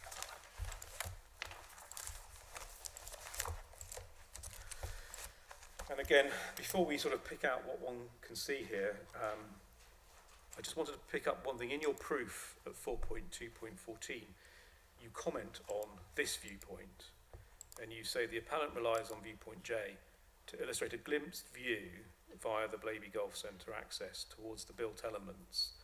They are single-storey, well set back via car park and not particularly imposing in the view. the viewpoint is a specific angle of view, predominantly for southbound road users of Lutterworth Road. So just on that, I mean, you accept, don't you, that these viewpoints constitute representative viewpoints that we can use to assess the scheme, yes? Yes. Yeah. And I think you've called the photography that we've done a fair representation, haven't you, in your proof of what can be seen? Yes, I think obviously I've supplemented that specific view with my plate 4.2. Yeah, and we'll look at your plate in a moment. In terms of what you can see in viewpoint J, first of all, I'll come to your photography as well, but in terms of what I could see in viewpoint J, I see a large concreted area of car park with a number of cars in it, yes. And that car park, we know, that continues, doesn't it, on the other side of the hedge that we can see on the left? Yes. Yes. It's quite a large car park, isn't it? It's reasonably large, yes, Yeah. catering for, the users of the centre. Yeah, I mean, I was trying to count, but I think from Google, but I think you see over 100 cars you can get in there easily. Wouldn't know the precise number. Okay. Well, could you again go back to Mr. Smith's proof, but this time a different, if you've got that open, if you remember that was CD 14.2, just look at a different image from Google that he's put in. And this time it's on page 6, numbered. I'll have to tell you what it is electronically in a second. But it's underneath his paragraph, sorry, above his paragraph 4.5.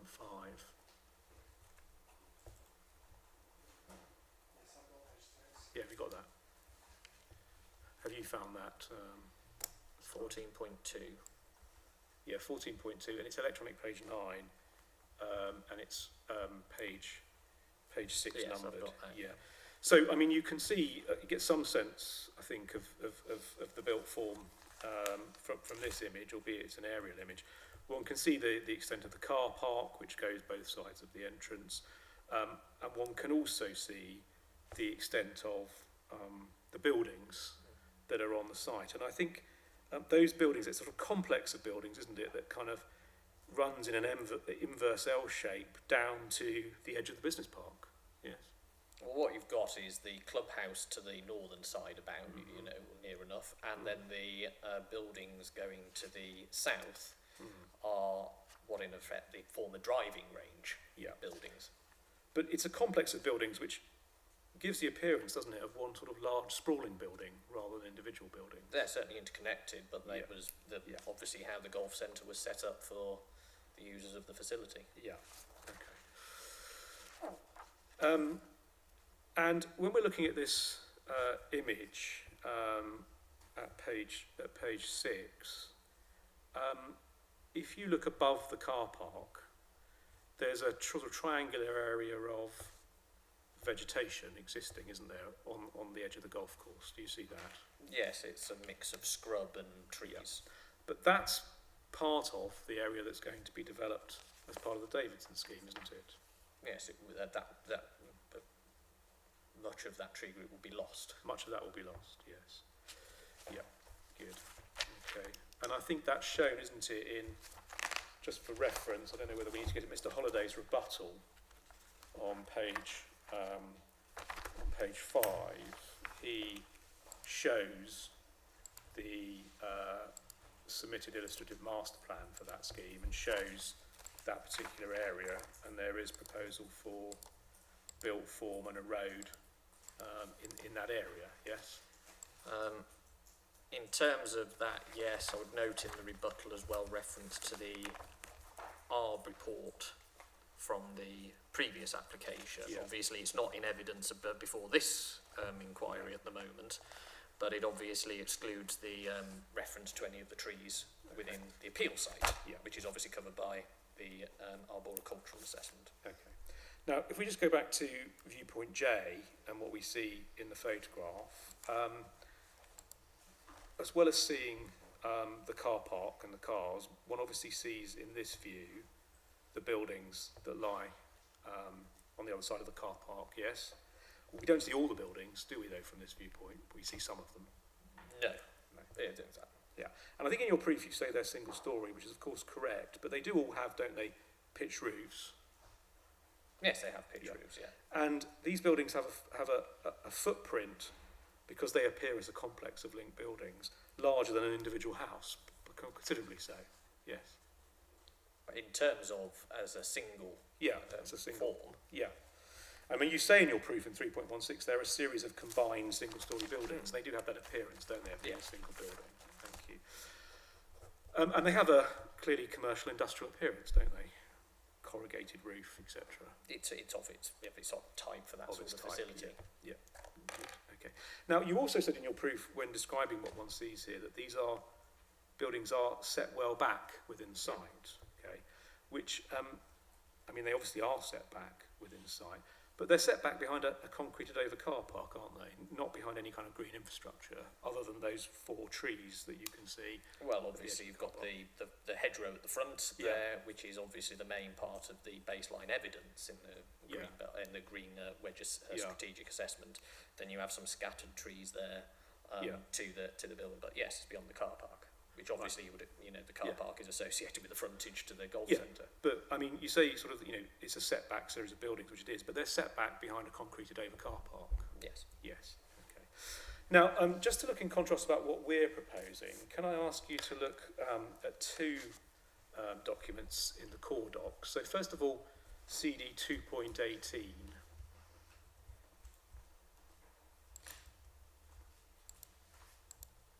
Which should be the revised development framework.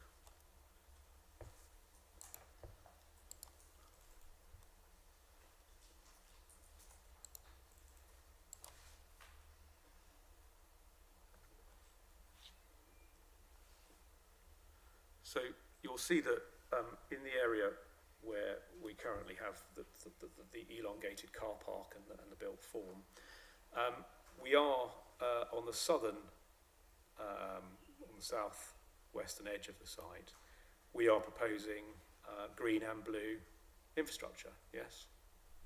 I believe that some of the ponds are already there, possibly, yes. Well, I mean, the ones to the north might be, but if you look at the area in the corner, the southwest corner, that's an area of vegetation and ponds which are either being retained or certainly being enhanced by further planting. Okay, Yes? Yeah. And indeed, all the way along that boundary, there are, obviously you have an entrance, which you can't plant over, but along there you've got either retained or enhanced planting along the boundary, and a depth of planting that goes back into the site, yes? I mean, particularly on the southern edge of that site. On the southern edge, yeah. Yeah, particularly on that southern edge. And I think one can see it perhaps even more clearly if you go to the next document in the core docs, which is CD 2.19, which is the illustrative master plan.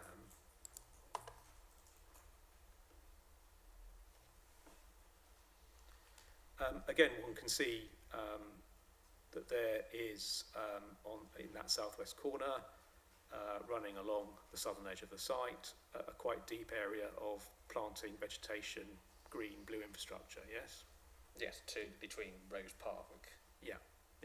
And there is some built form. If you go to the north of the access road, obviously there is some built development that lies closer to the road, but that will adjoin, won't it, built development on the Davidson's site? Yes, I mean, it will be a further encroachment southwards. Well, it will be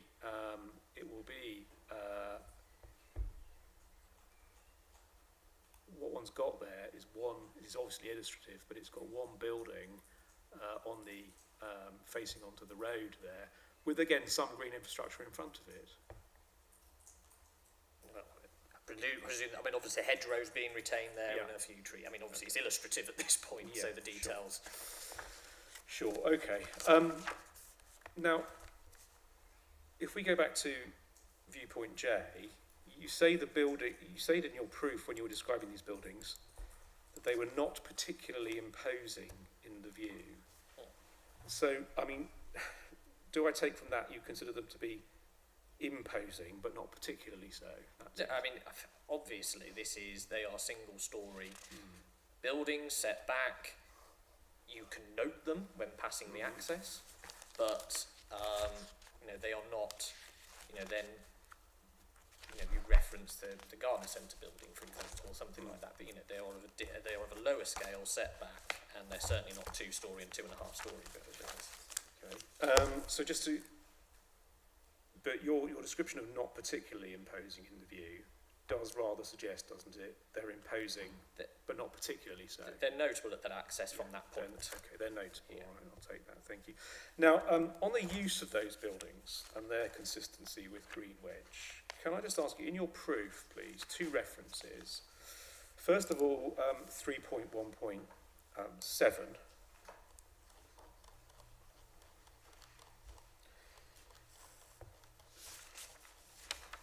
3.1, you say the driving range buildings would have been accepted as ancillary and appropriate to the wider recreational facility comprising the golf centre and the golf course. The modification of the existing buildings into individual business units does not fundamentally compromise this position, particularly where the use and associated financial benefit of the uses would be ancillary to the wider golf centre and its upkeep. And then you refer to policy CS16, which says recreational facilities other than built development. Yeah, know that. And I think there's another part, isn't there, of CS16 that talks about small scale. Small scale, Small yes. scale, right. Now, if you then go to your 4.2.1, so this is the second reference in your proof.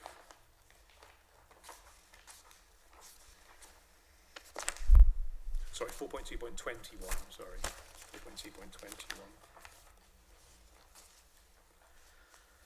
You say, whilst it's accepted there is some built form existing within the eastern frontage of the appeals. I think that should be western front of your eastern side of Lutterworth Road, just for clarity on All that. right, fine, yeah.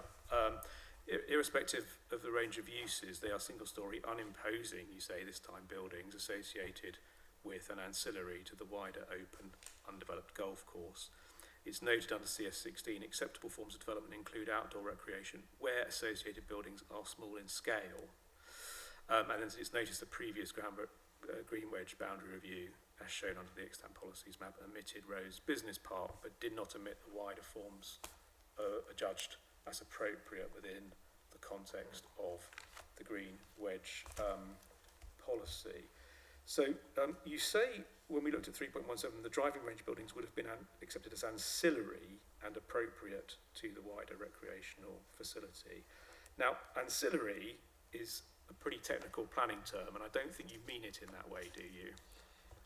In the sense of, if you're having a golf centre in this location, driving range buildings would be, you know, perhaps anticipated, you know, or designed to be there. But you don't mean ancillary in that technical planning sense, because a building, an operational development can't be ancillary to anything. Only uses can be ancillary. Yes, yeah. Okay. But beyond that, you say it would be an appropriate facility for the Green Wedge. That depends, doesn't it, whether these buildings are regarded as small scale or not? Yes? Yes, and indeed they've been, obviously, they are recognised within the Green Wedge assessment itself, strategic Green Wedge assessment. Well, they're noted to be there, but that doesn't express a view, does it, explicitly, about whether they're appropriate or not? It's in the sense that I believe it can be inferred in the sense of because they are set back and they are single storey, and indeed that they are fully screened by the hedgerow for the majority of the route there. That you know, as it's noted in the strategic Green Wedge assessment, that adds to the perception of distance because they are not, you know, imposing upon the views from along Lutterworth Road. But again, I mean, when you say these would have been considered appropriate uses in the Green Wedge, I mean, you don't say that, do you, by reference to going back and looking, for example, at the planning documents that led to the grant of planning permission for those buildings? In this sense, I'm referring primarily to the fact that there was the opportunity to review that boundary, acknowledge they were there, and there has been no... So they weren't taken out? They weren't taken out, and indeed the assessment has still concluded that along the east side of Lutterworth Road, even with Rose Business Park, you know, the initial commercial building, is that there is still the sense of separation along Lutterworth Road. But we have, on the other side of the road, the garden centre and houses within the Green Wedge. They're not appropriate forms of development. They haven't been removed either, have they? Well, I mean, that's a judgment in terms of the wider Green Wedge. So the fact that something hasn't been removed from the Green Wedge in 2016 or subsequently, that doesn't actually tell us whether it's appropriate in terms of the policy, because there is all kinds of development in this green wedge that is not appropriate. That hasn't been removed. I mean, in terms of, but I think I refer there directly that this is, in terms of the function of the policy is clearly recognising the golf centre frontage, but also the fact that because of the combination of hedgerow cover and the low, the single-storey nature, setback, etc., that it is not imposing, and therefore it adds to that sense of separation between Blaby and Whetstone. Yeah, but it would only be appropriate in policy if it was both small scale and it was fully being used for recreational purposes. I mean, that may be a wider planning judgment as well in terms of that, but certainly the driving range buildings would have been related to the golf centre, and if they've been diversified, as we see many places diversified now, and that still supports a golf centre, then that's a separate matter. But I mean, a number of the things that it's being used for now would not fall within green range recreational uses, would they? So hair salon, etc., that those are not appropriate green range uses, are they? I mean, if you went back to a point of this was the proposal, then it would not fall technically under the policy. Okay. But this is diversification of the existing facility, supporting the wider golf course and golf club. Right. Okay.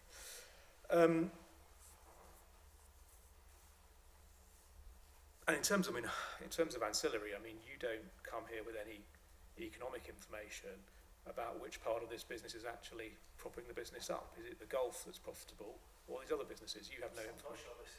Well, it's ancillary. So I said you don't have any information. The answer is you don't. That's how it relates to green wedge. Well, it's a legitimate question. I accept that. Yeah. So well, except you do say, don't you, in your? If we go back to your proof, the reason I asked you this, if we go back to your proof, please, at 3.1.7.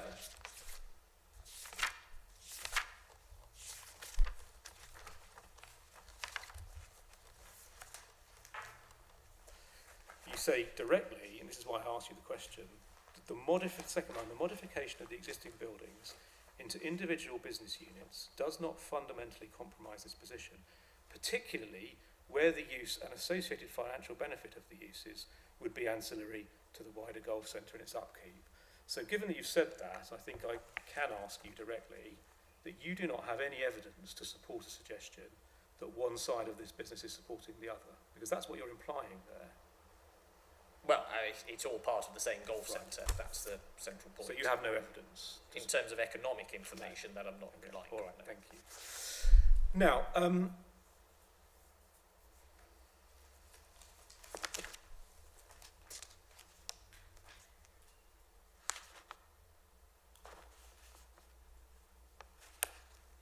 could we then look at your alternative images of this particular viewpoint or close to it? So this is your plate 4.2.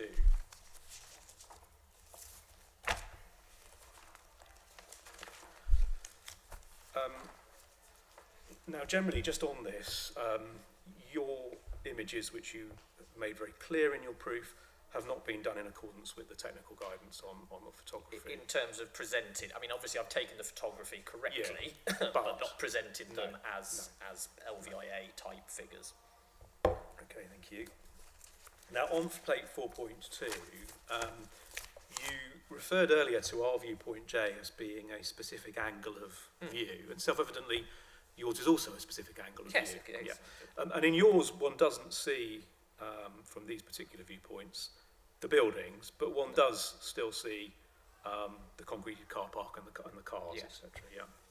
And I think you recognise, don't you, in your proof underneath the plate of 4.2.16, that one would see in this view, even without our scheme, one would see houses from the Davidson planning permission in this view. Yes, primarily they are related to the frontage part further north. So I think in plate 4.2, You can see there's like it's a cypress, but it's, you might refer to it as a Christmas tree in the hedgerow. Beyond that, further north is obviously there is the Davidson frontage. Yeah. But then the actual wider development would become much more filtered by the existing vegetation, because obviously you've got that tree line that extends northwards from the car park is to be retained in the Davidson situation. Yes, and I think if you go to, I don't know if you've got Mr. Holliday's rebuttal. Yes. But he's put in on page, I think it's electronic page 7, and it's numbered page 5. I mean, he's got some images he's taken from the Davidson's application where they show the approximate extent of their site across a viewpoint that's not dissimilar to the one that you've put in, yes? Yes, I mean, obviously the Davidson LVIA is not a piece of evidence before this No. inquiry at the moment, No, so but these are just extracts of that. Extracts of it. And then, I mean, that's the bottom image effectively is kind of the equivalent of your image, isn't it? Yes, Yeah. and I mean, whilst that is the grips of the extent of the Davidson development, all that vegetation north of the car park that's in view at the moment is retained under the Davidson situation. I mean, we'll come back to the one at the top in a moment, but that's one. This is obviously that's moved further north up the road and turned and looking back down south. Yes, that's at the current settlement edge, in effect, you know, close to it. And that's where the Davidson scheme is going to go in, and that's where their access is. So all that vegetation will go, won't it? Part of the, I mean, the access is actually slightly further south, so you can see that actually the 3-4 trees on the edge there in the top image would be retained, and then there's the access going in, and then obviously it's more the trees a bit further along the road from that top image. We'll come back to that. Right, okay, so let's move on from viewpoint J, please. Can we go to viewpoint I, which should be electronic page 13 of Mr. Holliday's appendices. So we've left the entrance of the appeal site. We're looking now at the opposite side of Luttersworth Road into the rugby club. Hold on 1 second, I'm just trying to find the right... Oh yes, this is viewpoint J, yeah. So viewpoint J. So this is obviously, one can see the pitch. There are also some larger buildings associated with the rugby club. I think that's a clubhouse, isn't it? Clubhouse, yes. Yeah. And one also, of course, one's view of the pitch is filtered by the gates, the fences, the awnings, etc. Security, yes. Yeah. Okay. And of course the advertising boards and all the other infrastructure within there. Okay. And then viewpoint H, if we move on to that, please. That's electronic page 12.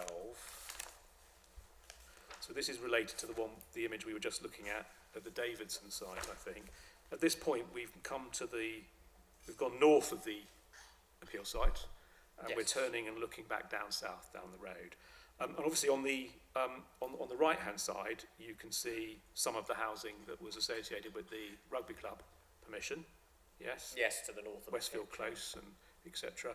And then on the opposite side, you've got that vegetation, some of which is going to be removed to make way for the Davidson site. Is that right? Yes, I think the access is pretty much on the left-hand side of that view. The cypress tree there, you can see the Christmas tree, which is the one that's retained at the site. Okay. Or sorry, it would be lost under the appeal scheme, but it's retained under the Davidson situation because it's the existing tree. Yes, okay. And if you look at paragraph 8.35, please, of Mr. Holliday's main proof. So 8.35 of his main proof. Have you got that still? Hold on. Let me just open it up. Proofs of evidence.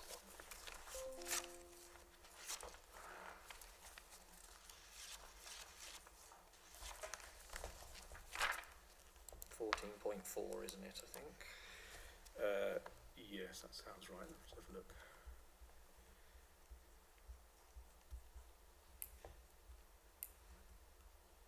Yes, 14.4, and it's numbered page 26.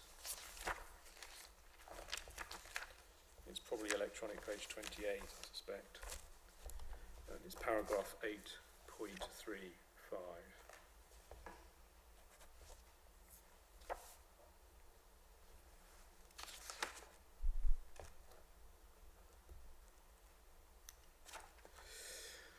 And you'll see, he says at 8.35, viewpoint H shows the view south along Lutterworth Road. Westfield Close is the residential development completed in circa 2020 on land formerly within the wedge, adjacent to the rugby club. The view shows the housing to the west and the hedge line of land immediately east, which now has, well, it's now an actual permission rather than a resolution for residential development. Further along the road, the hedge boundary of the appeal site can be seen. That's what we've been looking at. That's partly, at least partially, going to be opened up for the access and removal. Yeah, so there'll be a frontage, so there will be an appreciation on that eastern side of Lutterworth Road. That there, Davidson site is a further encroachment southwards. Okay. But it's an encroachment southwards that was, I mean, it's something the council has, the parish council allocated the site and it's now being granted planning permission. Yeah. Okay. Right, so that I think completes our walk along the road. Can I then turn briefly, I think, to the other aspects of Greenbelt objectives, because we've been really talking about coalescence and the perception of coalescence. Can I turn briefly to the others? So guide development form, first of all. And I think the best way to do it is to go to your proof, please, 4.3.8 in your proof.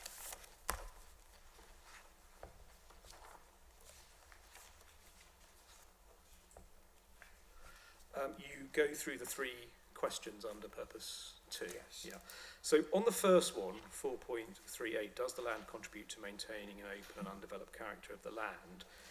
You give your answer, and if you look at the 3rd line from the bottom, it says, as previously evidenced, the appeal scheme would have an enclosing and material influence on the footpath. So really, this first question under test 2 overlaps very much, doesn't it, with the evidence we've just been talking about on coalescence and impact. That's why you're referring to your previous evidence. As previously, the appeal scheme would have an enclosing material on the footpath routes. Yeah. And, well, I think this really is actually talking about the footpath route, which would be the south side of Blaby at the moment. Obviously, that would be sandwiched in between 2 areas of development. So development to the north, new development to the south. But that's about Countersthorpe then, rather than... No, that is about how the appreciation of the land as open and undeveloped. Obviously, the footpaths are the public locations from where you observe that at the site. Yeah. So when you say as previously evidenced, the appeal scheme would have an enclosing... I'm referring to previous commentary when I'm talking about the footpaths. Fine. The second one, does the land contribute towards creating a green network between countryside and open spaces within urban areas? I mean, that, I think, overlaps to some considerable degree. I think you said this in chief, doesn't it, to what we're coming on to in a moment, which is the green lung, 3rd objective. So I'll pick that one up under that. And then the 3rd one, does the land currently form a defensible boundary, or is there an alternative? And you set out your views in relation to that, and we did talk about defensible boundary earlier, didn't we? So I don't particularly want to pick those things up again unless you wanted. The one thing I did want to pick up with you about boundary was, if you look at Mr. Halliday's proof again, page 30, so it'll be electronic page 32. Hold on 1 second.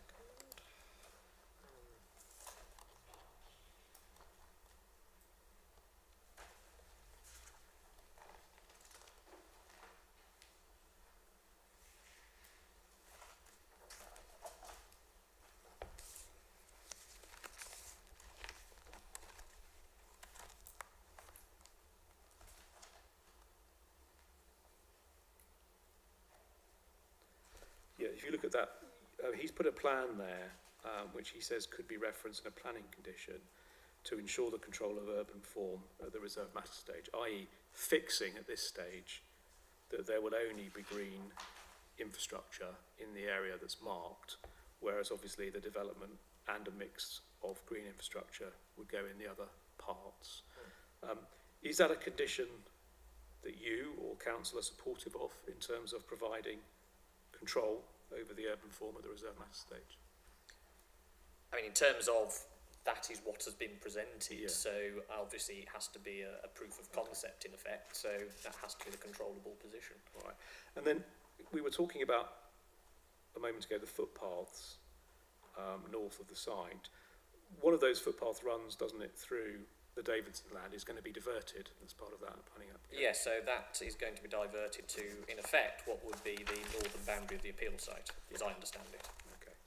All right, can we move on to Green Lung then, please, which is the next strategic objective of the policy. I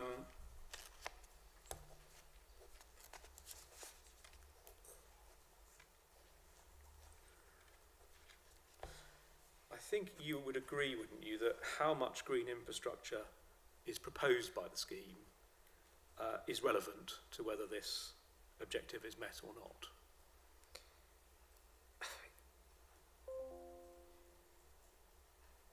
I mean, I would just caution that in the sense of we don't know, obviously these areas, the developed areas, would in effect be removed from the green wedge policy boundary. They would no longer be called the green wedge. Well, they wouldn't formally be, would they? No. They wouldn't formally be because there's quite a lot of built form that's still in the green wedge. Well, in effect, the process and the assessment, as has been done before, is that these boundaries are reviewed during local plan reviews. As we can see, that there was reference to the fact that boundaries of the green wedge have had to be modified along the southern edge of Blaby because of approved development, but also the proposed allocations. It is logical, in my opinion, to assume that the green wedge boundary would be reviewed if this was granted permission as well at an appropriate point in the local plan process. Okay. So I think the question I asked was, did you accept that the amount of recreational resource, amount of green open space that's proposed in our scheme would be relevant to whether we meet this purpose? I mean, the answer to that must be yes, mustn't it? If it's also in the context that overall there is a reduction by 30% of the overall recreational resource in the open undeveloped area. We'll come to that in a moment, but you don't dispute, do you, the relevance to compliance or otherwise with this objective of how much open space is being proposed? That must be relevant to whether this objective is met. It is a contributive factor, yes. Yeah. And the figure that we've put forward is that 65% of the site will be green infrastructure and open space. Yeah, I think that figure's agreed, or it might be 64% in the statement of common ground, isn't it? Yes, and I think I've referred to therefore over 30%. Whether it's 35 or 36 is lost. Well, we'll come to that because Green Lung is not just about quantity. It talks about other factors, and we're going to come to that in a moment. So I just wanted to understand it a little bit further with you. Is it important, or sorry, is it relevant to the Green Lung purpose whether land is accessible or not to the public? I mean, certainly the policy is referring to promoting access or recreational resource as well. So, So, I mean, on that basis, you've said a number of times the amount of open space will be less under the scheme than with the golf course, and I think the same point was made in opening by the council today. But that's not comparing like and like, is it? Because what we're proposing in terms of our areas of green infrastructure, etc., is public open space. So space that can be accessed by the public. Yes, I mean, in terms of the public open space area, the footpaths aren't, in terms of their routes, aren't materially changing, so their public access is already is still there. Well, that's the only public access there currently is, isn't there, is the footpath that cuts across the site. The rest of it's a private golf course. Yes, which is used in a different way by the current existing users, so there would be a change, but obviously in the evidence as well provided is that this is a golf centre, a destination recreational facility. People are choosing to go there, in effect.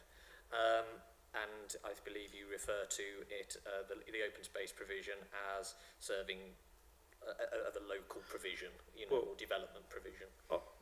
Well, I'll come to that. I'm not sure that is agreed at all, but I'll come to that. But just to be clear, there's at the moment the only public accessibility to the appeal site is the short area, is the footpath that cuts across to the east. Yes.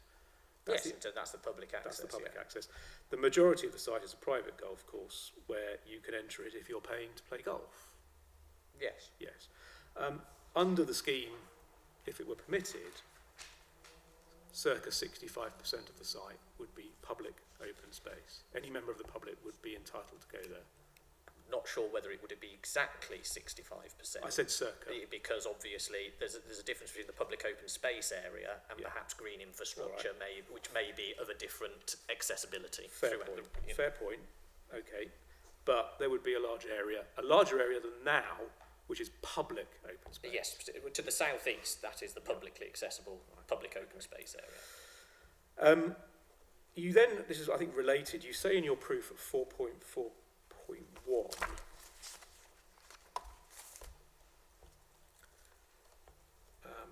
you refer here, I think, to our contentions about this, the fact that there's a proposal for 10, I think it's 10.5 hectares of new accessible green infrastructure, circa 65% of the overall site is referred to. And then in 4.42, you say it's not clear how much of the green infrastructure would be accessible, given some related to peripheral areas of the site, potentially private residential areas, but in any event, 30% of the site would not contain green infrastructure.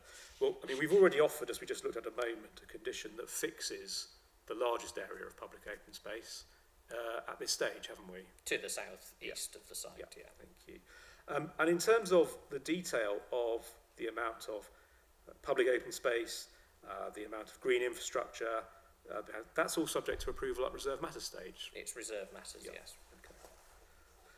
Okay. And in terms of the delivery of public open space, there are requirements in relation to that in the Section 106 agreement, aren't there? There would be, yes. Yeah, there would be. Okay. And it's agreed, isn't it, I think, from what we've just been discussing, that there are, as part of this proposal, there would be significant new areas of accessible, formal and informal public open space that do not exist today. In terms of the comparison of public access, yes. Yeah, okay, thank you. Which is a change of form from the existing use. Yeah, okay. Thank you. Now, 4.4.2 of your proof, you also then raised the issue, and you did mention this in Chief 2, tree loss. Yes. As a result of the scheme. So you say the appellant's arboricultural impact assessment shows considerable loss of trees and tree groups across the eastern part of the appeal site, with table 2 showing 15 category B trees or tree groups being removed, further 6 being partially removed, and 16 category C tree groupings being removed and 3 partially removed. And that takes you to, in your executive summary, to a conclusion that you reach at 1.1.8, where you say, 3 lines from the end, the degree and proportion of tree cover across the eastern and northern areas of the appeal site, across the wider golf course, are particularly noted, and that leads you to your view of conflict with purpose 3, or at least leads you in part. Yes, in part, I think it's fair to say, to your conclusion. Now, in terms of the losses that you record in 4.4.2, as you say, 16 of those are category C trees. Those are low quality, low value trees, correct? Lower quality, yes. Yeah, low quality. And then you refer in your proof to table 2 of the arboricultural assessment, and that's the table that deals with tree losses. But could we just go to the arboricultural assessment, please? CD 1.3.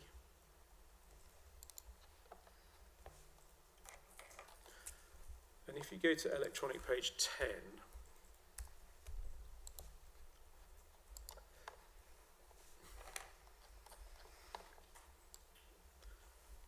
well, I think actually if you go to 11, you'll see that that's the table I think that you're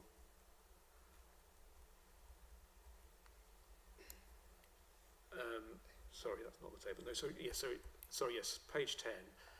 You refer to table 2. This is table 1. So this is a summary of the trees retained. And on any view, a large number of trees are being retained, including all the category A and the majority of category B, correct? Yes, and I believe actually it's a useful time just to raise because the plans on this are actually very good actually, these horticultural plans. So if I go to electronic page 20, and the reason I believe this bears out a point is because on the if the inspector has that page open with the plan, T1C, that's a Christmas tree we've been referring to there, which is retained through the Davidson scheme. T2, which I believe is an ash tree. G3, which is a category B group, that is all of the tree line and vegetation on the south side of hole 1. So that's what's visible as you look northeast through the current Blaby golf course site entrance. So I think if you then scroll on to removals at page 20, electronic page 25, you can see that group G3, T1, T2 are all going to be removed for development. So that is where obviously I've raised the point about the fact when you view northeast, most of the Davidson development would be north of that and filtered, but obviously that you can see the tree groupings there which are all being removed, so G3, G5, all through the development area there. So obviously that is predominantly the tree loss which because obviously it's going to be built housing development. Yeah. Could we go to electronic page 14? Paragraph 5.16. So this is the conclusion of the arboricultural consultants. In conclusion, for arboriculture, although there are losses shown to facilitate the proposals, these are restricted to internal tree cover. Established boundary tree cover is to be incorporated and will remain visual screens of the site. The proposals show the addition of extensive tree planting to mitigate for the losses and enhance the existing canopy cover of the site. So do you dispute that conclusion that, first of all, the removals are essentially focused on internal trees? Yes? Yes. There is very much retention of those trees that form a visual screen to the site already. And yes, I mean, obviously that's looking at peripheral areas, particularly along the Winchester Road and the southern boundary there. Yeah. And that there are proposals for additional tree planting that will mitigate the losses and enhance the existing canopy cover over the whole site. That's in a arboricultural sense. And obviously that also refers to where the planting occurs. It obviously, it's not where within housing, where housing built development is going to be. I think the point I'm predominantly cross-referencing is the extent to which tree cover around the golf course covers the site, but also the interrelationship between the layering of that vegetation in the landscape, which assists in the transition of views or separation of views. Right. Well, could we just on this, could you go please to the officer report, which is CD 4.1?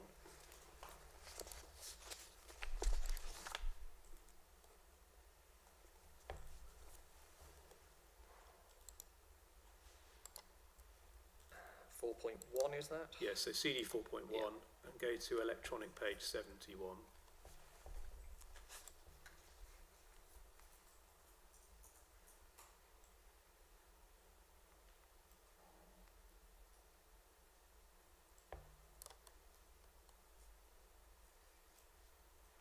There's a heading about halfway down, arboricultural implications. Yes. Yeah. And you'll see at the bottom of the second paragraph, it refers to the fact that no category A trees would be removed, correct? Correct, yes. It then at the bottom of the page talks about the Leicestershire County Council arboricultural comments, that a number of established trees and tree groups are located throughout the site to define the fairways. An arboricultural impact assessment has been submitted, so it goes on. The conclusion, if approved, final proposals are requested and include tree protection, etc. There was no objection, was there, from the arboricultural officer in terms of loss of trees when looking at what would replace them, correct? Not in arboricultural terms. Not in arboricultural terms. And if we then go to the officer report conclusion at the bottom of 72,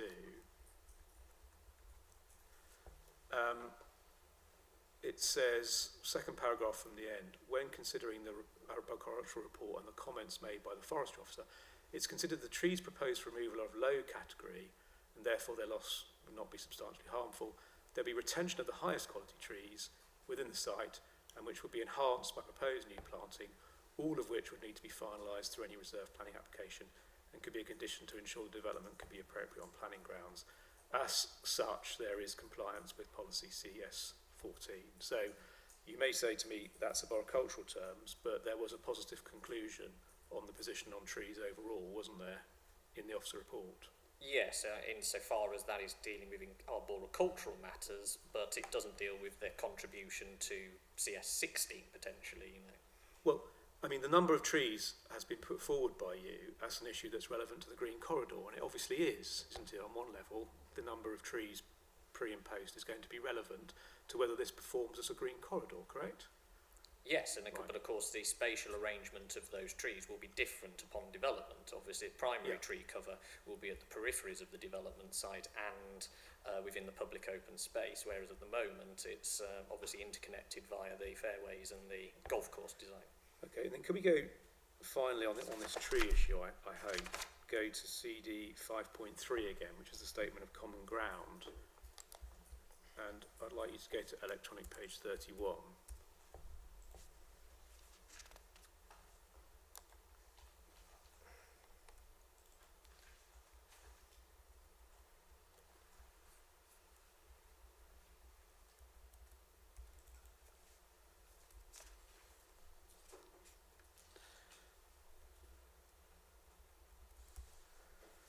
Paragraph 8.50, which I think we looked at earlier. Yeah. Conclusion of moderate adverse at completion, minor adverse in the longer term. As the GI framework would be delivering a series of maturing habitats that would provide benefits for local landscape character in the form of wetland, additional tree planting and hedgerows that are characteristic of this landscape. Those are all positive conclusions, aren't they? That would actually assist in relation to compliance with the Green Corridor objective? In terms of the GI framework, however, it's noted that overall the development still has a minor adverse impact, and obviously moderate at the start. So there's still an adverse impact in that sense, but there is obviously a GI framework has to be established in terms of the public open space and peripheral areas. Right. So it would deliver, is the agreement, a series of maturing habitats that will provide benefits for the local landscape character, correct? Yes, where they're planted and where they're developed, yes. Okay.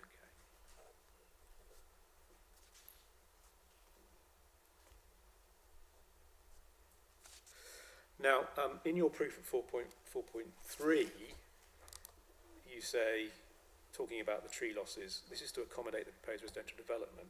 As such, green infrastructure across the site, rather than encompassing the entirety of the golf course, would be reduced to predominantly isolated to the proposed open space to the southeast of the appeal site and peripheral areas. Could we go back to CD 2.19, the illustrative master plan, please?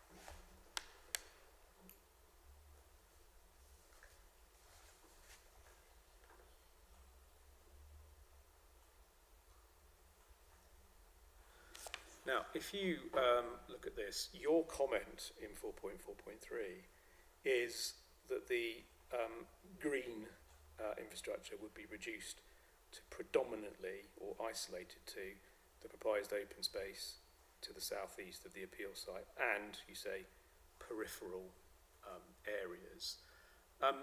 One can see the southeast that you're referring to, where you've got a large amount of new planting and vegetation and green infrastructure, and you've got the football pitch. But running along that eastern boundary, you've got quite a depth of existing and enhanced planting, correct, along Winchester Road. Winchester Road, yes, the Yeah. retained. And we've talked about the scale of the planting on Luttersworth Road, but if you look along the south of the scheme as it runs alongside the business park and the caravan park, again, both retained and enhanced, there is a depth of planting there, isn't there?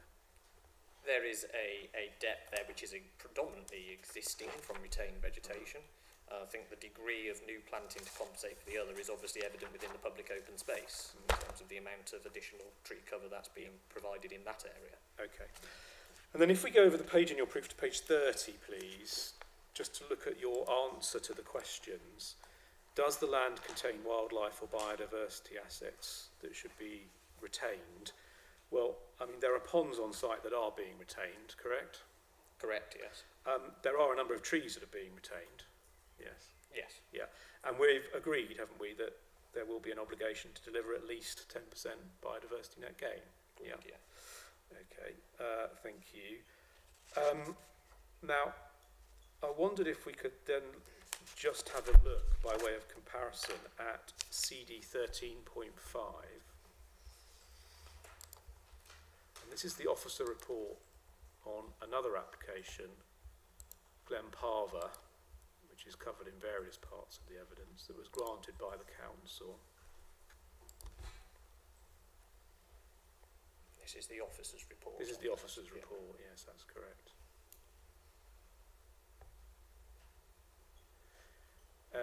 Now, if you could, I think, start by going to electronic page 22.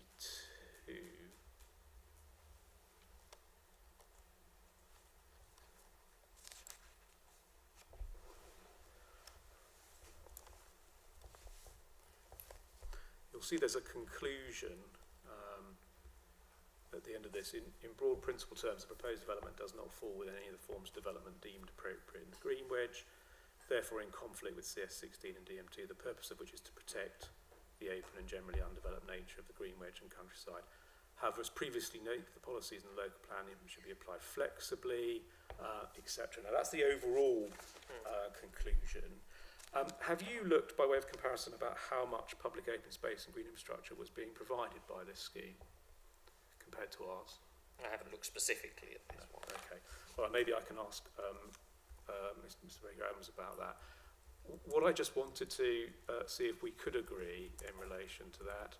I will ask Mr. Baker-Adams because it's another planning commission. You haven't looked at it, so it wouldn't be fair for me to ask you the question. So I'll move on. So 4.47 of your proof.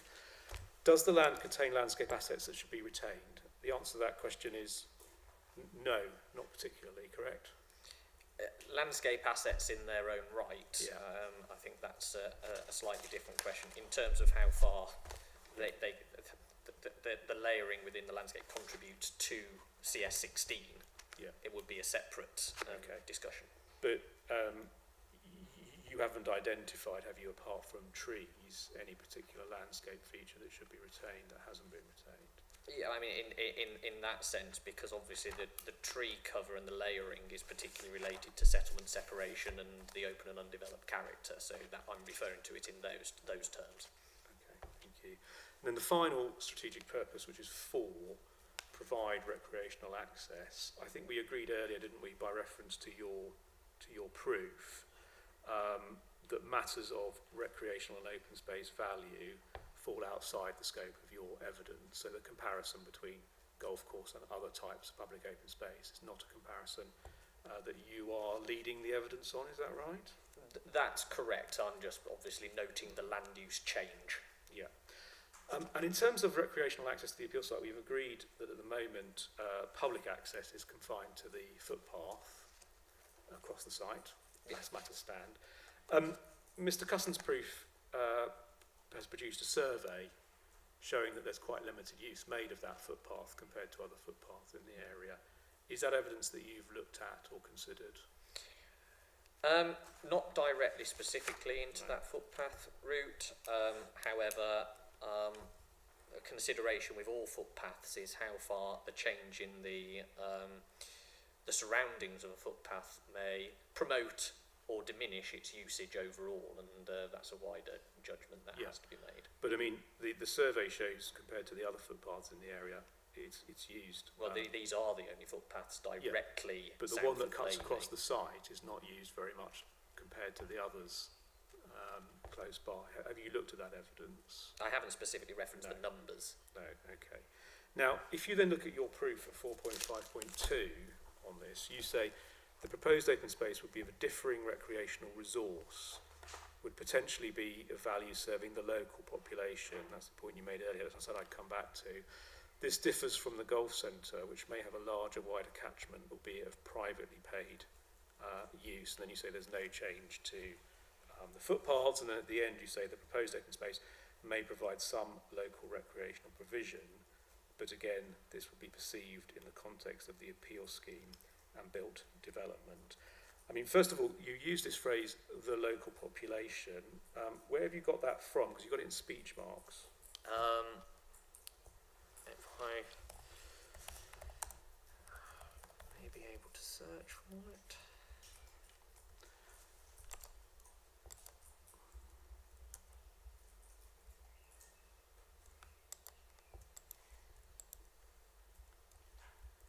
I believe it was from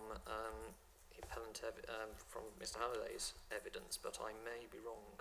I've definitely got it from somewhere, or it may be from the Statement of Common Ground. Unfortunately, I seem to have missed the reference to it. All right, well, look, I mean, park that for now. If you find it, you can give us the reference later on. But, I mean, by local population, we mean what? People who live in the area may well use the local footpath. I mean, isn't that true of any local space or footpath? I think the distinction I was drawing in terms of who experiences the site at the moment is you have two different forms of access. You have the public access along the public rights of way. That's clearly serving the local popular, at the south side of Blaby. Yeah. Versus the paid for recreational golf course access, which may, have a wider catchment, or it forms a destination recreational facility. It has a wider catchment, but for, as you recognise, for privately paying people playing golf. Yeah, people decide to play there. Compared to, I mean, any sort of public open space that's created as part of a development is inevitably going to be used by the local population. That's what it's for. Yes, that is correct, and obviously this one would be one related to this development proposal and servicing that in effect. Yeah, and then you also say, I think in your proof at I think earlier on at 4.4.5, you make the point here about any proposed open space provision would be smaller in area than the golf course. I think we've talked about that. Obviously, the area that's open would be smaller. That's between the golf course and the development. But we also had the debate, didn't we, about what is public open space and whether that would be smaller or larger. And the amount of public open space will be larger, correct? Yeah, in terms of the designated area, it would be larger in area for public access. And then the other point that you made in the paragraph that I read out to you, which is 4.52, was about the change in the experience for those using the footpath through the appeal side I'm talking about now. So that's the footpath going through the appeal side. Now, we've already talked about how much it's used currently, but park that one for the moment. I just want to understand this with you in terms of the experience, and we talked, I think, a little bit about this earlier, about the 50%. If you go to the illustrative master plan, please, again, CD 2.19,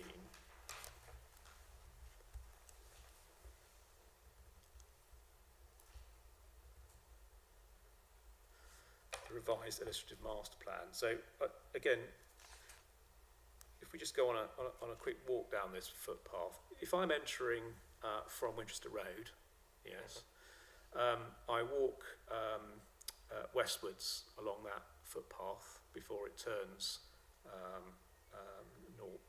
northwest. That whole first part where I walk up and then turn, that's all through the new public open space, correct? Yes, that first part before it kinks northwards in effect. Yeah. So when it kinks northwards, there's various planting and blue infrastructure shown there. And then as I walk along that path, as I head up northwest, on one side, so on my left-hand side, principally what I have is public open space and the football pitches, correct? And on the other side, I have the housing. That's how the layout is at the moment. Yeah. Obviously, the form of the football pitch is its security provisions and other things. So I don't know at the moment. No. Obviously, we've already discussed the rugby club and how that may be viewed. Yeah, and then the footpath passes through, doesn't it, on the illustrative master planner, an area of housing into another area of vegetation and green. Which is the existing situation at that point. Existing situation. Thank you very much. Okay.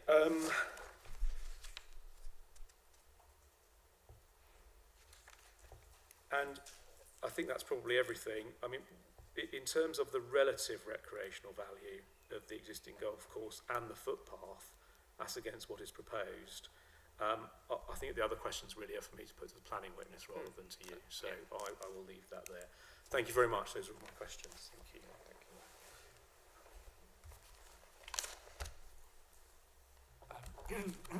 Excuse me, Mr. Robson, would you like to re-examine? Just 1 or 2 points. Yeah.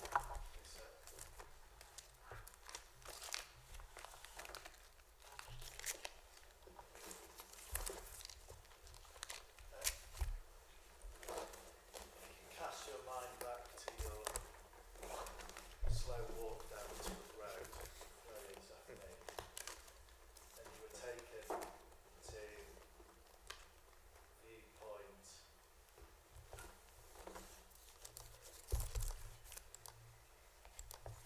J, and then also to your plate, towards the entrance of the golf course. Yes.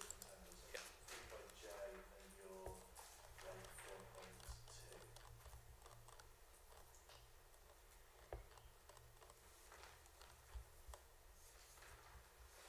And the questions were put relating to your evidence that the current buildings on site were not particularly imposing. Do you recall that? Yes. And that's the baseline of what is currently on That's the site. existing situation, yes. In terms of how imposing or not, how would you compare what is currently on site with what would be on site, as you can see in the, I assume you have open illustrative master plan, of 2 or 2.5-storey residential dwellings glimpsed through the same opening? Yes, there would be very clearly, they would be more imposing in the view. They would be obviously 2 to 2.5 stories. They're potentially visible over the hedgerow as well, some of the roof lines of the closer properties or closer dwellings. There's also this retail unit on the outline plan as well, which may be 2 stories. Details of it are unclear. But very clearly, and this references where the green wedge assessment clearly states that this perception of the gap between Blaby and Whetstone along the east side of Lutterworth Road is related to the existing built form being set back from the roadside and hedgerows, screening views, and in conjunction with the rest of this filtering and on my plate 4.2, that tree cover, which is retained in the Davidson situation, screens views and filters views further northwards. So clearly that vegetation within the site, north of the car park, would be removed, and that would all be just turned to housing. So it would be a very clear encroachment and building of built form between the Davidson development and Rose Business Park. And you spoke in a number of places about the experience of moving down Lutterworth Road, and you were presented with a number of viewpoints to comment on. But other than the viewpoints we've just looked at, your plate 4.2 and viewpoint J, where on the experience as you currently travel down Lutterworth Avenue do you get an appreciation of the golf course being there? I mean, in effect, it is that the golf course is only appreciable really in terms of the access at the moment. It's the buildings associated with it in the centre are screened from view, and it forms in effect what is a solid hedgerow for 200 metres between Rose Business Park and the rest of and the settlement edge to the north. I think you've already given this, but I'll put the question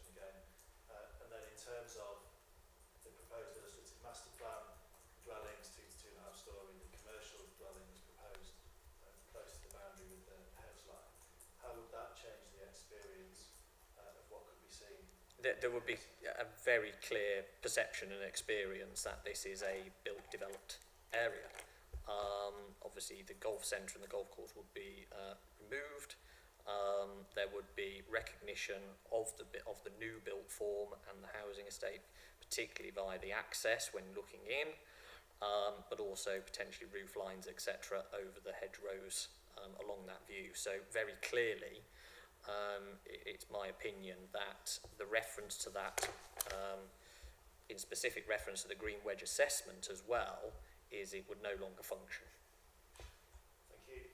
You were taken, next point, you were taken to Mr. Cusson's appendices.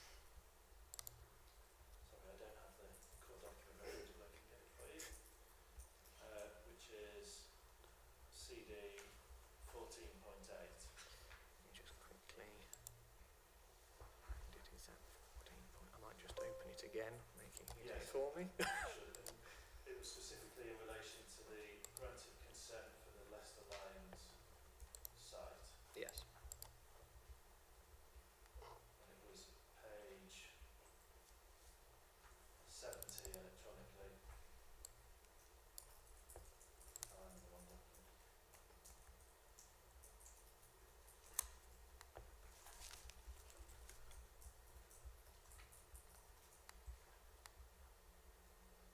Page 80. Page 80. Let me just get the right one.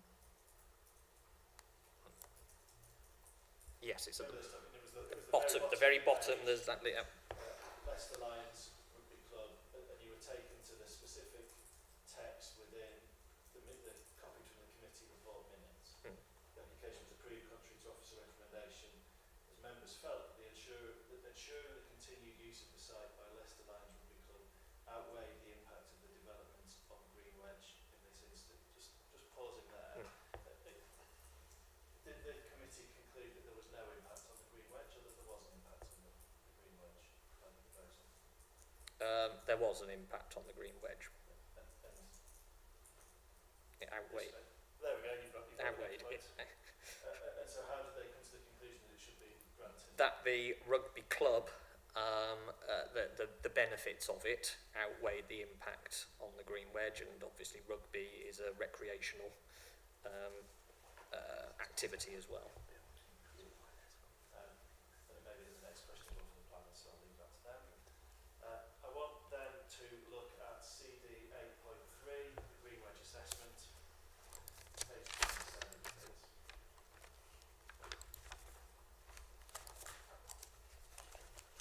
And this was fairly earlier on now into your cross-examination, when you were asked around parcel A and parcel B in terms of the function of the A426 device. Yes. Yeah.